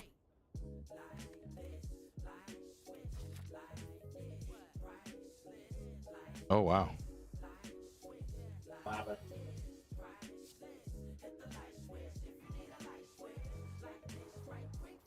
What if I skip this? That man said you ain't putting that buff on yourself right now, dog. I don't blame you.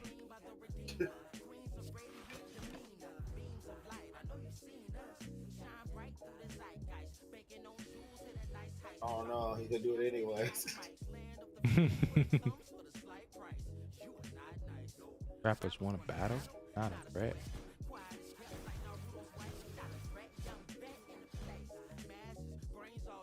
Mine is a terrible thing to waste.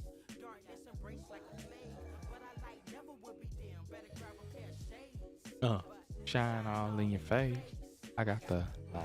You got the light. Switch. 10 damage, huh?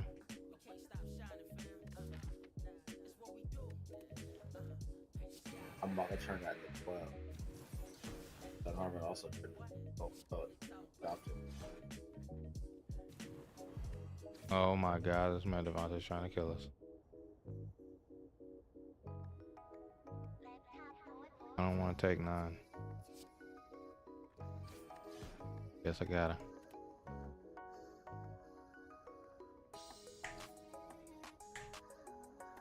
I'll take 9 of it.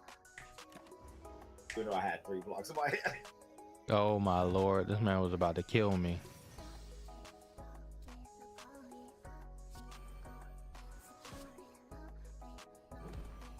No, my hand is literally just skill cards, bro. No damage? I have 1 strike. Oh my god. I'm about to throw a potion. Oh, okay, thank the Lord. Oh, I can now remove cards at rest sites? Thank Jesus.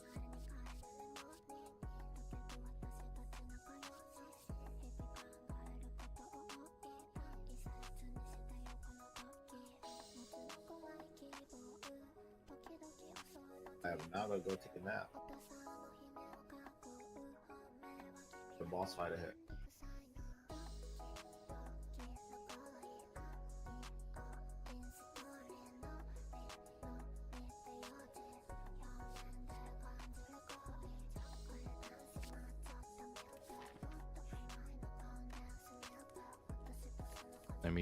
Let me get this card up out my deck. Get a strike up out of here.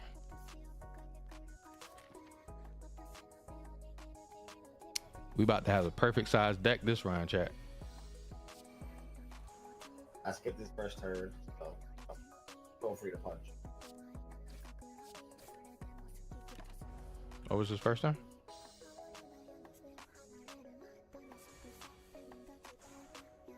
Good question. Anyway.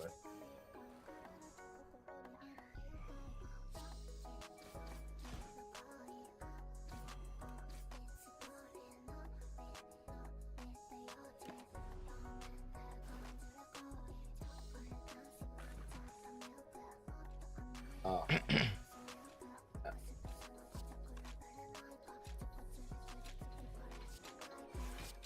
Oops.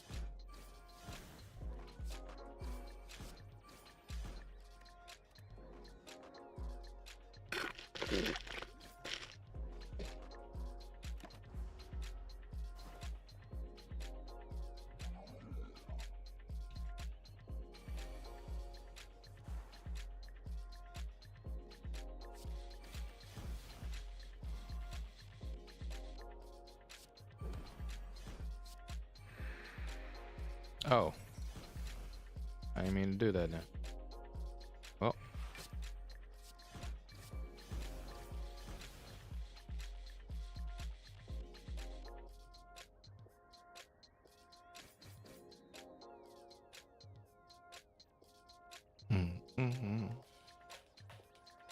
let's get this out of my hand.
I'm not gonna hit the one in the front because I don't want to split yet. Okay.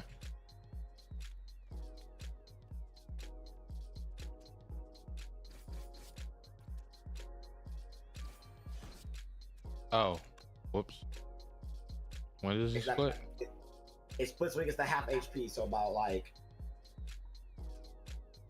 that's a really awkward, like 48, 49. Okay.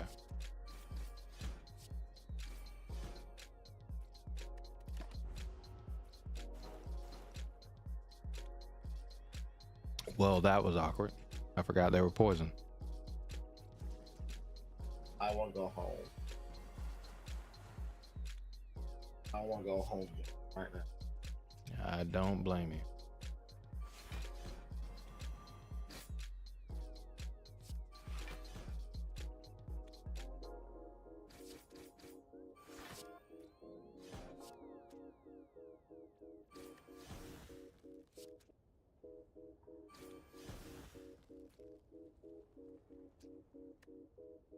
That's all I wrote. So John, you ready for to see them all die? Yeah. I just have the one in the front because he's like attacked.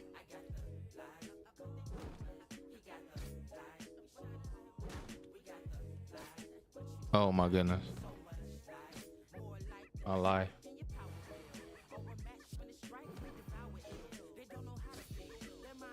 Yeah.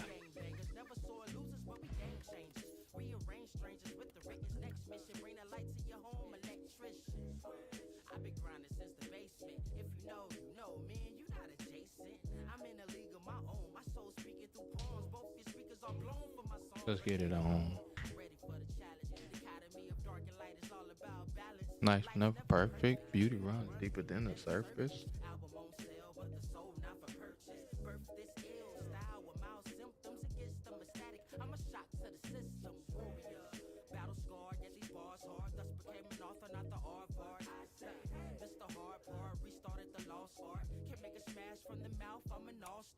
Life is. Life is. Life is. Hit the light switch if you need a light switch. Life. I got the big flower. I'm broken.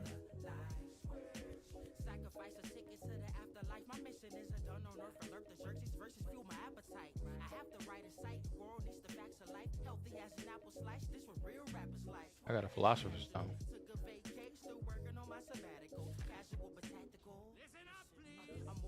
That's a lot of elites. That was very boring. Very functional. That's 4 elites on that other path, but this one is definitely very functional. The only thing I don't like about it is like after this campfire. Like, granted, it's after the blazing elite, but after the campfire, it does get kind of danger. Yeah. It's our easiest way to hit that blazing for the last one, so. Oh no, the chosen one.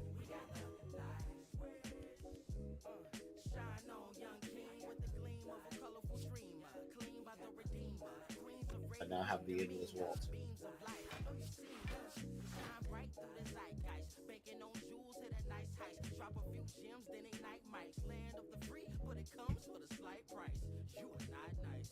Emperor's won a battle. Young bet.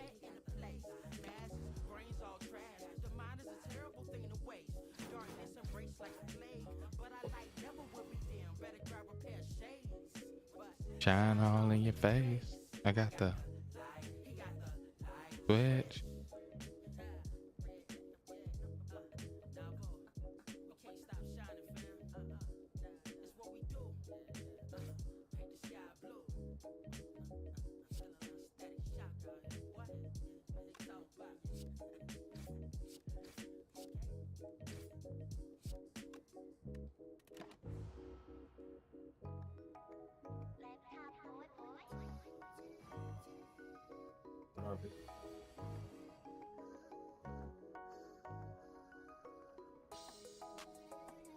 Okay. Nice.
What the hell?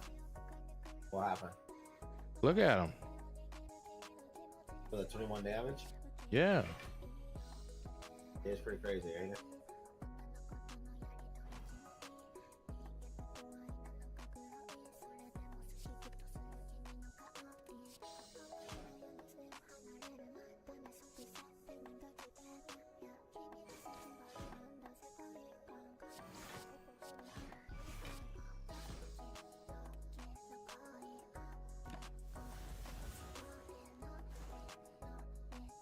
Bingo on it. Ouch. Oh, yes, it is. Oh, they have no way.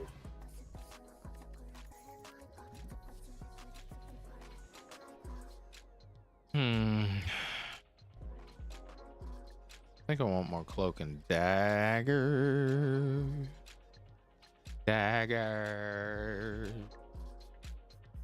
Cloak and dagger. Or actually, no, I don't want that many more of that. Oh, wow. Gee willikers, Batman. Oh, avocado.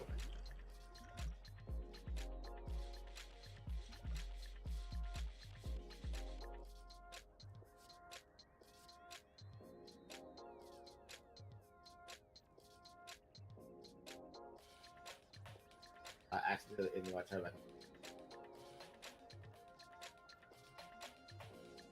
You ended your turn like a crazy person.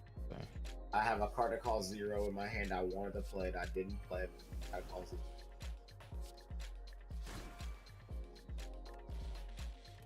I'm about to take one. So what? I'm about to take one. Hungry. Too late. I took it.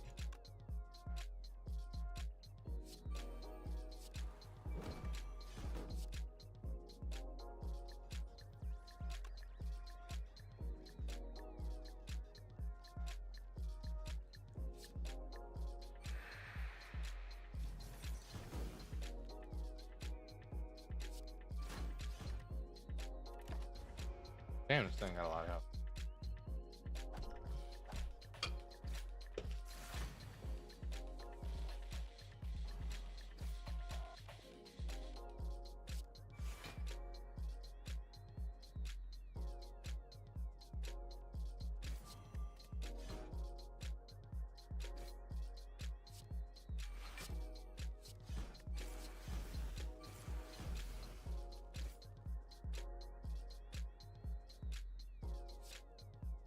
Do I just take 5?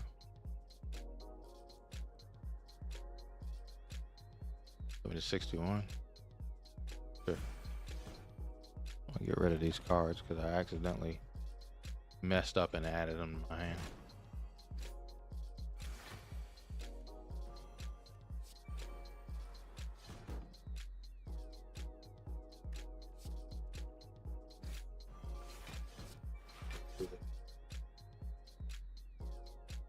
Oh, you skipped this time. All right.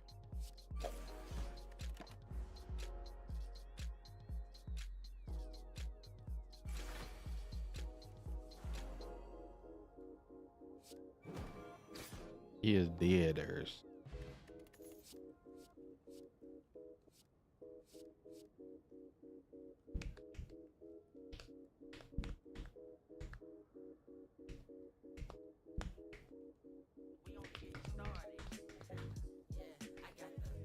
Whoa. Whoa. Whoa. Whoa. Power.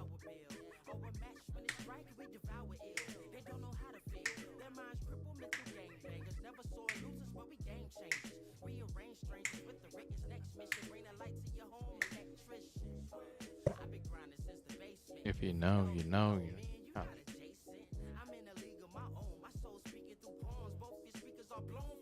Just get life's never perfect. Beauty runs deeper than the surface.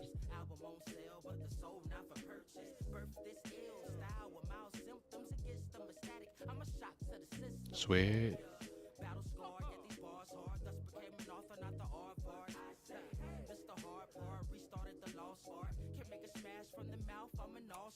Life is. I love when I start a fight that doing damage. 21. Yeah.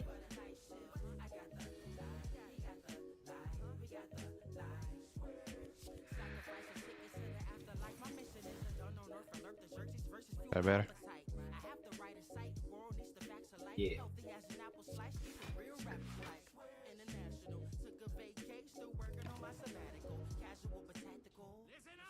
I'm on the checklist.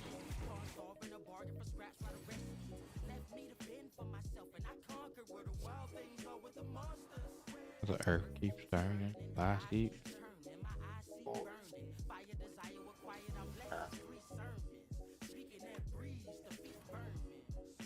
Billie Jean. Up to my face.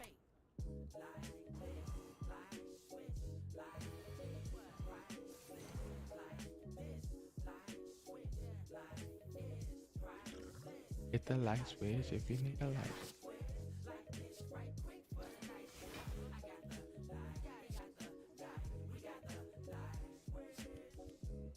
Shine on the king. Gleam of the redeemer.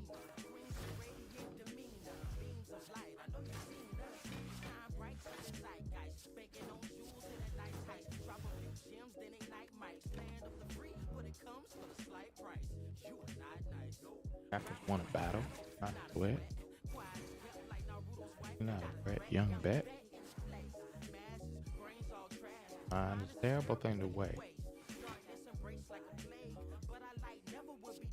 Back for the shade. Shine all in your face. I got the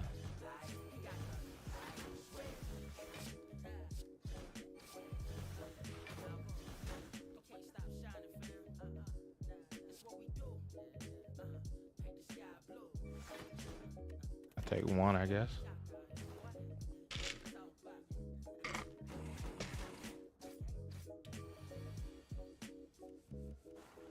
My frail wore off.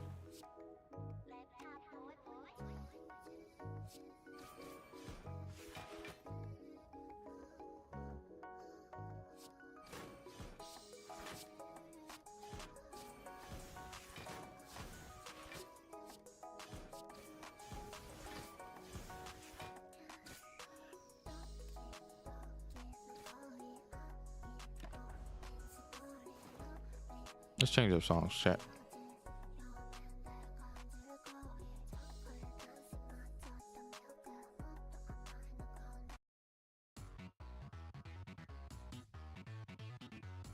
Oops. Man, Devontae blew him up.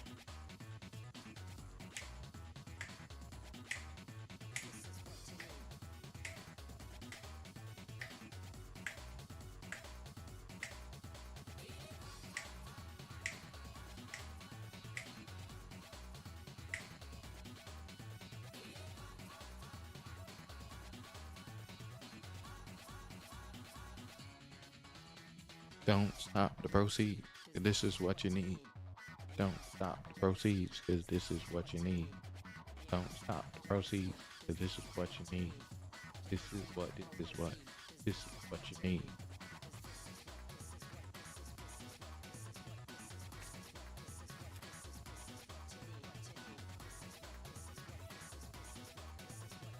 Uh-oh.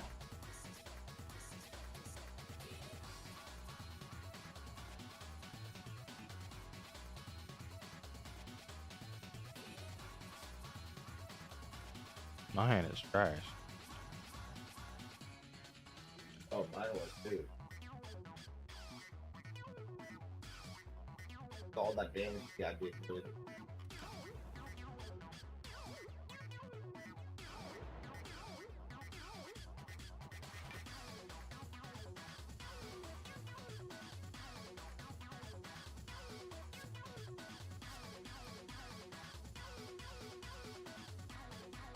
Damn.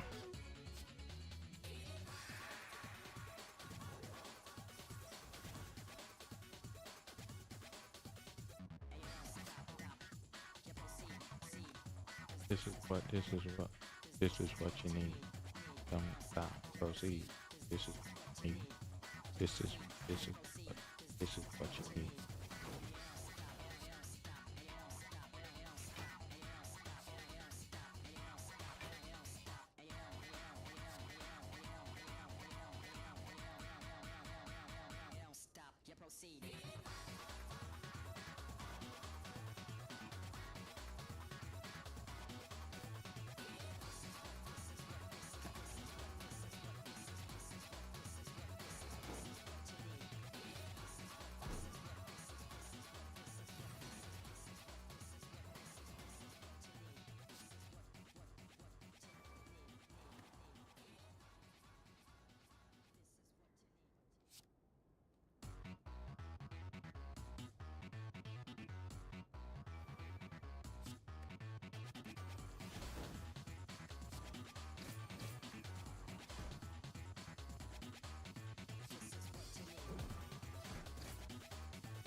Oh. That made it all easy. This is stop, proceed. This is what you need.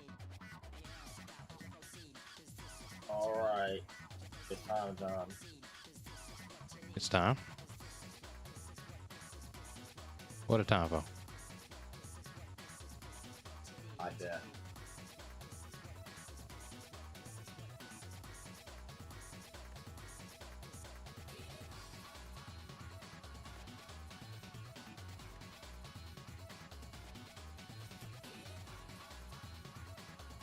Oh God.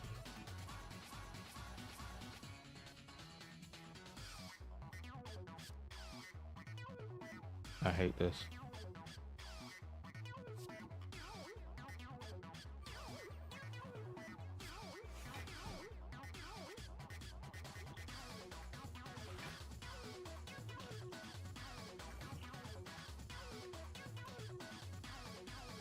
I hate it.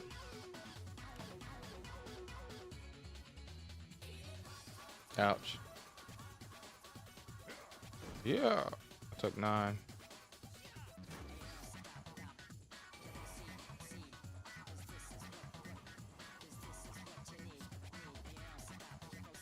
Why do they keep attacking? Wait a second. Okay. Oh, they all get stunned. Let's go. I took a John Lee.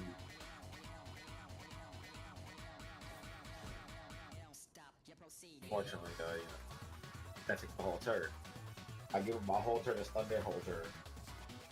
I think it's a fair conversion. It practically may be a fair conversion for sure. Why did I have regain or regenerate? Because they're blazing enemies, so they're a little harder than. Oh. Right.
Why is it frozen?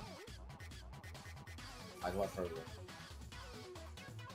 My screen is frozen on stream.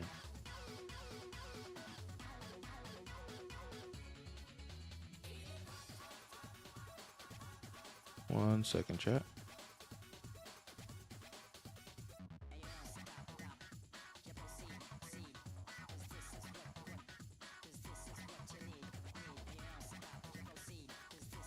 Okay, it's back.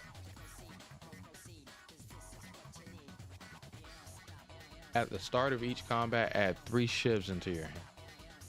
That works.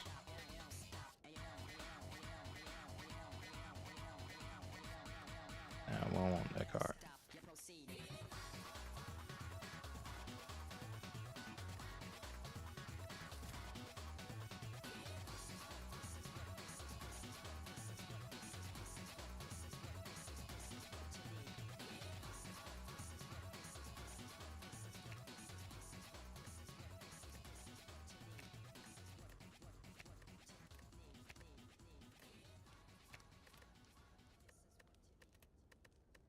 Yeah, we're about to remove another card from the deck.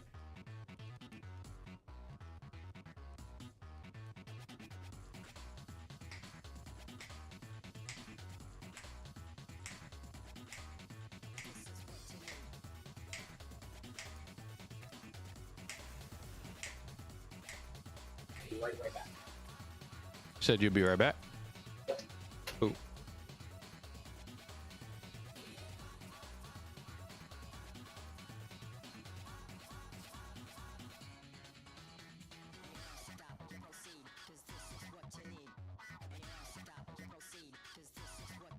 Let's see if Devontae is gonna stop their attack.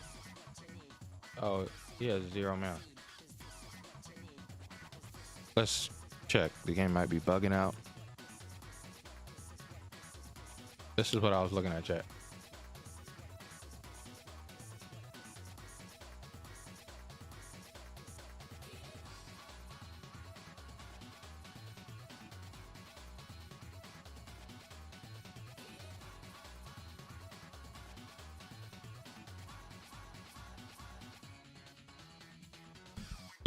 On a basic understanding of what's good.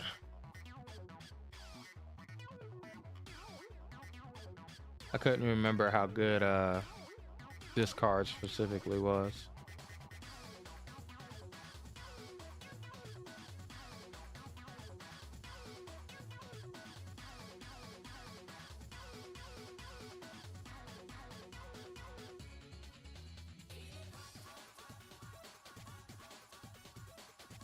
This is W tier?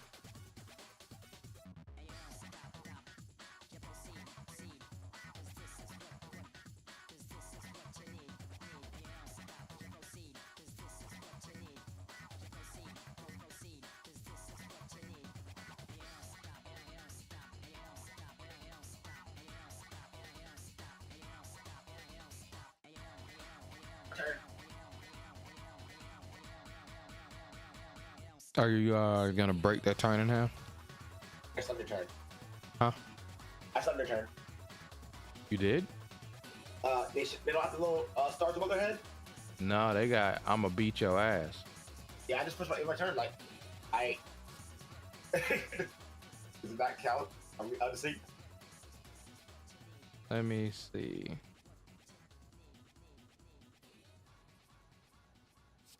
Like, is the enemy in the middle just have 20 HP left? Yeah, he does. Yeah, they all should be stuck. Let's see if they beat my ass. Nope. Okay. It was just bug. Thank the Lord. I thought I was about to get towed up. But dude, I'm not gonna lie. I saw their actions and I was like, bro, I won't make it.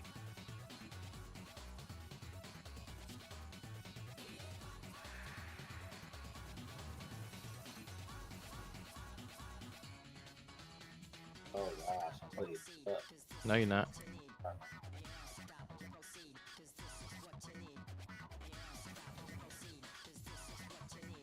Wait, why did he gain a strength? Oh, upon receiving attack damage. Why is that symbol not the same as the other symbols? All right, boys, swing on me. I can take it, I promise. He said, I promise.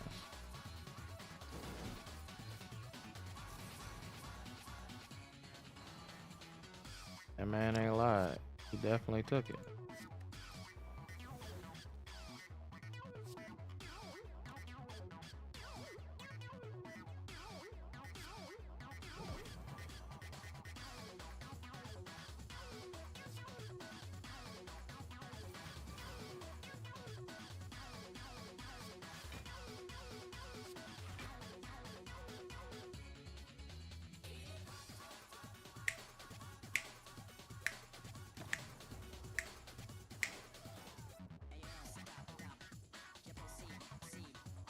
Summoning dude.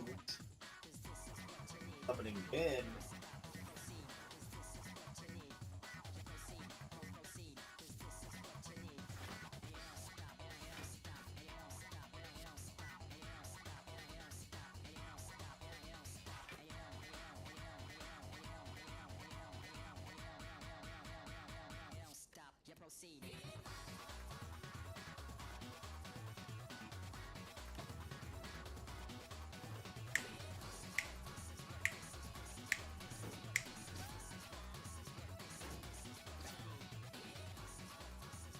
Man, Devontae out here murdering. They shouldn't be attacking. Their own fault.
Don't stop.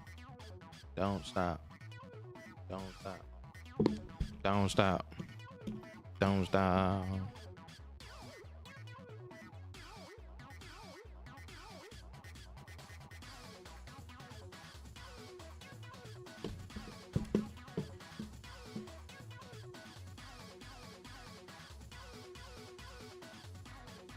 And we skipping. Oh man, it's my favorite enemy. Captain's wheel. Man said his favorite enemy. Skip his turn. I can't. I'm gonna get the car for it. Do it anyway. Oh snap! Don't believe. Get over here. Drop a rock on him. Now, to be fair, I also really like this. I got the rock on him.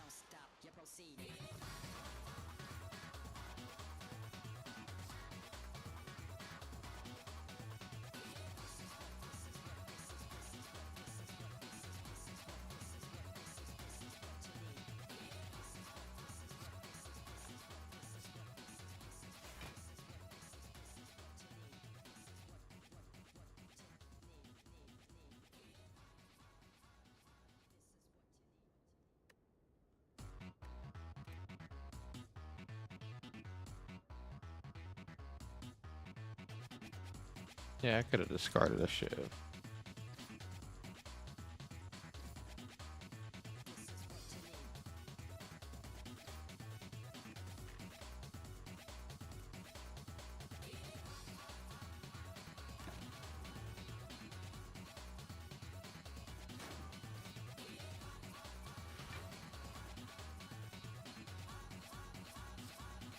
Nerds. Yippoo.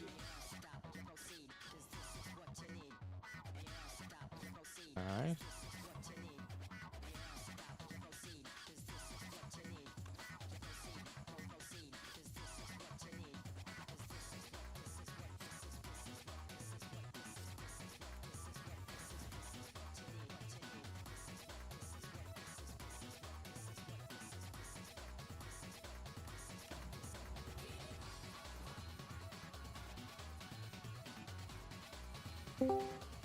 What's up?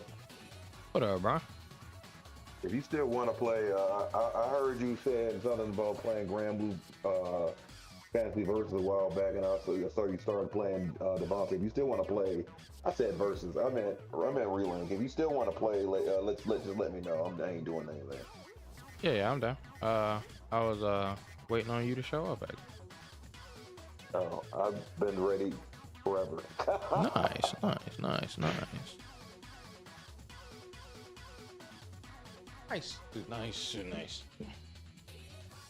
Let me and Devontae finish this stage, and then we'll hop on. Ooh, I exhaust. Not a singular.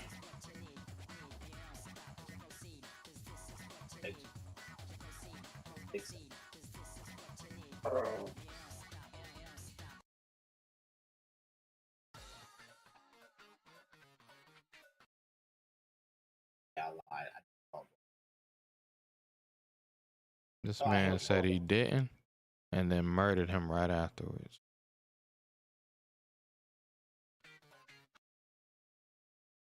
Said this is what it's like to be destroyed. Oh no. Oh no?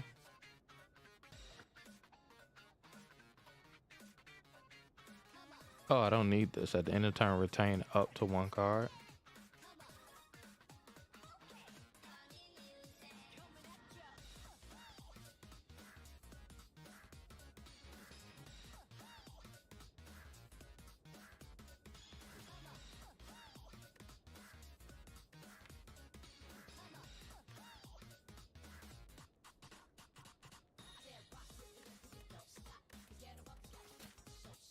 Said, oh no.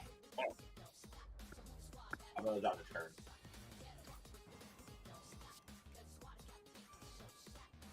This man said, I'm skipping their turn.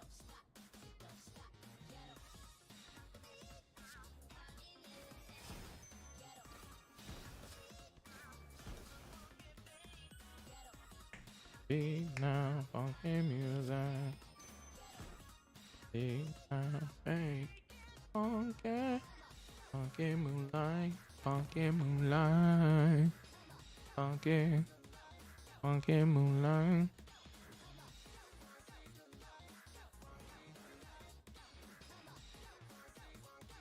Funky music.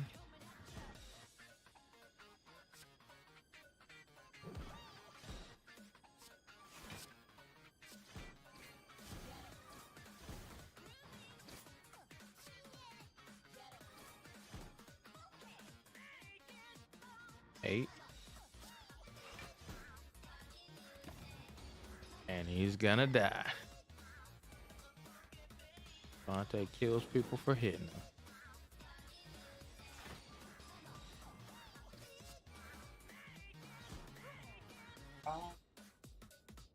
Okay.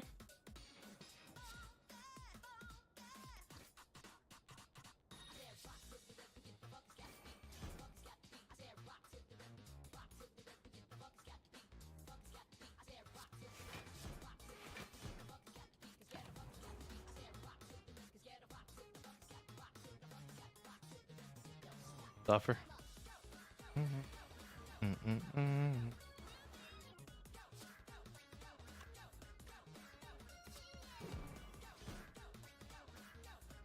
Would you believe me if I told you I had a handful of blocks? Yeah.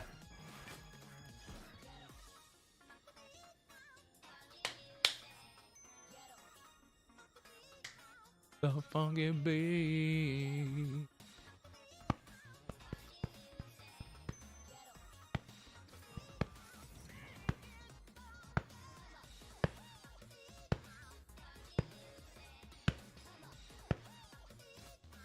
The funky beat.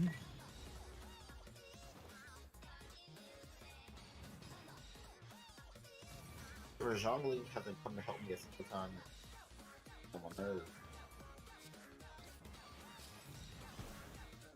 Getting on your nerves, you said. Yeah, where's Zhongli? Oh. You looking for the wrong guy.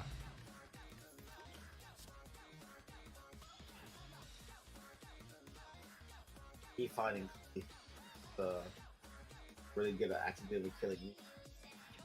Klee Yeah, can accidentally kill you. yeah, yeah. She put burns in my deck.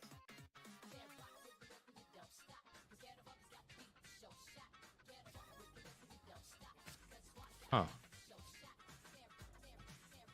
What? Yeah. The way you feel right now is awesome. Dude, I don't even have the ability to shriek at them. What's good, Doom? Welcome into the stream. How does it does it? Oh man, I don't have the ability to shriek at them. Yeah, I'm gonna watch it. I can throw this oil at easily. Wait, that's one action.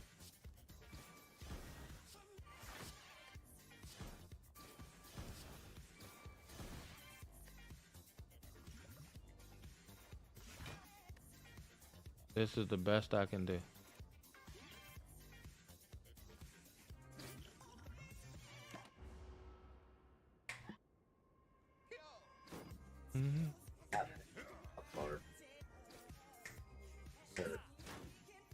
Ouch, I took 7.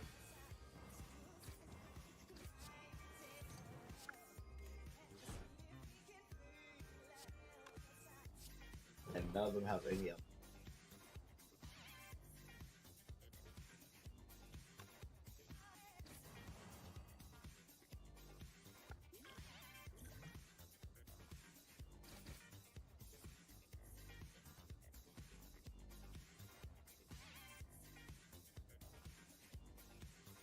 You got in the medical school. Hey, grats. Look at there. Medical school, let's go. Medical school, big W. Big W. 18.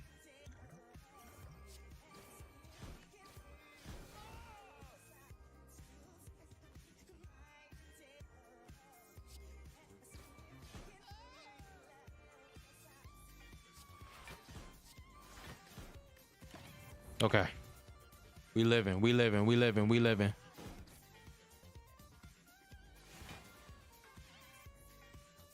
Where you been at?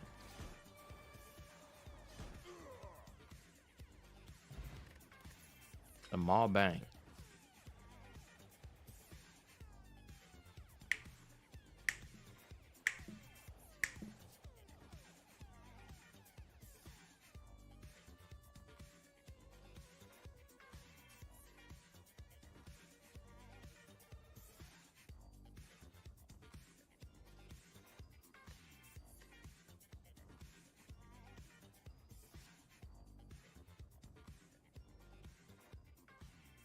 Some card draw would be nice, but I don't want to make my deck so many cards. Does cost an action. What the fuck? The struggle. Not Just can't get enough.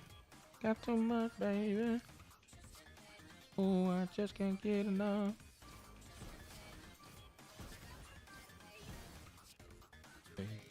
Rising to the top. Just can't get enough. Just can't get enough.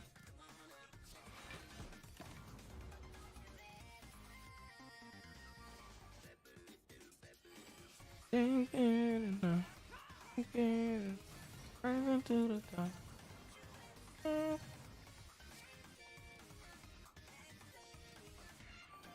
Okay.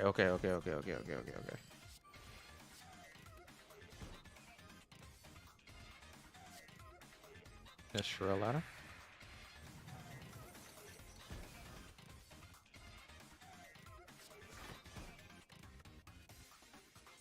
No damage shall be taken today. Unless you can't block for one. Come on now, Devontae. You can block for one.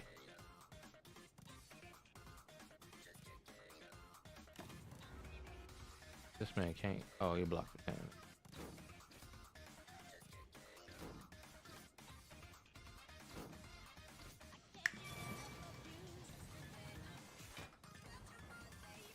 Just gonna get. Just gonna. Got to know, baby. Okay. And rising to the top.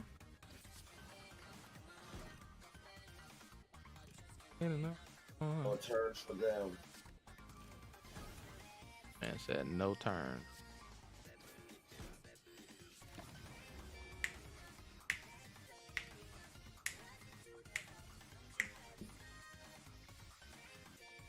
Chat, you guys have been here with me for 4.5 hours. Hit the like button if you haven't already. Subscribe to the channel if you're new. Great content is here. As you can see, me and Devontae are murdering in professional fashion.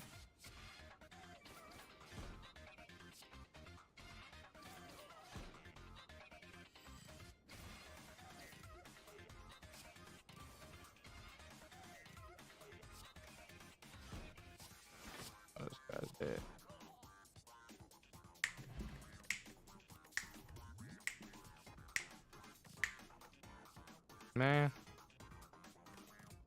Man.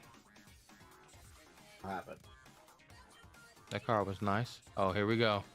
Stars glow blue in the dark. Looking at them up close so they aren't actually stars. It was a person waving their arms with blue marbles in their hand. These are stars. The person claims that they're holding stars. As if they read your mind and knew what you were thinking. Okay. Go. All you gotta do is agree with a lunatic, you get a cool item.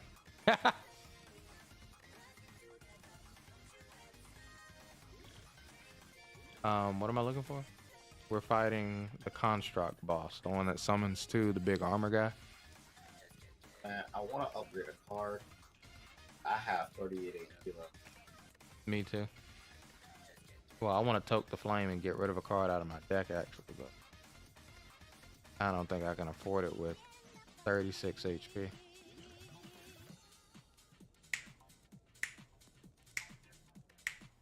I want this to be back over.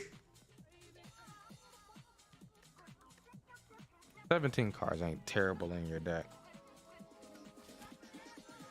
I'm hoping. This guy is powerful, yeah.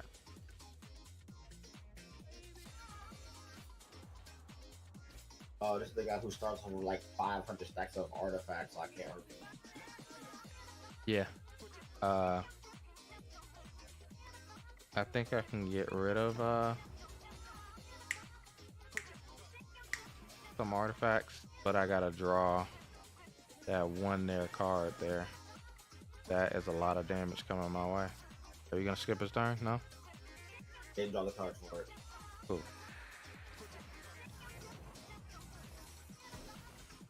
So I got rid of his artifact.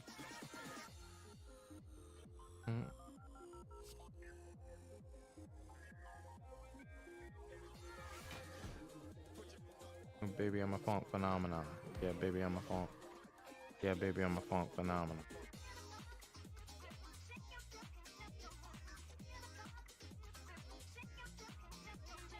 Guess let's start hurting this guy.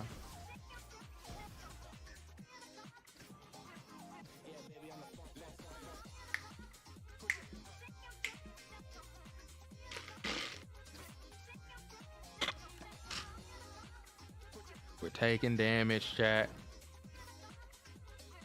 Ouch. What did you steal? My noxious flames. Fan stole my Jean-Louis media. What's that do? That's my stun card. Oh wait, what? Does it exhaust itself? It exhausts itself. That's crazy.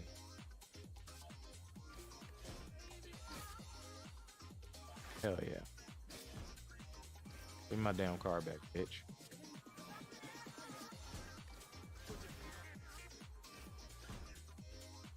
What's wrong with you?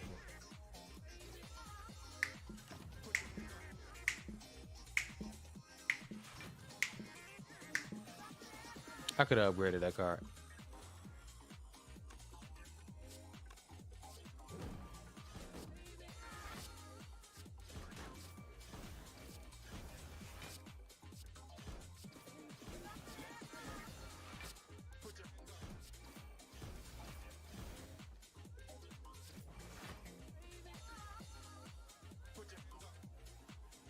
I didn't need to do this.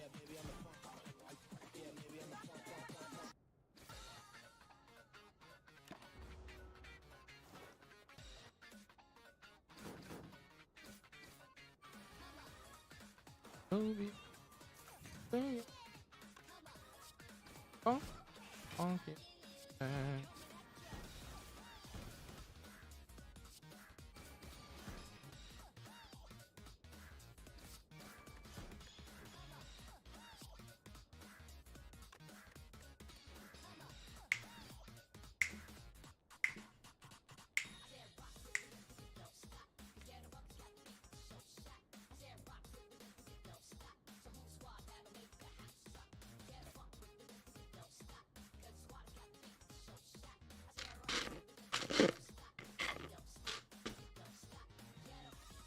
Beat now, funky music. The funky beat.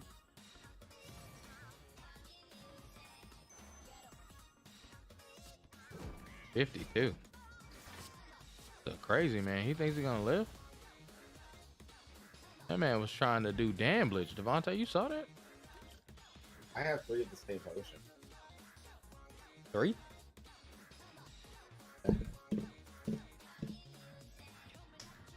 Like exactly 3.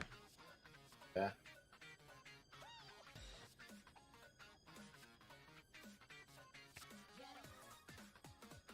You sure you're looking at it right? Remove 2 cards from my deck. Oh, yes, sir. Get the hell up out of here.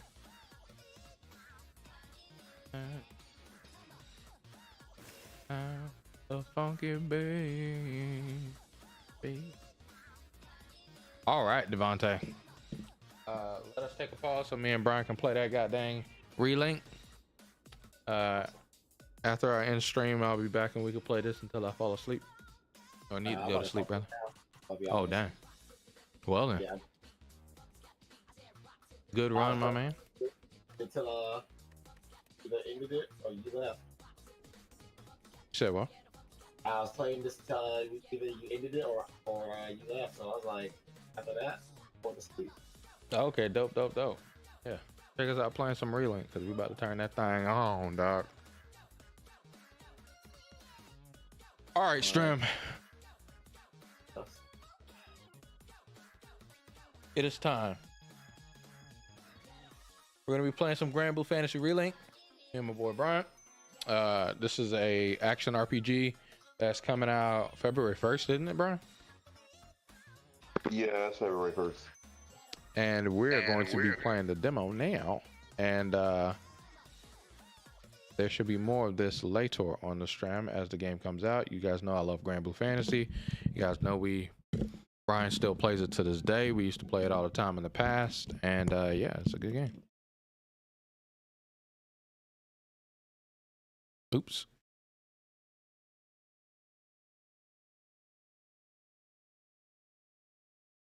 Let me get this up.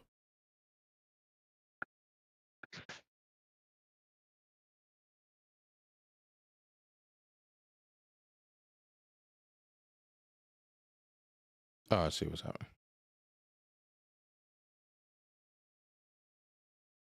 Oh, all right. Let's get for it. I don't need this anymore. It should be charged.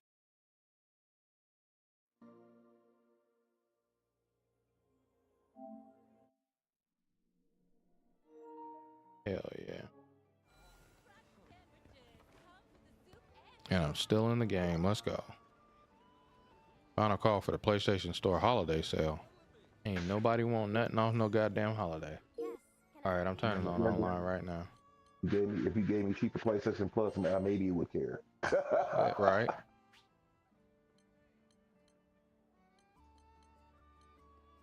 Oh, I forgot Lucilius came out today. Lucilius, what is that? You know, 5 from Grand Blue Fantasy, the boss. Give praise. Oh, yeah? His character that came out Oh, 27 did he? minutes ago. Yeah. Came out Pretty cool. I watched this trailer. He looked pretty good. It all depends on his frame data. Yeah. Apparently he's going to be. They also thought that he's going to be in Grand Blue Fantasy Relink as a boss. Oh yeah, he better. It's far. He better be here. He looked busted. They better have every boss that they possibly can ever think of having in this game. And bro, he take your whole entire life juices like he does in the actual game. I want them to have every single raid boss in the game. Oh, no. Sitting from. Who? What do you think? This one, yes? You said what, Devontae? Oh, I was being a troll, actually. Good luck out there. Oh my lord. Bro, I want all of them here, Devontae. Every single one. Even your least favorite. Actually, your least favorite, I want them the most. Need a pro, eh?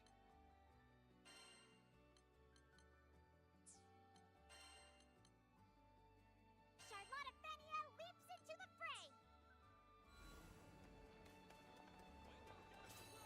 I'm chomping at the bit over here. I'm chomping at the bit over it. Are you excited to play Fairy, Devontae? Don't let me down, guys.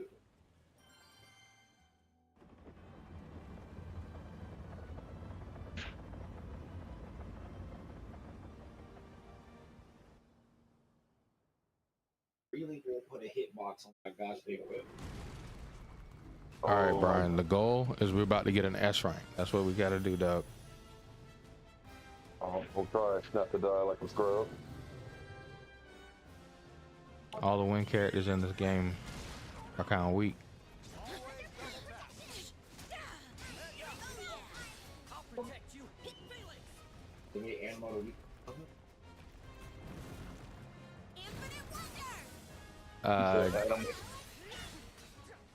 Just in the demo, I think maybe.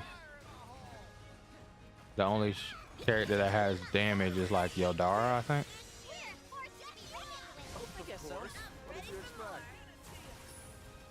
I couldn't dodge in time.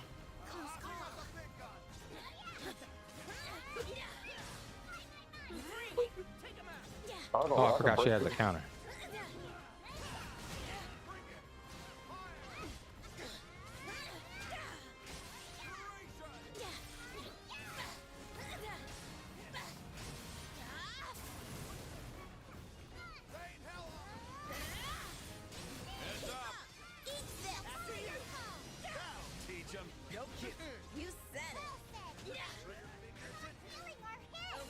I countered too early.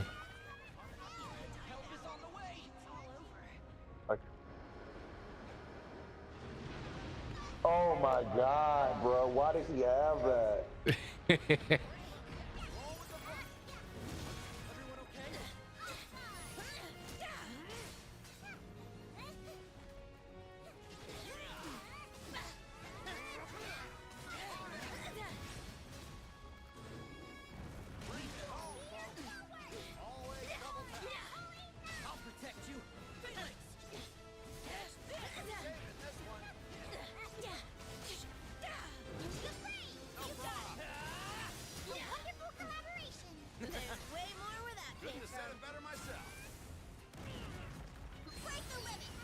Bro, we ain't getting that point, bro. I already died twice.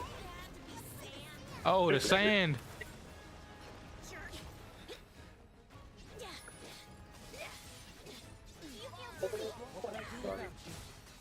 Going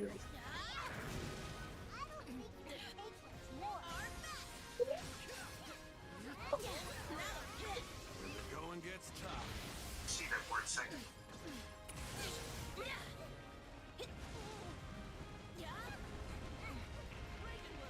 How do I throw?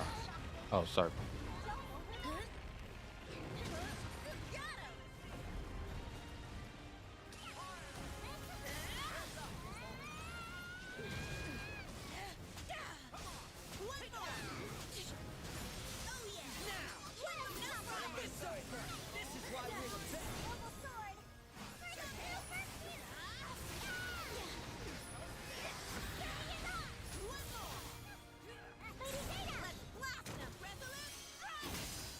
Let's blast them.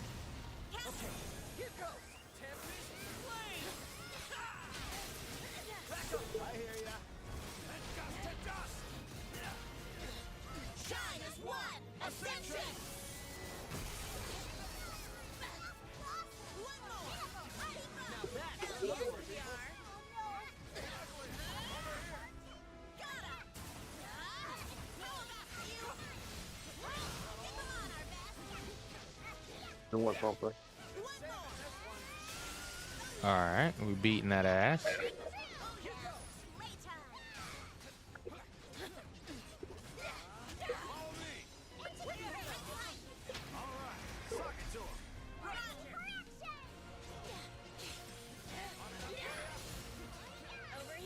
Oops.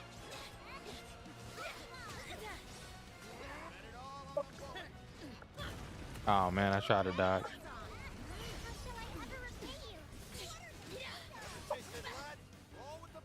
Get out, get away from Damn. Your boy tried his hardest to hit that counter.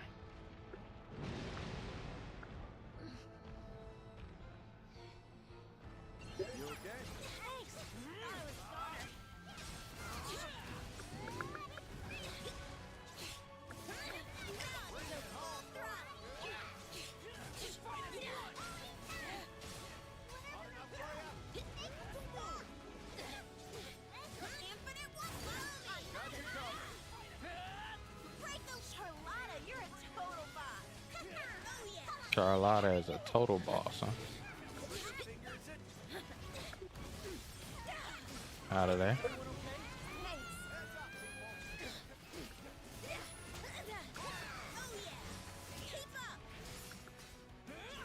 Oh, wait. These things. Fuck these things, boy.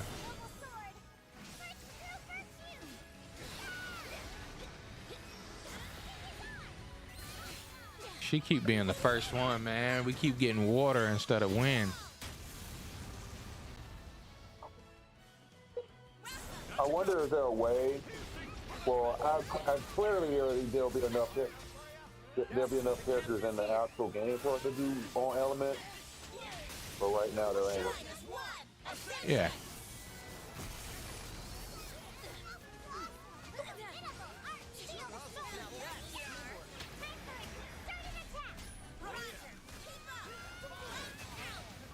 Well, Brand is actually fun, bro. They actually did that boy more good. Yes.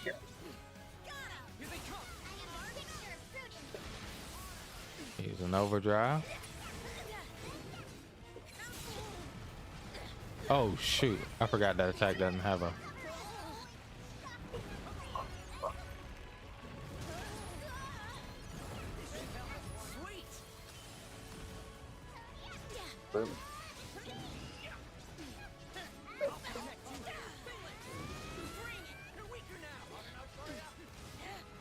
Oh, I got hit by that. Oh, get away from him, get away from him, get away from him, get away from him, get away from him. I got getting defeated by a gosh dang rare something about Dude, I'm thinking the same way, bro. I was just talking about that yesterday, bro. Right.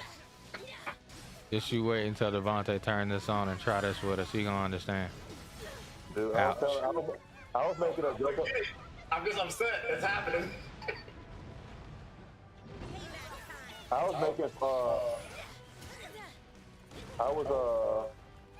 making a joke about the die. I died. What the fuck hit me? I was making a joke, Devontae, about how like the little eye monster is gonna be in the game, but he about to be a terror. No, I won't be able to read his movements, bruh.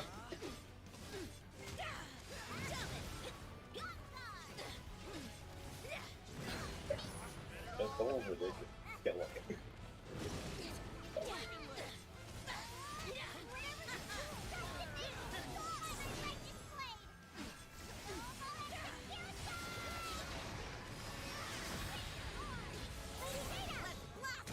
He dead.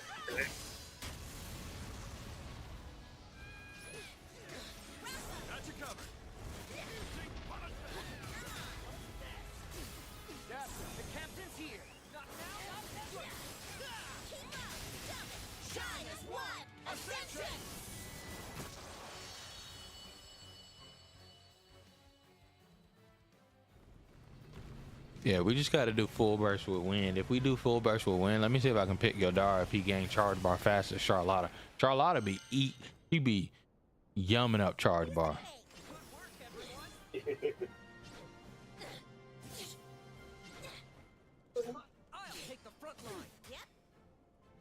Zeta's pretty fun, but he does the same moves over and over again too much.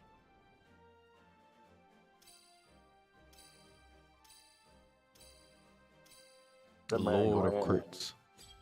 That man Grand just seems really good. Yeah, he's cool as hell. Got an eight.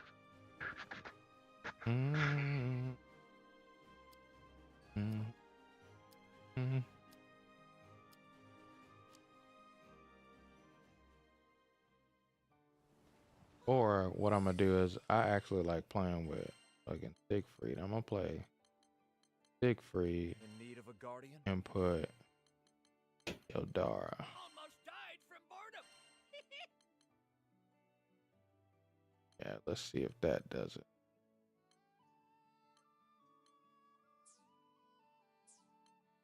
Everything but an Axel Earth character. If this game is anything like the Axel game, he'll resist Earth. Let's see. We can look. He'll resist it. He'll resist his own element, and he'll resist water. He'll resist Earth itself and water. Let's see. But I don't have a.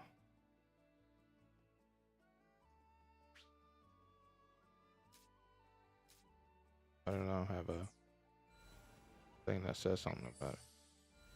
I don't know.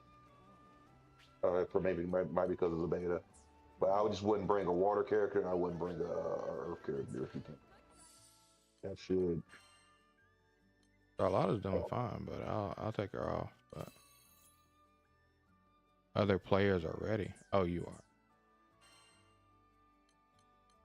are. I need to cancel, but if I need to. No, you're fine. You are fine.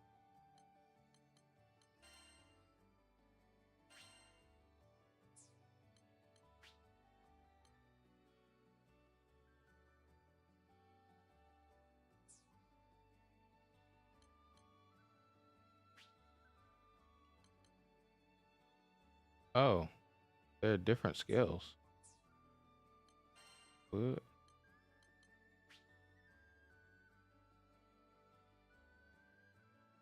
Grants debuff immunity and drain to the entire party. Recover HP upon dealing damage. Yeah, that's sick. We could also cheat, bro. Remember that the game we had like multiple Catalinas, bro? Oh my lord, that man said multiple Catalinas, but that was you. You'd have to pick that character. I picked Grand. Couldn't we put? You had a Grand in our party. Could you just put Grand in our party? We could, but they ain't nobody to really. I guess we could put him over whatchamacallit, over Narmaya. I have dual Grand. I wonder if the Jetta a different element than Grand, because they made Grand win, bro. They're like, yeah, bro. Grand's actual element is a win. Even though sometimes they. Oh, Charlotta's light in this game. Oh. Oh, no wonder she did that. It was neutral. Wait, he's Earth. Yeah, yeah. So he's resistant to what is it? Earth and water. Yeah. Water. Okay, that makes sense. I was like, bro, Solar should have been doing doo-doo damage. Yeah, like every time she's our MVP. Every time we played this thing, she's been our MVP. No, except for when I played her, but you know.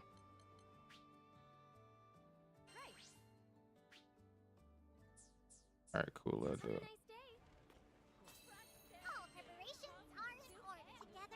Oh, I should have looked at her last skill. Everybody has one extra skill you can change out. I'll look at her skill next.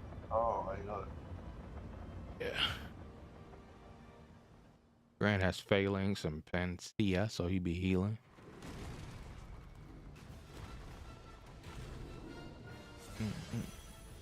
Rock, Golem, and then the Devontae's like, bro, y'all losing to the Rock, Golem, bro. Yes, bro.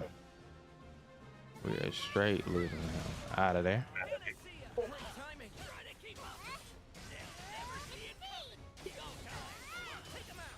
Oh god.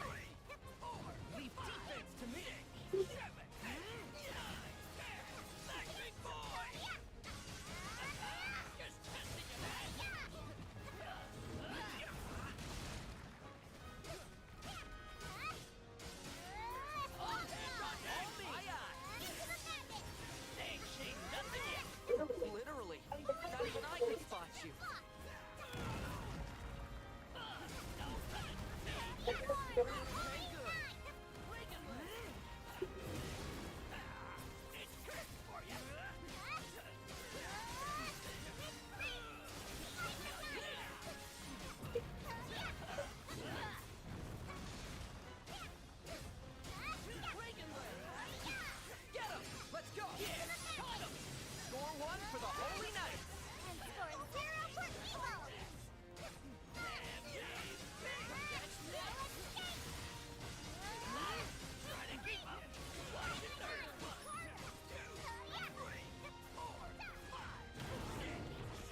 Damn it, bro.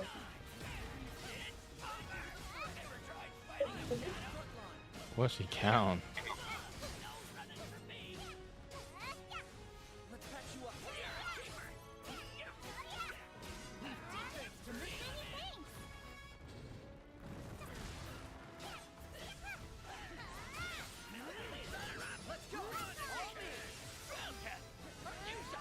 What was that? The camera was freaking out. Oh, it was this enemy over here. Jesus Christ. Come here. Come here.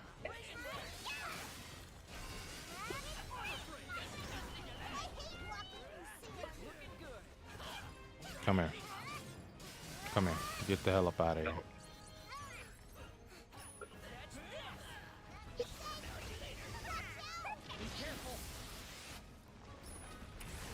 Ooh. Ouch. Ouch.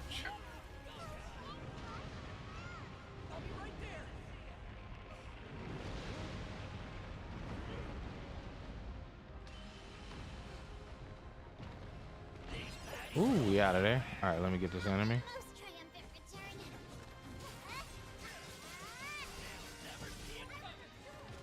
He's doing that little sand thing. Get away from that man. Oh, he beat that ass. Damn, that shit goes far, bro. That nigga said, I will break you. Damn it, he interrupted my link attack. Come on, Hyoirei, let's go.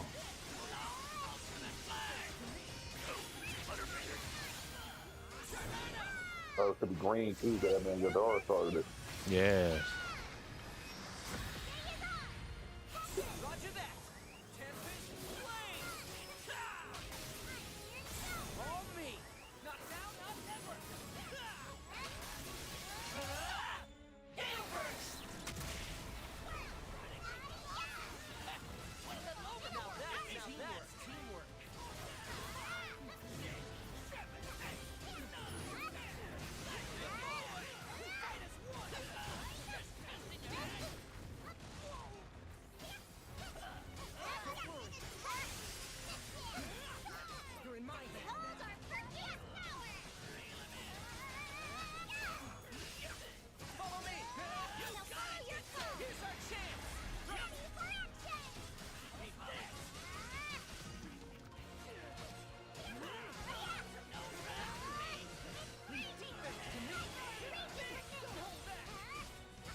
Out of there.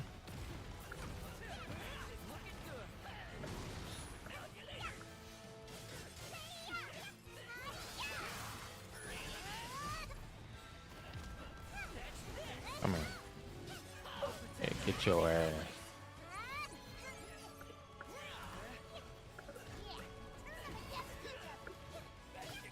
Oh shoot. Excuse you.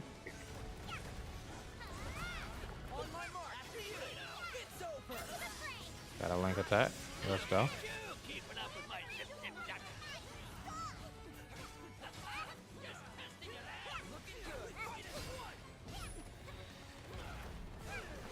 Come here. Give me that ass. Hey, he's starting us off. Turn, turn, turn.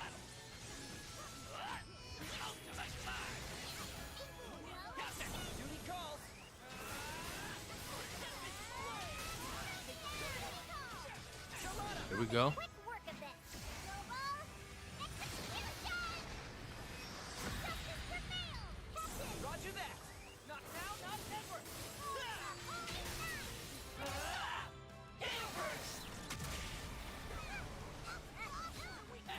I broke his ass though.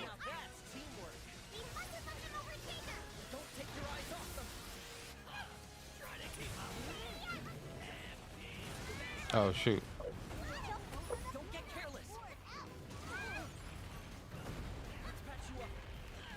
Oh shoot. A lot of hell.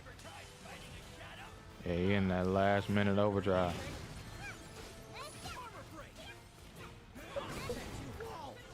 I did everybody a failing. Hell yeah.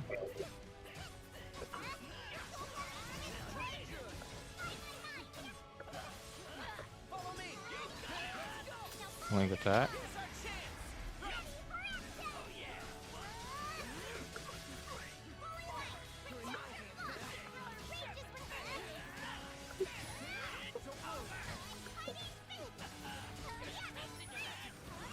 Ouch.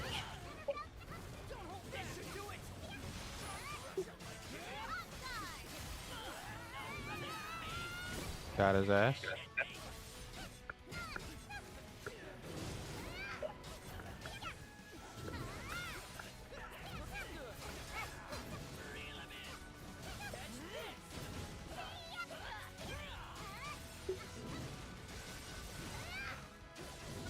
Oh yeah, he's dead.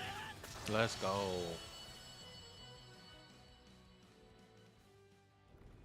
That one seemed smoother. Yeah, I only died once. Yes, yes. And then there wasn't one of those deaths where they had somebody have to give me up. I was able to use my elixir. Yeah.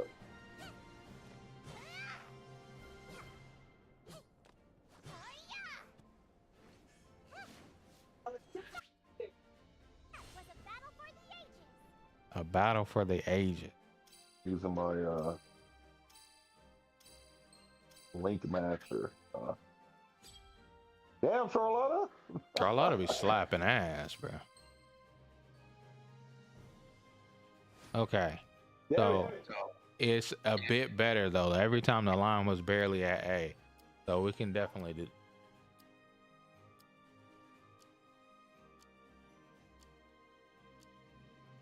Yes.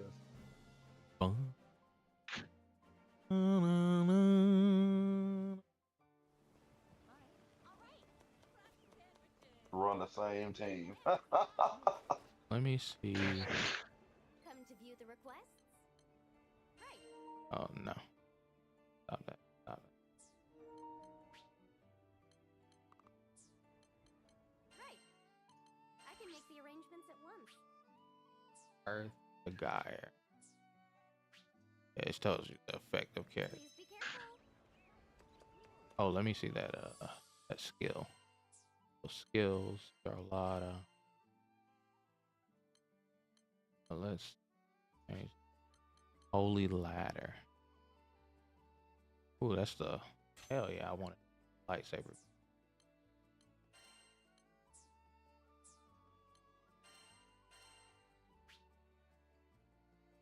Stamina one.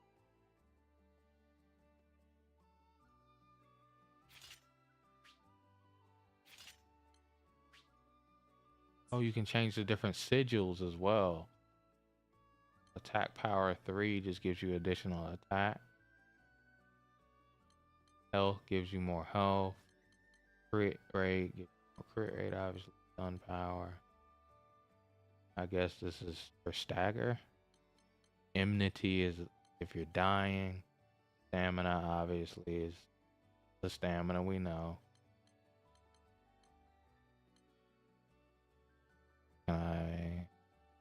That's looking.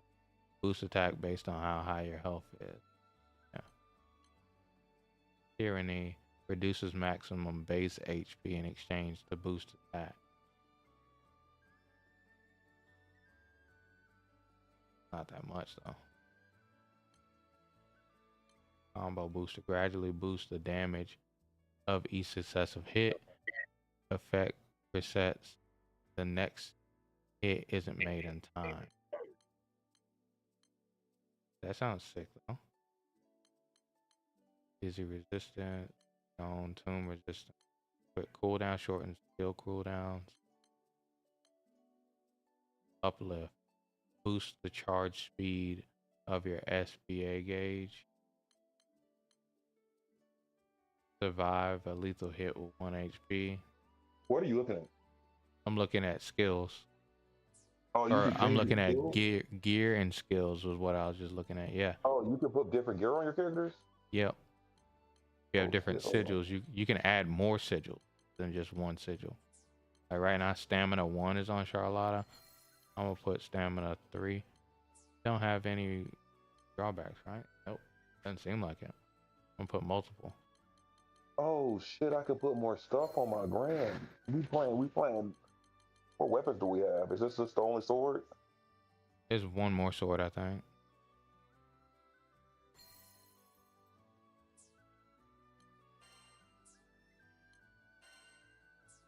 That's 20.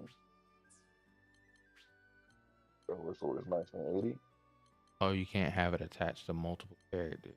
That's And the Randall is 20 power. Less health, but more power.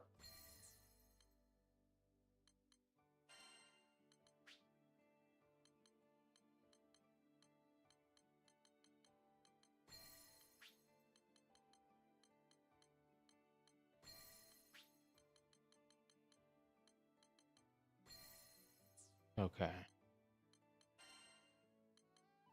Let's see what are the skill grades. Decimate. A multi-slash. Oh, that's sick. Let's put that over Reagan Raybu. How do you read what the sigils do? Click R3 or L3, one of those two. Click in the stick. Oh, I see. Yes, yes, yes. Awakening. Attack power.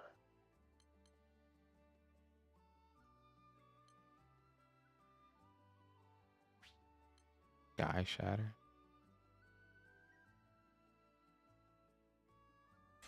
Quicken 3 shortens cooldowns. Quicken shortens, which is amazing. Sounds amazing in this game. Excellent. Playing Armaya. As a parry. Action speed lowered. Ready's a parry and counter. She inflicts blow and removes one buff on the fallen hit. Effect duration and damage based on butterfly count.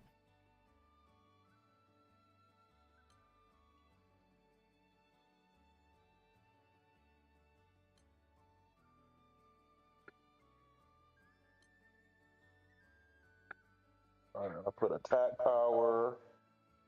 I put attack power 3, cooldown 3, and stamina 3 on brain.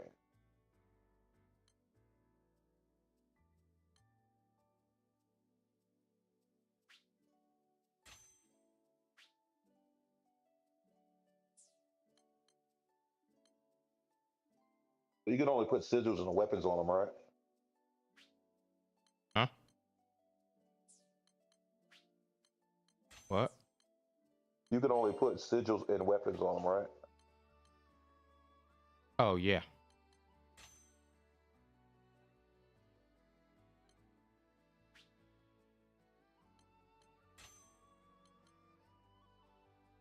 Yeah, that seems right.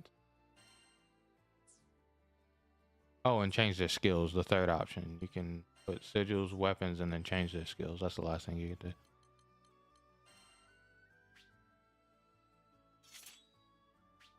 And the weapons have slightly different base thingies that they have, if you notice. Yeah, so oh, I got to the skill page. Like Grand's other weapon gives him stun power, which I assume is, or I think everybody's other weapon gives him stun power, which I assume again is like breaking the enemy. Oh, Catalina's does crit rate like Charlotte and Charlotta's does. Never mind. And Zeta's does crit rate. I guess Lancelot's does too. Nope, weak point damage. Crazy. What about Siegfried? Weak point damage as well. I see. One other attack I can put Decimate on. I think I want Decimate. I think I'm gonna take off. I'm keeping Armor Break. That seems good. Phalanx or Phalanx or Heal. I think I'm gonna get rid of Phalanx. Yeah, that seems fine. Goal should be get hit as least as possible.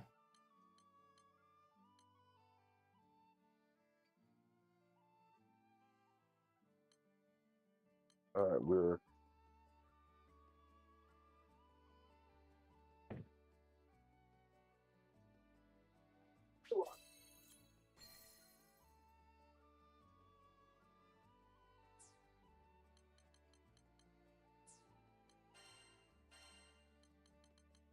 Is this a drill? Armaya. All right, tight. Let's do it. Ready when you are. All right, chat. We better do our best.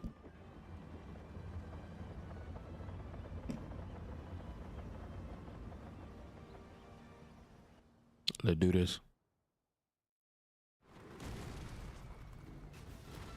Rock lobster.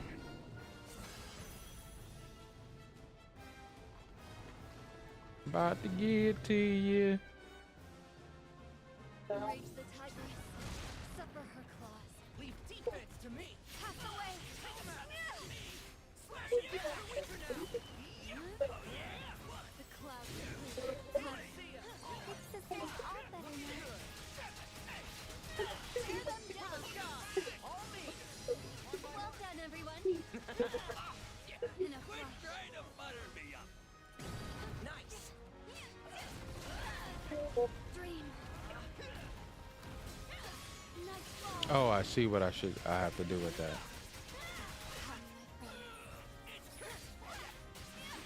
Dawn flash scan. The fun come with me. Time to shine. Say your Wonderful. We both did it.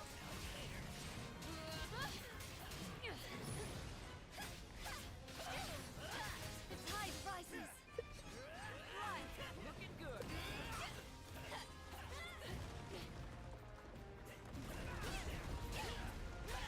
Looking good. Life is a About we end it. Everyone okay? Watch and learn. Damn, that knocked him on his ass all the way downtown.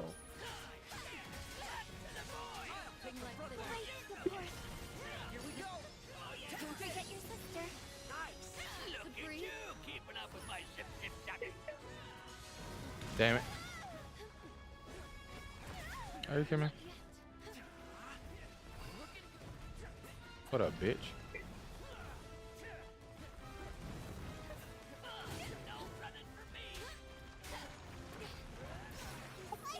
What is his status? It's these stupid little sand glyph enemies. Damn, this ill heals for a lot, bruh. Toward destiny. You said what? I said Grand heals for a fucking billion. Oh yes. Oh, I forgot that's the counter.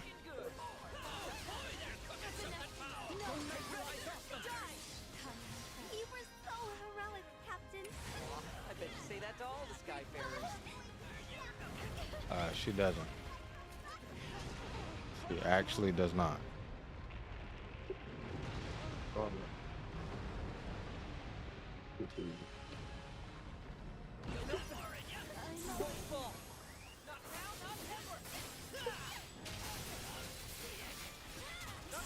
Yes, Captain. Butterfly effect. Moonlight. Captain. I'll get him. Without problem.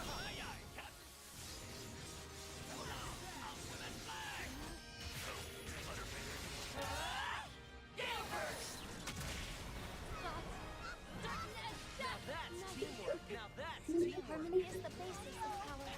Look.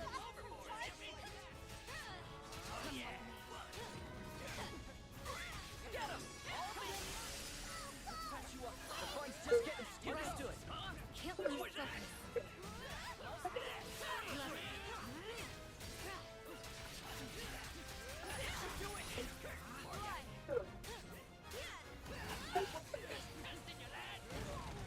Why'd you let yourself get hit for? You're so thoughtful, Captain.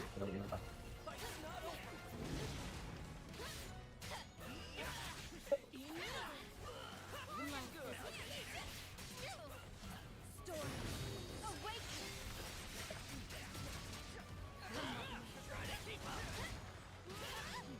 On my mark. After you.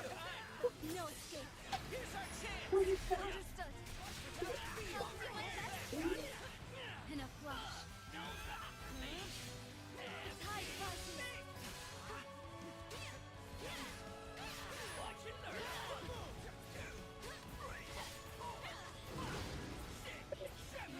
Reflex. Skirt your loins, folks. Be careful.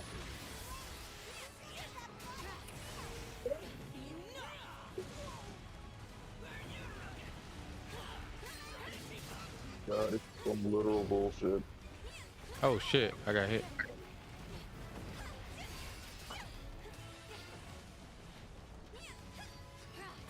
Oh god, get off my neck. Get you standing. I won't give in. Get off me, bitch. This'll show 'em. Enough.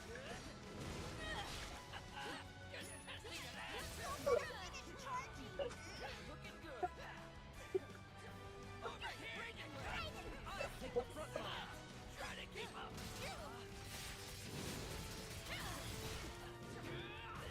Now, let's go. They're finished.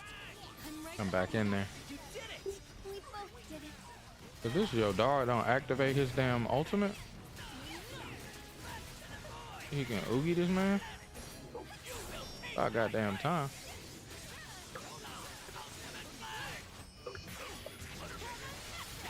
Duty calls.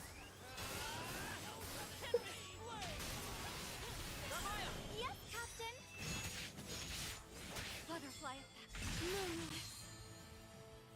Captain. I'll get him. Without problem. Tempest flame. Gale burst.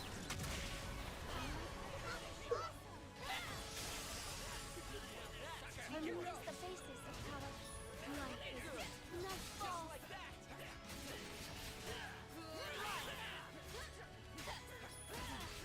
Pass away. Got this. Okay. Here's our chance. Understood. What? Why is it sending me over here? Tide rises. Hey, let's go. That one I think we did faster because it was 14 minutes and 41 seconds. I mean, it hurts. Normaya. Good work, everyone. Glad I had you with me. The butterfly emerges.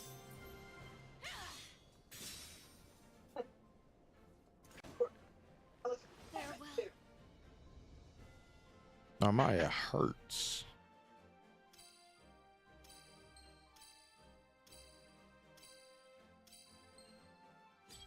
Backstabber, long distance runner, deliberator, specialist, link master, Unscathed, I Smell Weakness, Ninja.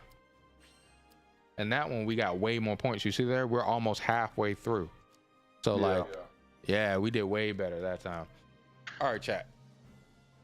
I'm gonna chill out with Brian. I'm gonna play this some more for tonight. We will play more of this tomorrow, and even if we get an S rank tonight, we'll get one again tomorrow. Thank you guys so much for coming through, hanging out with me. You guys have been here for 5 whole hours. Hit the like button if you haven't already. Subscribe to the channel if you're new. Great content is here. I really do appreciate all the love and support. You guys have a wonderful rest of your night, and I will see you guys tomorrow around 7 p.m. EST. All right, yeah, let's run this again. This girl Namaya is actually fun. She might be my favorite character in the whole game. Oh, you can change your inventory too. Oh wait, no, that's just all the character weapons. Sigils. Yeah, sigils on weapons. Never mind.